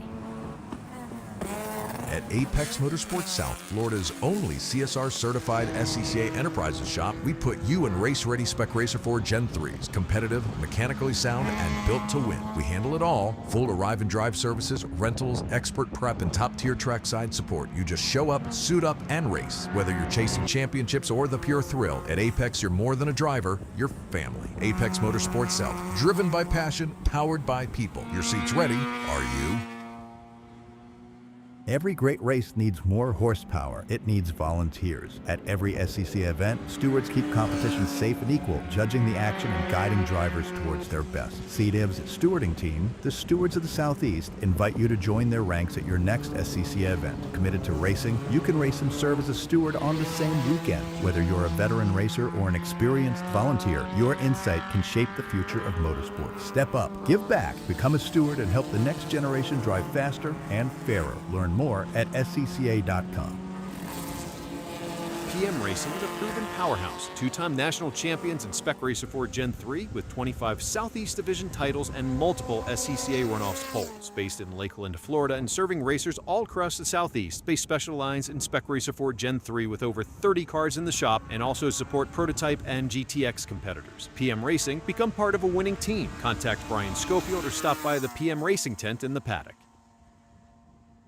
In need of a specialty tune for your American V8? Brace Kumis Racing is Central Florida's solution. Our speed shop, conveniently just 3 miles from I-95 in Palm Bay, houses the professional tech you need to succeed. We tune most domestic OEM ECUs as well as Holley, Howtech, and Megasquirt, and maintain an in-house dyno jet with load cell. No tuning or dynoing your domestic muscle? PKR offers other race-related services including pre-purchase inspections, suspension and brake work, scaling and corner balancing, and much, much more. To learn more, find us on social media by searching Brace Kumis Racing or call 321-848-2280 today. Get ready for pure adrenaline. Since 1977, the Mars Series has been the beating heart of SCCA club racing, bringing wheel-to-wheel action to legendary tracks from Summit Point to VIR to Watkins Glen and everywhere in between. On October 11th and 12th, the 2025 season finale hits Summit Point Raceway, and you can watch every lap live on the Washington, D.C. region's YouTube channel. And racing right alongside Mars since 2018, the Sprint Bracket Road Racing Series, with the motto, any tire, any motor, any suspension, welcomes racers with most any race car for close competitive races 3 times a weekend. And none of this happens without the incredible volunteers who power events like this weekend's SARRC Invitational Challenge. Thank you. Don't just watch racing, feel it. Scan the QR code and subscribe now at youtube.com/@WDCR.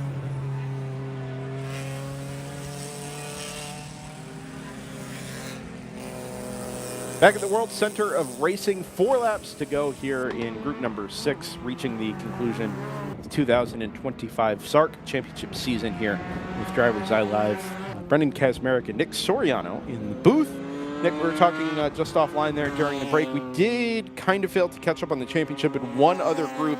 That was down in ITC, where Mickey Morwald and Scott Larson were kind of the two we were looking at. Morwald came into the this afternoon's race specifically 10 points in arrears of Larson with only 4 points finishes for Mickey. And it looks like with Larson being a non-starter today, that should hand the ITC title over to Mickey Morwald in the 47. Yeah, it does appear that way. So congratulations to Mickey. You know, keep it on track, put it back on the trailer the way it came, and collect your prize. About as easy as it gets for a championship weekend. So. Sagis has begun to draw away from Steve Saney now pretty handily up at the front. Sagis comes through and does a 2:13.4. Saney 2:18.5. So just in that last lap, it's gone away 5 seconds. Pierce actually beginning to claw some of that margin in, although it is a pretty substantial margin back from Saney to Pierce there in E-Production. I'll tell you what, Pierce and Bell is not a done deal either. Pierce comes across the line, does a 17.2. Bell, in just a little bit of traffic, sets a PB at a 16.8. So this battle for 4th place in E-Production and 4th place overall here. 2 yellow RX-7s may be locked in something of a tussle here before we get to the end of this one. Yeah, I think that's one of the closest on-track battles we have right now, so we'll keep an eye on it.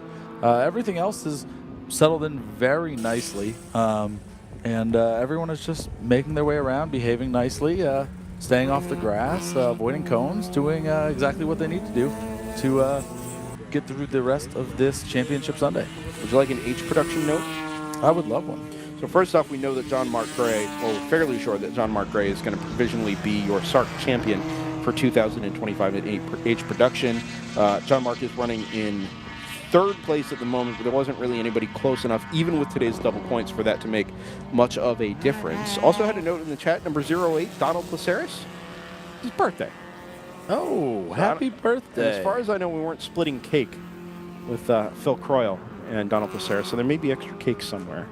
Did you get cake over here from Phil? No, I did not have an opportunity to. I didn't either.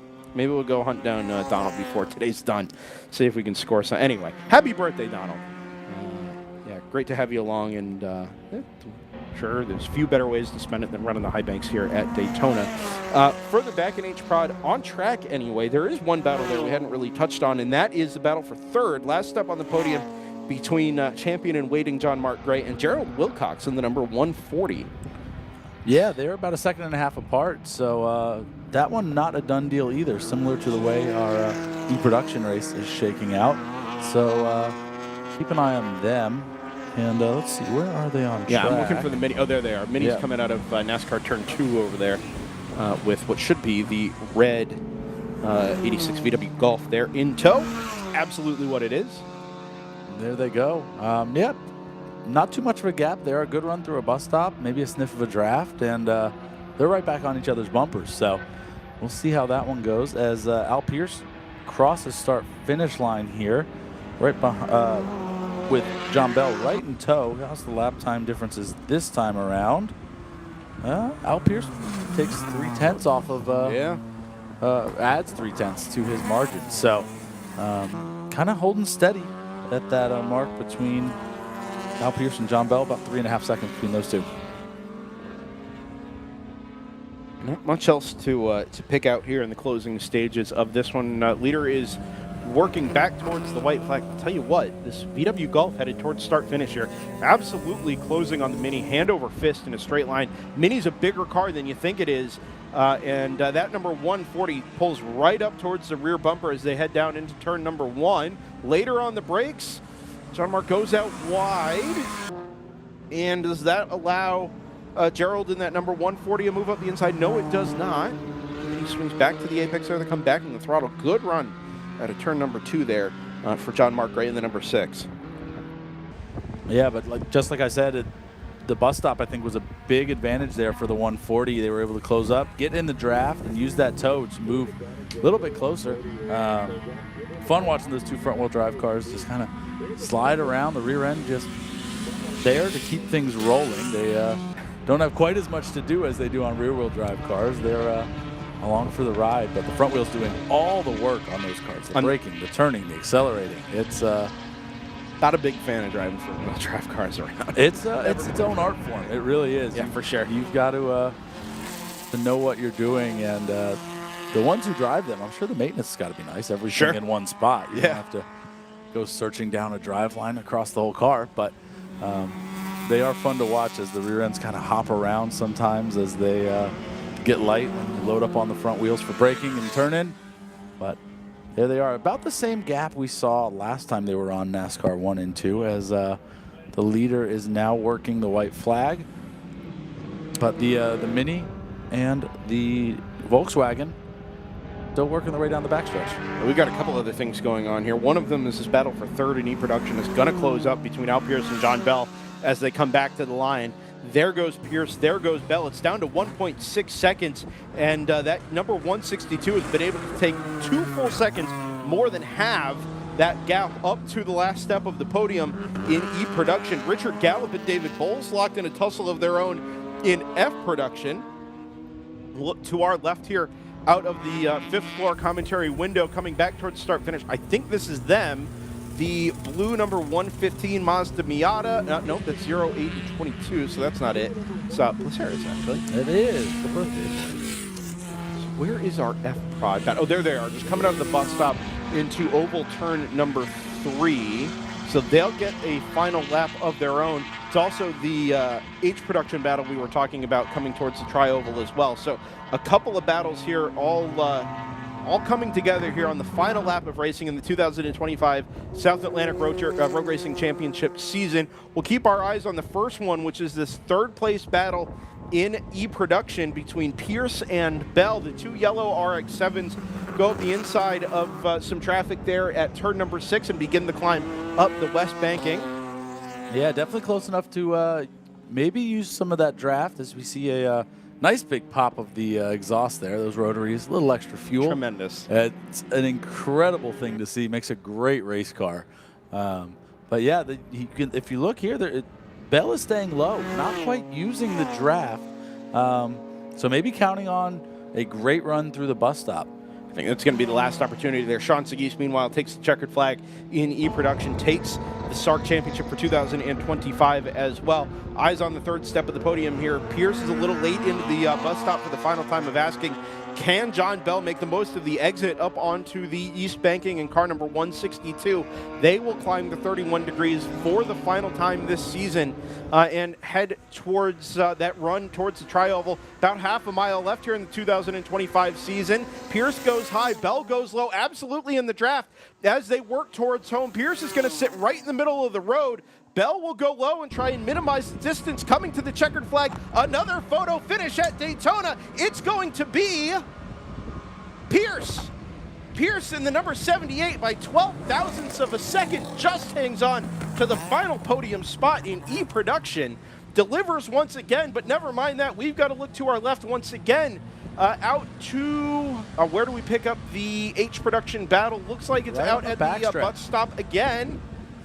That Mini's got a little bit more in hand than we did last time, but remember, it punches a big hole in the air. They dive into turn number 7 for the final time in this podium battle in H-Prod. John Mark Gray and Gerald Wilcox will head up onto the banking. I think John Mark Gray is going to have enough here. It's about 8 car lengths, very short car lengths for the Mini, obviously, but 8 car lengths nonetheless as they head up into that east banking on the beach side of the speedway for the last time. Head towards the checkered flag, and I think this one's probably done, although it is closing. It's closing. It is closing. Look at Gerald Wilcox in the number 140 with just a couple of 100 feet left to go in the 2025 season. We're going to do it again. The Mini goes low. The Golf goes high. Wilcox can't quite get there. The number 6 of John Mark Gray will beat Jared Wilcox home by 35 thousandths of a second. Tremendous, tremendous stuff in each production there in the battle for the final podium spot. Very fun. What a run that that Volkswagen had coming out of there. You have to imagine the hole the Mini punched was very helpful on that final stretch, and pulled out maybe a little too early. We don't know, but certainly made it interesting for us to watch that last spot on the podium be decided. Yeah, we didn't quite get to close the loop on the F production battle as well. It was a long couple of last laps for Richard Gallup at the number 115. The margin from Bowles back to Gallup. So Bowles took the win in the VW Golf, 10 seconds clear of Gallup, whose last lap was a 2:30 flat. And that's why I couldn't find them together on track, because the move had already been done. And Bowles had disappeared into the distance in that black and blue VW Golf. So change there right at the end in F production as well. Let's roll through our last couple of classes here before we set ourselves up for Big Bore, the final race of the 2025 SARRC Championship season. In ITC, we already mentioned it, Mickey Merwald in the number 47 wins the race, wins the 2025 title provisionally as well. In GTL, it's Ken Blackburn in the number 86. He was your presumptive champion there in GTL as well. Luan Capson finishes over a minute behind that 86 of Ken Blackburn. H production won by Russ McBride in the number 14 Fiat X19. 14 seconds clear of birthday boy Donald Placeris, number 08. John Mark Gray in that fantastic photo finish we had coming to the line here for the third spot on the podium. ITB won by Mike McCormick in the number 22 VW Jetta, ahead of Alfonso Ruiz in the 96. Bradley Ross in the number 5 rounds out that podium. Sean Seguis in E-Production. I just wanted to see if we had a ITB champion listed here. I don't think that we do. I'm going to rely on a little bit of math. Okay. Bradley Ross and Ruiz were the two we were looking for there in ITB. Ruiz, I don't think has enough points by finishing second to overhaul Bradley Ross on 150, who finishes third. So I think that should make the number 5 of Bradley Ross your provisional champion there in ITB. Just to close that loop, if any corrections need to be made, by all means, please throw them in the chat. Yeah, my rough math says the same thing there, so very I think good. We're on the same page. Sean Seguis, your E-Production winner and E-Production provisional champion for 2025 as well. Steve Saney in the number 48, 27 seconds further back. Al Pierce hangs on 12 thousandths of a second clear of John Bell. Just, I mean, you might as well be measuring that in in miles at that point relative to the Spec Miata finish we had earlier. 12,000 is just, clear winner there. We've been spoiled for the third place. We've been spoiled. Josh Schmidt brings home the trophy and beat Spec and the championship there as well. Babyface himself. And the number 119 Chevy Sonic. F Production, David Bowles and Gallup. We already mentioned that, your top two. Pedro Rivera will round out the podium with Mark Carpenter coming to that flat tire in car number 30 earlier on as well. It's going to do it for Group 6. One more to go, Mr. Soriano. It's Big Bore. It's GT cars, it's spec Corvettes, and it's onboard cameras. All the things we love here at DriversEye Live. We're going to step aside, take a break, regroup, and bring you through to the final checkered flag of the 2025 South Atlantic Road Racing Championship season here on the SCCA official YouTube channel, here at the track if you're down in the garages, and, of course, up here in the booth for us at DriversEye Live as well. Be back in a moment.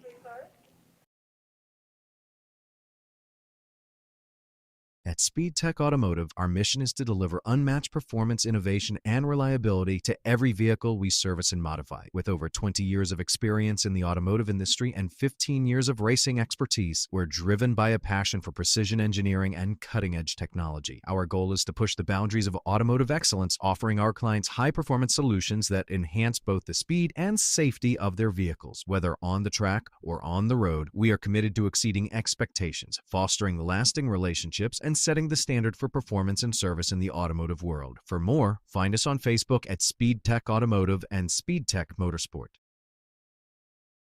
Babyface Fabrication is the product of years of NASCAR and road racing fabrication experience by SCCA B-Spec driver Josh Schmidt. Our website has dozens of existing products and custom solutions for your current or next race car build. Visit babyfacefabrication.com to learn more.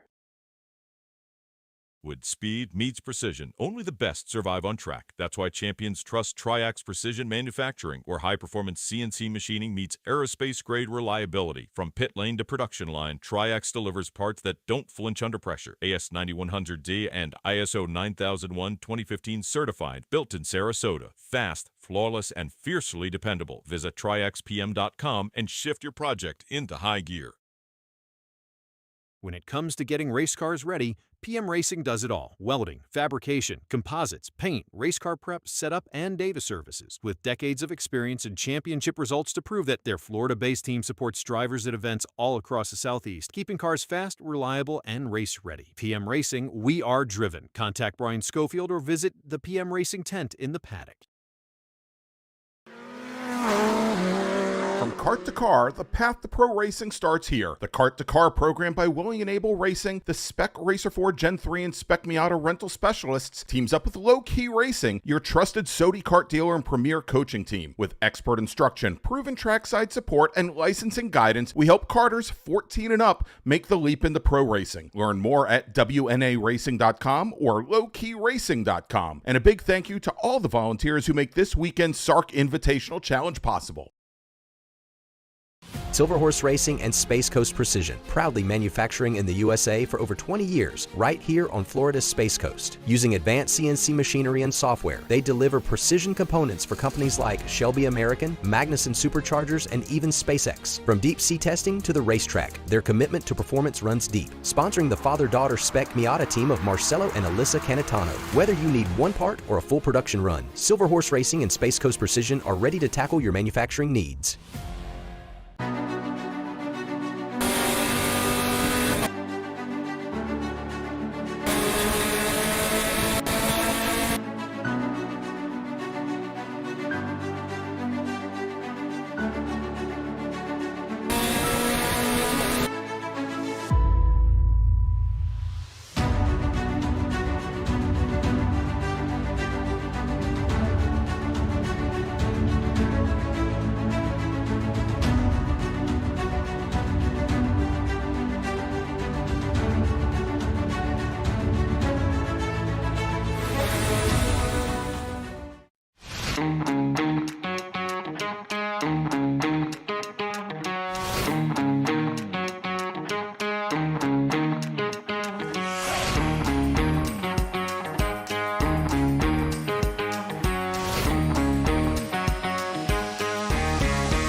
Back at Daytona International Speedway, the final race of the weekend, the final race of the 2025 South Atlantic Road Racing Championship season.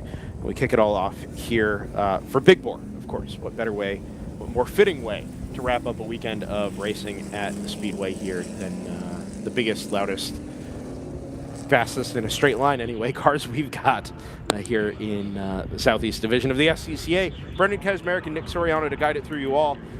We've got championships to talk about. Nick just did a bunch of very, very quick math. We'll get to some of that here in a moment. First, your starting grid for group number 7. On the inside of row number 1, the number 10, 1997 Chevy Camaro stock car. It is Michael Shea. He'll start alongside the Porsche 911 GT3 Cup, number 113.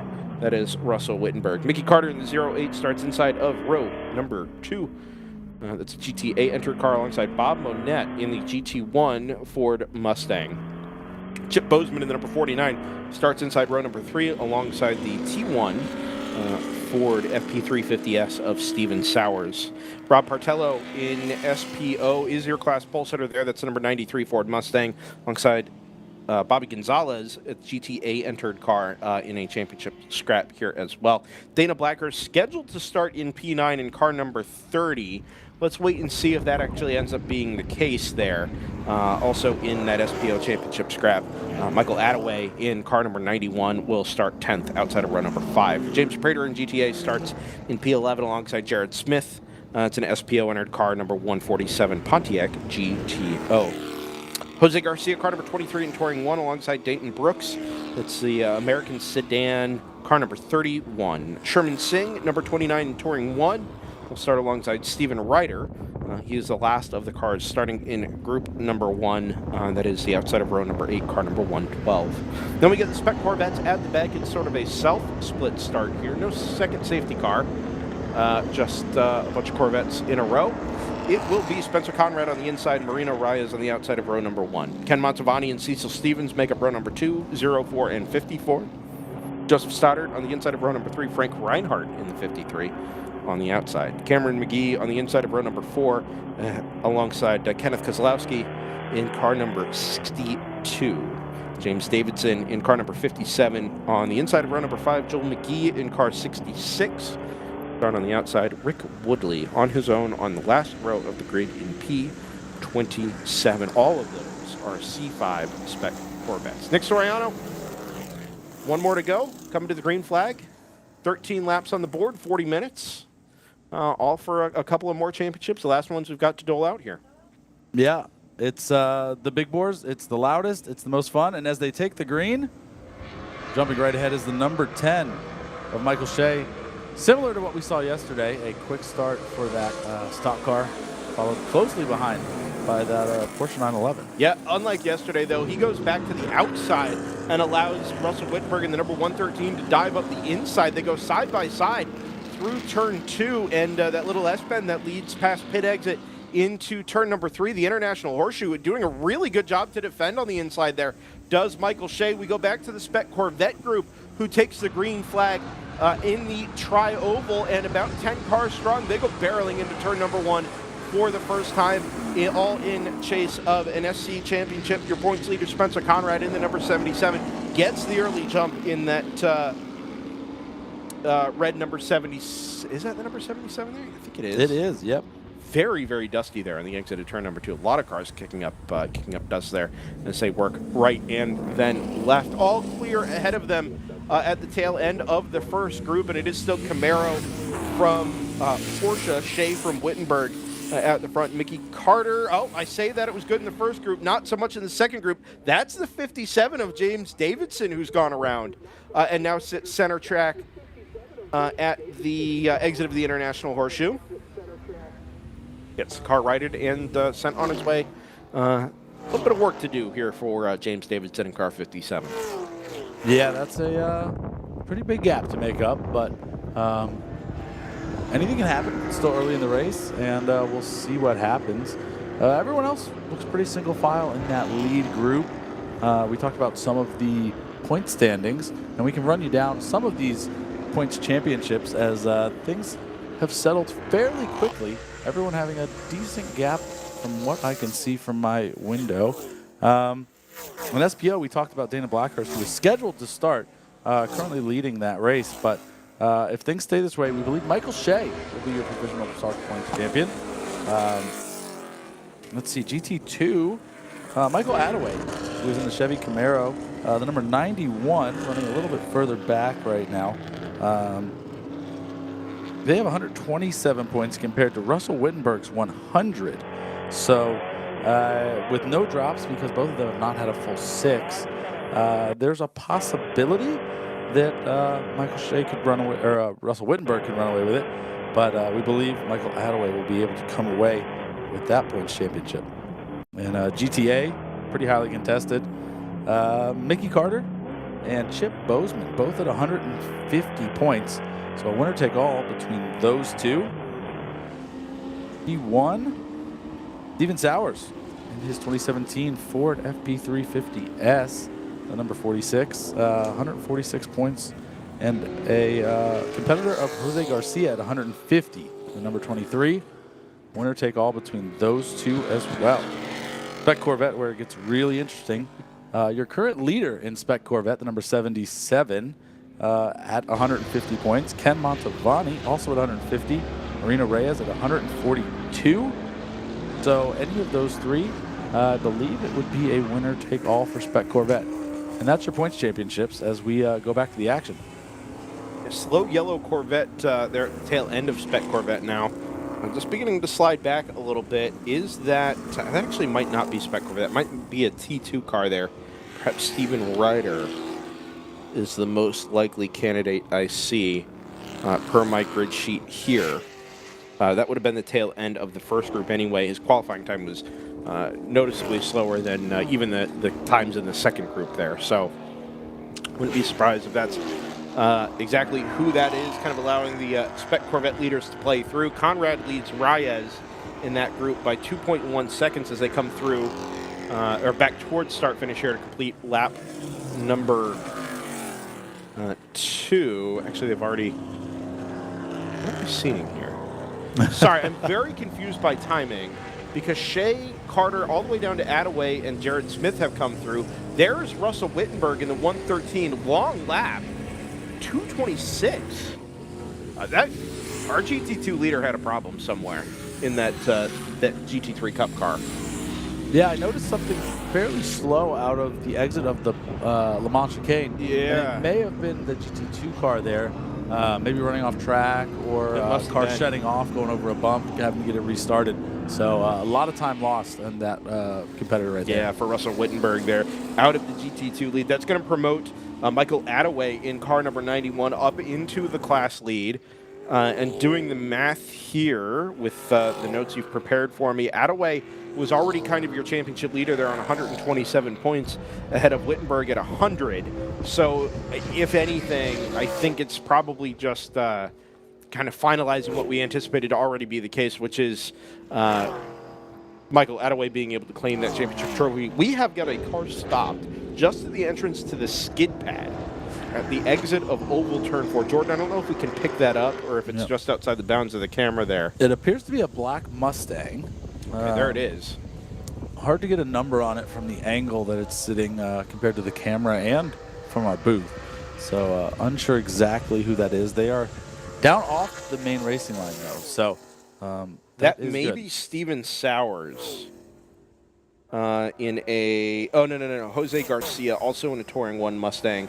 Only completed 1 lap. Let me just compare that. Jose Garcia... Yeah, black Ford Mustang. I think that's who that is. It's kind of in a precarious spot there. If it were a little further down the skid pad, you could make a case that it's in a safe spot where it's at. But because it's so close to the racing line there at the bottom of the banking, that may just be a little bit too much to ask to leave that car sitting there for the duration of this afternoon's race. Yeah, we'll see what the safety teams decide to do and if that could shake things up. As I'm looking out the window here, this appears to be the number 77. Spencer Conrad, your lead in Spec Corvette going into turn number 1 with a fairly substantial gap to Marino Reyes, who's running in second, about 2.2 seconds. So a lot of space in between all of those. And they're going to keep racing. But No, again, we are full course yellow. we are full Just course, full course yellow. Yep. Saw the flags come out over there at turn number 1. We're going to neutralize the course. I'm going to try to do this quickly here, Nick, so we don't miss the restart for what would be probably the third time this weekend. The Daytona safety crew is really efficient at getting these stricken cars picked up and returned to a place of safety. So we're going to step aside here at DriversEye Live, gather our thoughts, let the safety car gather our field with thanks to Classic Mazda of Orlando, and we'll come back on the other side of this quick commercial break. Last one of the weekend here, 2025 SARRC Invitational Challenge on DriversEye Live.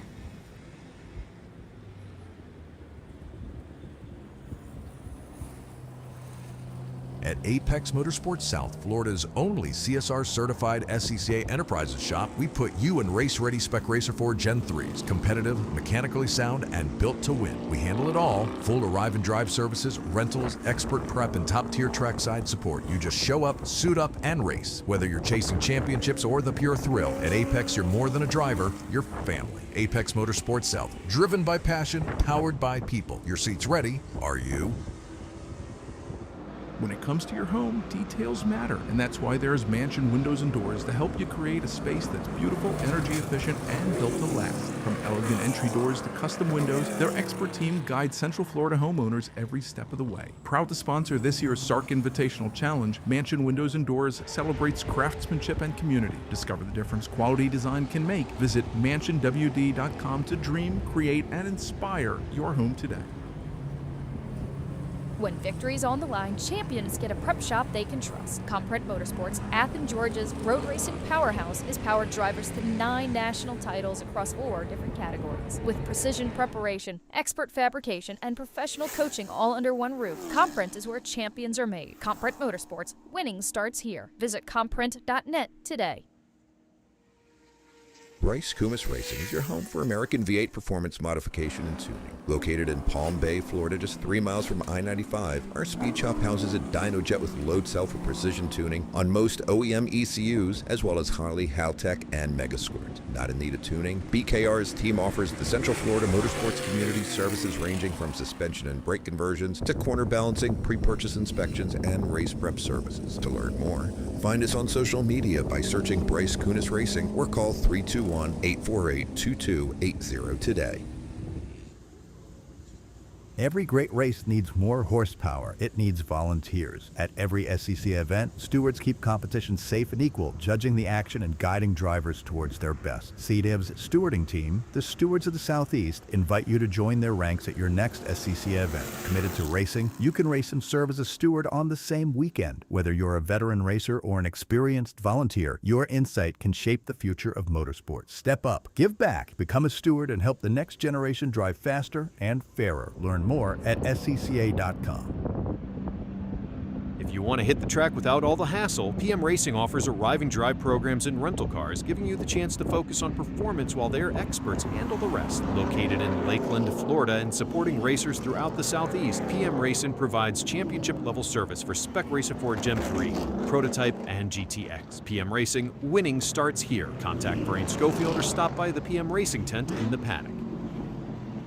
Get ready for pure adrenaline. Since 1977, the Mars Series has been the beating heart of SCCA club racing, bringing wheel-to-wheel action to legendary tracks from Summit Point to VIR to Watkins Glen and everywhere in between. On October 11th and 12th, the 2025 season finale hits Summit Point Raceway, and you can watch every lap live on the Washington, D.C. region's YouTube channel. And racing right alongside Mars since 2018, the Sprint Bracket Road Racing Series, with the motto, any tire, any motor, any suspension, welcomes racers with most any race car for close competitive races 3 times a weekend. And none of this happens without the incredible volunteers who power events like this weekend's SARRC Invitational Challenge. Thank you. Don't just watch racing, feel it. Scan the QR code and subscribe now at youtube.com/@WDCR.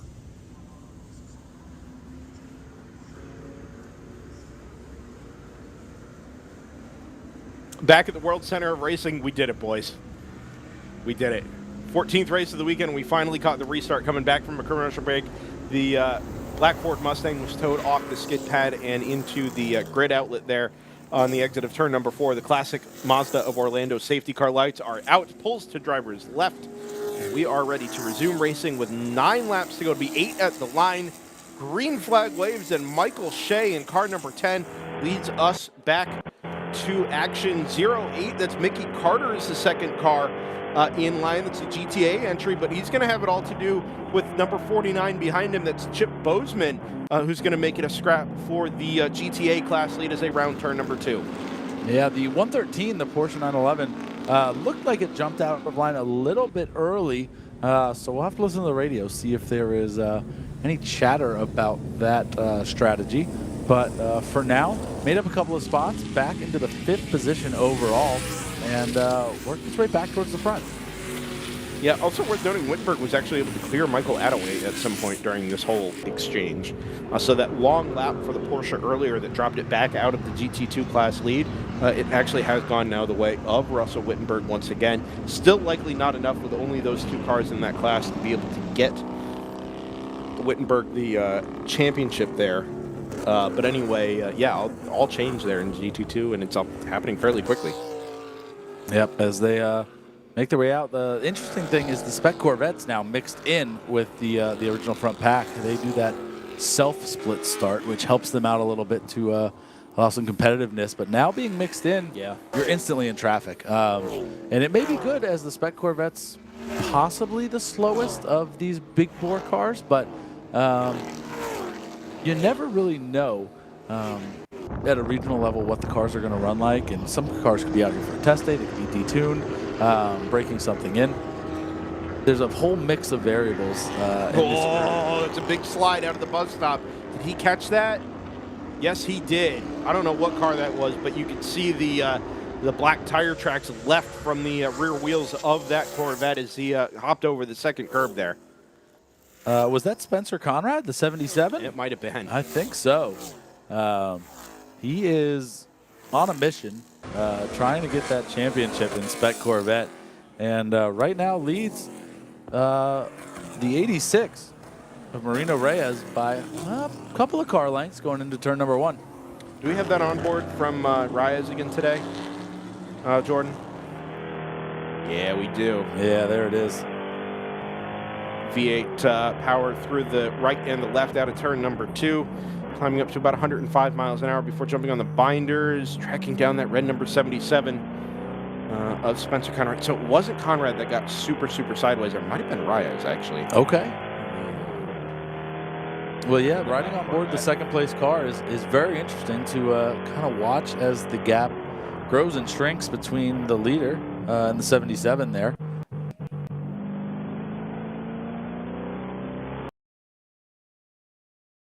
And they make their way out onto the banking here. It's a little bit further behind there. There with, the white Mustang in between them. Saw top speeds from that onboard camera, by the way, and the GPS telemetry associated with it. 162 miles an hour before jumping on the brakes down there into turn number 1. Be hard pressed to find too many more classes of cars that are pushing a $160 down into turn 1 here at Sebring. In SCCA Club Racing. On a budget, too. Yeah. That's the coolest part about Spec Corvette. We talked about them a lot yesterday, and, you know, everyone that I talked to said the community was the best part. And as a new class, I think there's a lot of potential in it. I think the cost per mile per hour, the cost per lap time is probably one of the most economical you're going to find in the SCCA. So if you're looking for kind of that spec environment, but, you know, maybe you don't fit into a Miata. Maybe you just don't want to fit into a Miata. Maybe you just want more power than a Miata. Which is absolutely understandable.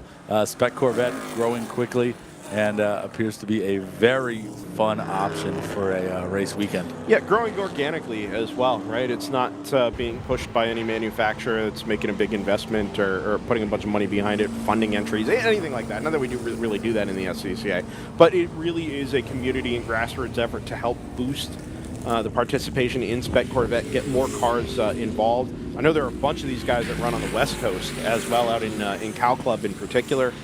Down there at Buttonwillow and at Willow Springs. And, you know, in some ways, even just having the onboard cameras makes it a little bit easier to invest and follow the series as they bounce around. Our friend Brian Belansky does some streaming out there at Cow Club as well. And those onboard cameras really do add a lot when at a normal race weekend you wouldn't necessarily be able to follow, the names that you've come to know and get to know over the year. So, yeah, all good things down there in Spec Corvette.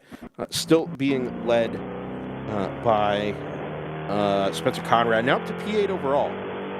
2 seconds ahead of Moreno Reyes. Yep, similar to yesterday, the Spec Corvettes kind of worked their way through the field as there were, mistakes or cars that didn't make it the full distance. So playing out similarly, but all the same, it is a fun class and a tight race compared to some of the other classes we've seen. Michael Shea just put down his fastest lap of the race at a 156.5. Blistering pace around this track. Let those tires cool down a little bit underneath the full chorus yellow. Fuel's worn off a little bit. Clear air out in front. Not really under pressure from the GT2 Porsche like he was earlier on. Can't replicate that on lap number 2 post restart here, but still down in the 56s. Bob Monette also into the 56s. And worth noting the GTA battle between Mickey Carter and Chip Bozeman for first place in that class has kind of fizzled out. And it's actually become a battle for the second place in class now, with Bozeman having to defend from the number 72 of Bobby Gonzalez. That is Chip Bozeman's number 49 blue Ford Mustang from the black that's from the black 2000 Chevy number 72. Yeah, trying to find them on track just to watch that battle a little bit. I think that may be them going into turn 5 now. You said a blue Mustang and a black... blue Mustang, black Chevy, yep. Black Chevy, yep. I think that's them in turn 5. And they are nose to tail. And, yeah, that'll be an interesting one to see shake out. Yep, there goes Wittenberg. So that'll be Bozeman next with the Go Fast stripes. And then the, there it is, 72 Bobby Gonzalez. It's the... I guess it's a Monte Carlo. Jordan, what stock car ran for Chevy in 2000? Help. Yeah, we did it. Monte Carlo. Yep, they accelerate. Oh, that was the ugly Monte Carlo. Oh. Yeah. At least it's not a Taurus. Well, Yeah. Bobby, we don't think your Monte Carlo is ugly. No, that's true. I mean, look, look, it doesn't have to be. It doesn't have to look good. It just has to be fast. That's right. It doesn't matter. It has to be fast and it has to be reliable. Yep, and it is getting after Chip Bozeman in that number 49. Good run through the first part of the bus stop on the back straightaway there, and they'll climb probably gear, third up to fourth, maybe second up to third and fourth, around the eastern banking here at Daytona. 5 laps left in this 13-lap, 4 laps left now that Michael Shea has come across the line in this 13-lap SARRC season finale, side by side, headed into the tri-oval, and the 72 actually puts the nose on the 49, is able to get the move done as they come back to the start-finish line. So change for second place in GTA before we even got to the braking zone down there at turn number 1. Gonzalez gets Bozeman. Yeah, a pretty aggressive move coming through the tri-oval, carrying a lot of speed, and you've got to be willing to push it deep into the brake zone, have some faith in the brakes and in the tires to throw a car that big, heavy, and fast into there, and you made it work. That was an awesome move to watch, and now putting a couple of car lengths on the third-place car. Shifting gears a little bit here, we've got a good pack of 5 Spec Corvettes being led by Cecil Stevens in the number 54, headed down into the International Horseshoe now. So it's the black C5 from the white number 87 of Joseph Stoddard, and then Frank Reinhardt, Kenneth Kozlowski, and James Davidson, wrapping up that group of 5, being stalked there by James Prater in the number 88 behind them. So with Cecil Stevens in that 54 being just off the podium there, may not be claiming any trophies or accolades here, but these guys, these 5 guys in particular, probably having more fun than just about anybody else on the track, trying to use these last 4 laps here to sort out, mostly for a little bit of pride and fun, with most of the championship scrabble happening up ahead of them. Yeah, the big winner in that group, I think, is James Davidson. After that, either a mistake or if there was contact, we didn't see that in turn 3, how he ended up turning around and stop. But the caution brought him right back into the group and right back into the fun, you could say. Spencer Conrad and Ken Montavani are tied on 150 points there in Spec Corvette coming into this season finale. Kind of a winner-take-all scenario there, and at this point it is all Spencer Conrad. Just a couple of laps left there as this gaggle works its way into the Le Mans chicane, climbs the curbs in the left and the right, and will make their way into the east banking oval turns 3 and 4. Yeah, they using the draft there. Even these Corvettes seem to suck up pretty well into that hole that they punch in the air. And we saw the, I guess that'd be the 5th place car in Spec Corvette make a little bit of a run or get passed by the 6th place car thanks to that draft. And we do have a caution in turn 1. It looks like, oh, is that a double yellow? We've got a double yellow for, oh yeah, we've got a car over in turn 5 having an issue. Yeah, a little bit of smoke over there. I wonder if that's, has that car caught fire or is that steam? Hard to tell. The safety crew is already there. Wall, yeah. They are already there taking care of it. And our view from the 5th floor here blocked by the response vehicle there. I wouldn't be surprised if there was a fire to be put out there. It came right up to the flag station, and before we really even got the course neutralized, the emergency response vehicle on the scene. Yep. Nobody here messes around with fire, and if that is indeed the case, with just 3 laps left on the clock, or on the docket here.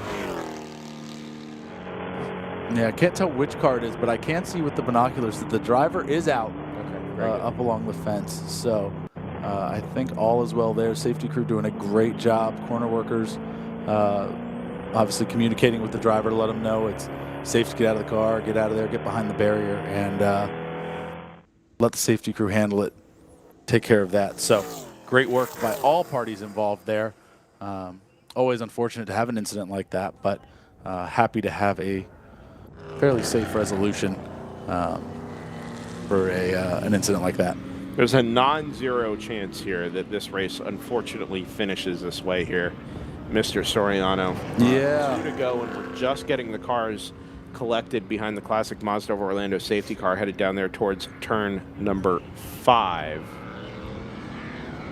They'll come back around to take the white. Yeah, I think unfortunately the timing of this incident. Because we've got a car catching up to the pack a little bit too quickly. But looks like it's okay. A little bit of drama driving through the grass there. Who hasn't driven through the grass in the infield it's tough over there in particular because it's kind of a blind, arc towards the apex. Difficult to see around the other side, and for being one of the fastest corners on the track, having cars stopping or accordioning there is not something you really expect to see around the other side. I only paused there because we heard the call from communicator Holly LaPlante next door. Black flag all. I am interested to see how this pans out. Yeah, maybe they are trying to put together a little one-lap shootout, or maybe just... But I don't understand how the math on that works. If we're working lap 11, working lap 12. Yeah. Coming into the pits would be the conclusion of lap 12. You'd work 13 to come back around to take the green. No, it sounds like they're actually just going to checker this. Yeah, they're using the black flag all to keep them from going around. That makes a lot more sense. There we go. Well, unfortunately, that is the way this one's going to come to an end. Yeah, I got to be honest. I don't think we were trending towards another photo finish here.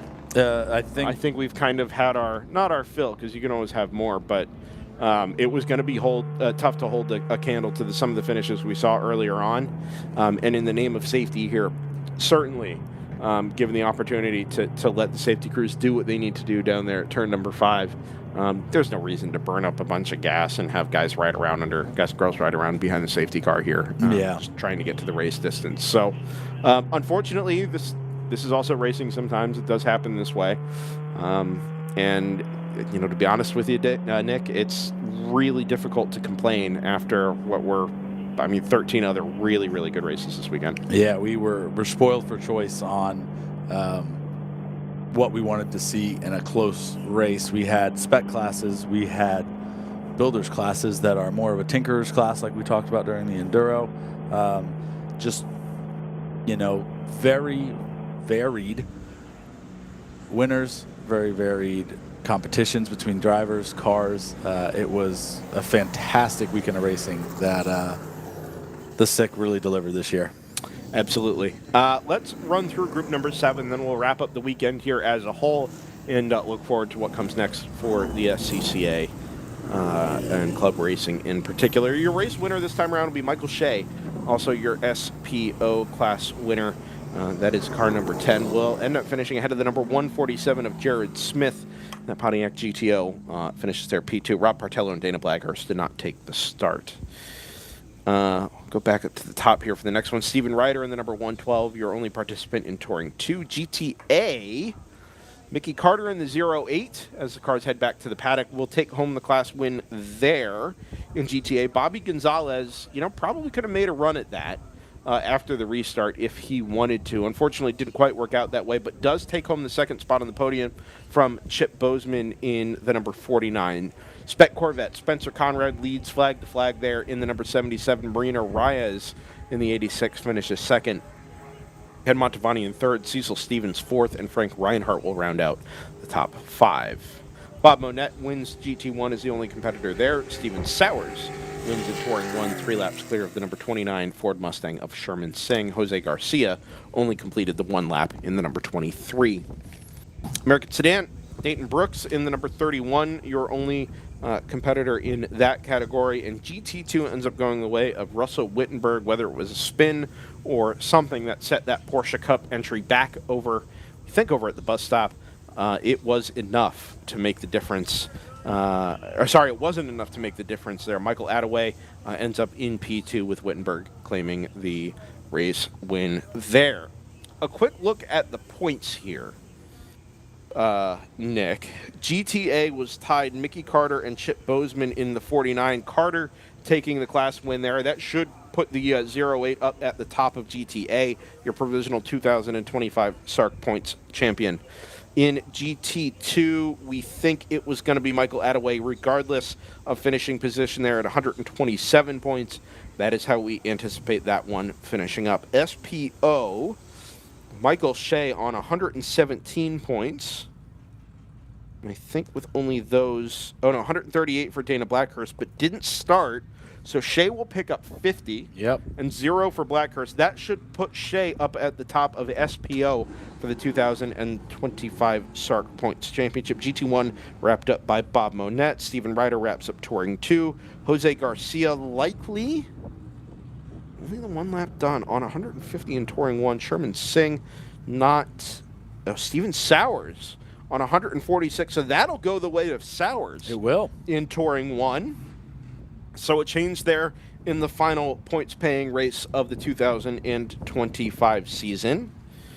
And Spec Corvette, we believe, also gone the way of Spencer Conrad in the number 77. Next up for the SCCA, Nick. It's the big one, of course. The SCCA National Championship runoffs presented by Sunoco. DriversEye Live will not be there as such. But you can catch all of the action from this year's championship runoffs up at Road America, America's National Park of Speed, beginning on Thursday, October 2nd, where Greg Ginsburg and friends, our friend Greg Ginsburg and our other friends, will have the call of qualifying along with a track display there over on the same channel here, SCCA official YouTube channel, on Thursday and Friday before racing begins bright and early on Saturday morning.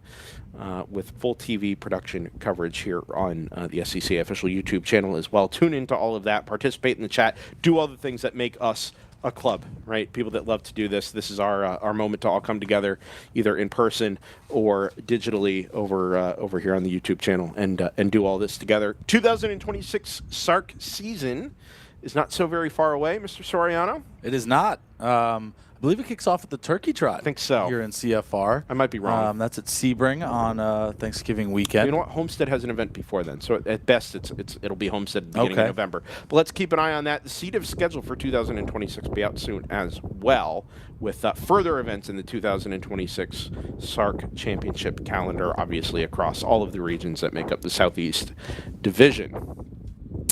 Beyond that, I think this is the last time Driver's Eye Live is going to be on the SCCA official YouTube channel until next year, where we will be back, I am happy to announce, for the 2026 Palm Tree Winter Majors from Homestead Miami Speedway. Third consecutive year of coverage as part of the kicking off the 2026 U.S. Majors Tour. Thrilled to be a part of Florida Region's event once again down there at Homestead Miami Speedway. And then we'll see what the Super Tour holds. Waiting with bated breath for a calendar release there. But it's usually about this time of year. It's like Christmas. We get the Super Tour calendar, Majors calendars all at once and get to celebrate national champions. So, Nick, any closing thoughts there before we wrap up and head out? Just want to say a thank you to everyone who tuned in this weekend. Thank you to Driver's Eye Live for letting me be in the booth and hanging out with you guys again. Brendan, thank you so much. And it's been a blast. I loved being up here. The racing was great. It's, a dream come true to be able to sit around and watch racing all day from an air-conditioned booth, nonetheless. This air-conditioned booth specifically. Exactly. Looking out over the World Center of Racing. It really doesn't get much better than this, Nick. Really appreciate you having along for the ride this weekend. Fantastic working with you, and great job. You know a lot more about the drivers, the storylines, and everything down here than I do. We just like to stitch the cameras together and, be a part of the racing community, which is what we do so well here in the SCCA. So, that all being said, for Jordan Worth on the ones and twos all weekend. Just an absolute star on production. For Nick Soriano to my left here in the booth, for all of our partners and sponsors who have made this all possible, thank you all so much for joining us here from Daytona International Speedway. Thank you for being a part of the 2025 SARRC Invitational Challenge. Join us again here on the SCCA official YouTube channel for runoffs qualifying action beginning next Thursday, October the 2nd. For Nick up here in the booth, for myself, Brendan Kaczmarek, it has been a pleasure being with you all this weekend. We'll see you in just a couple of weeks' time from Road America for championship season. Until then, take care.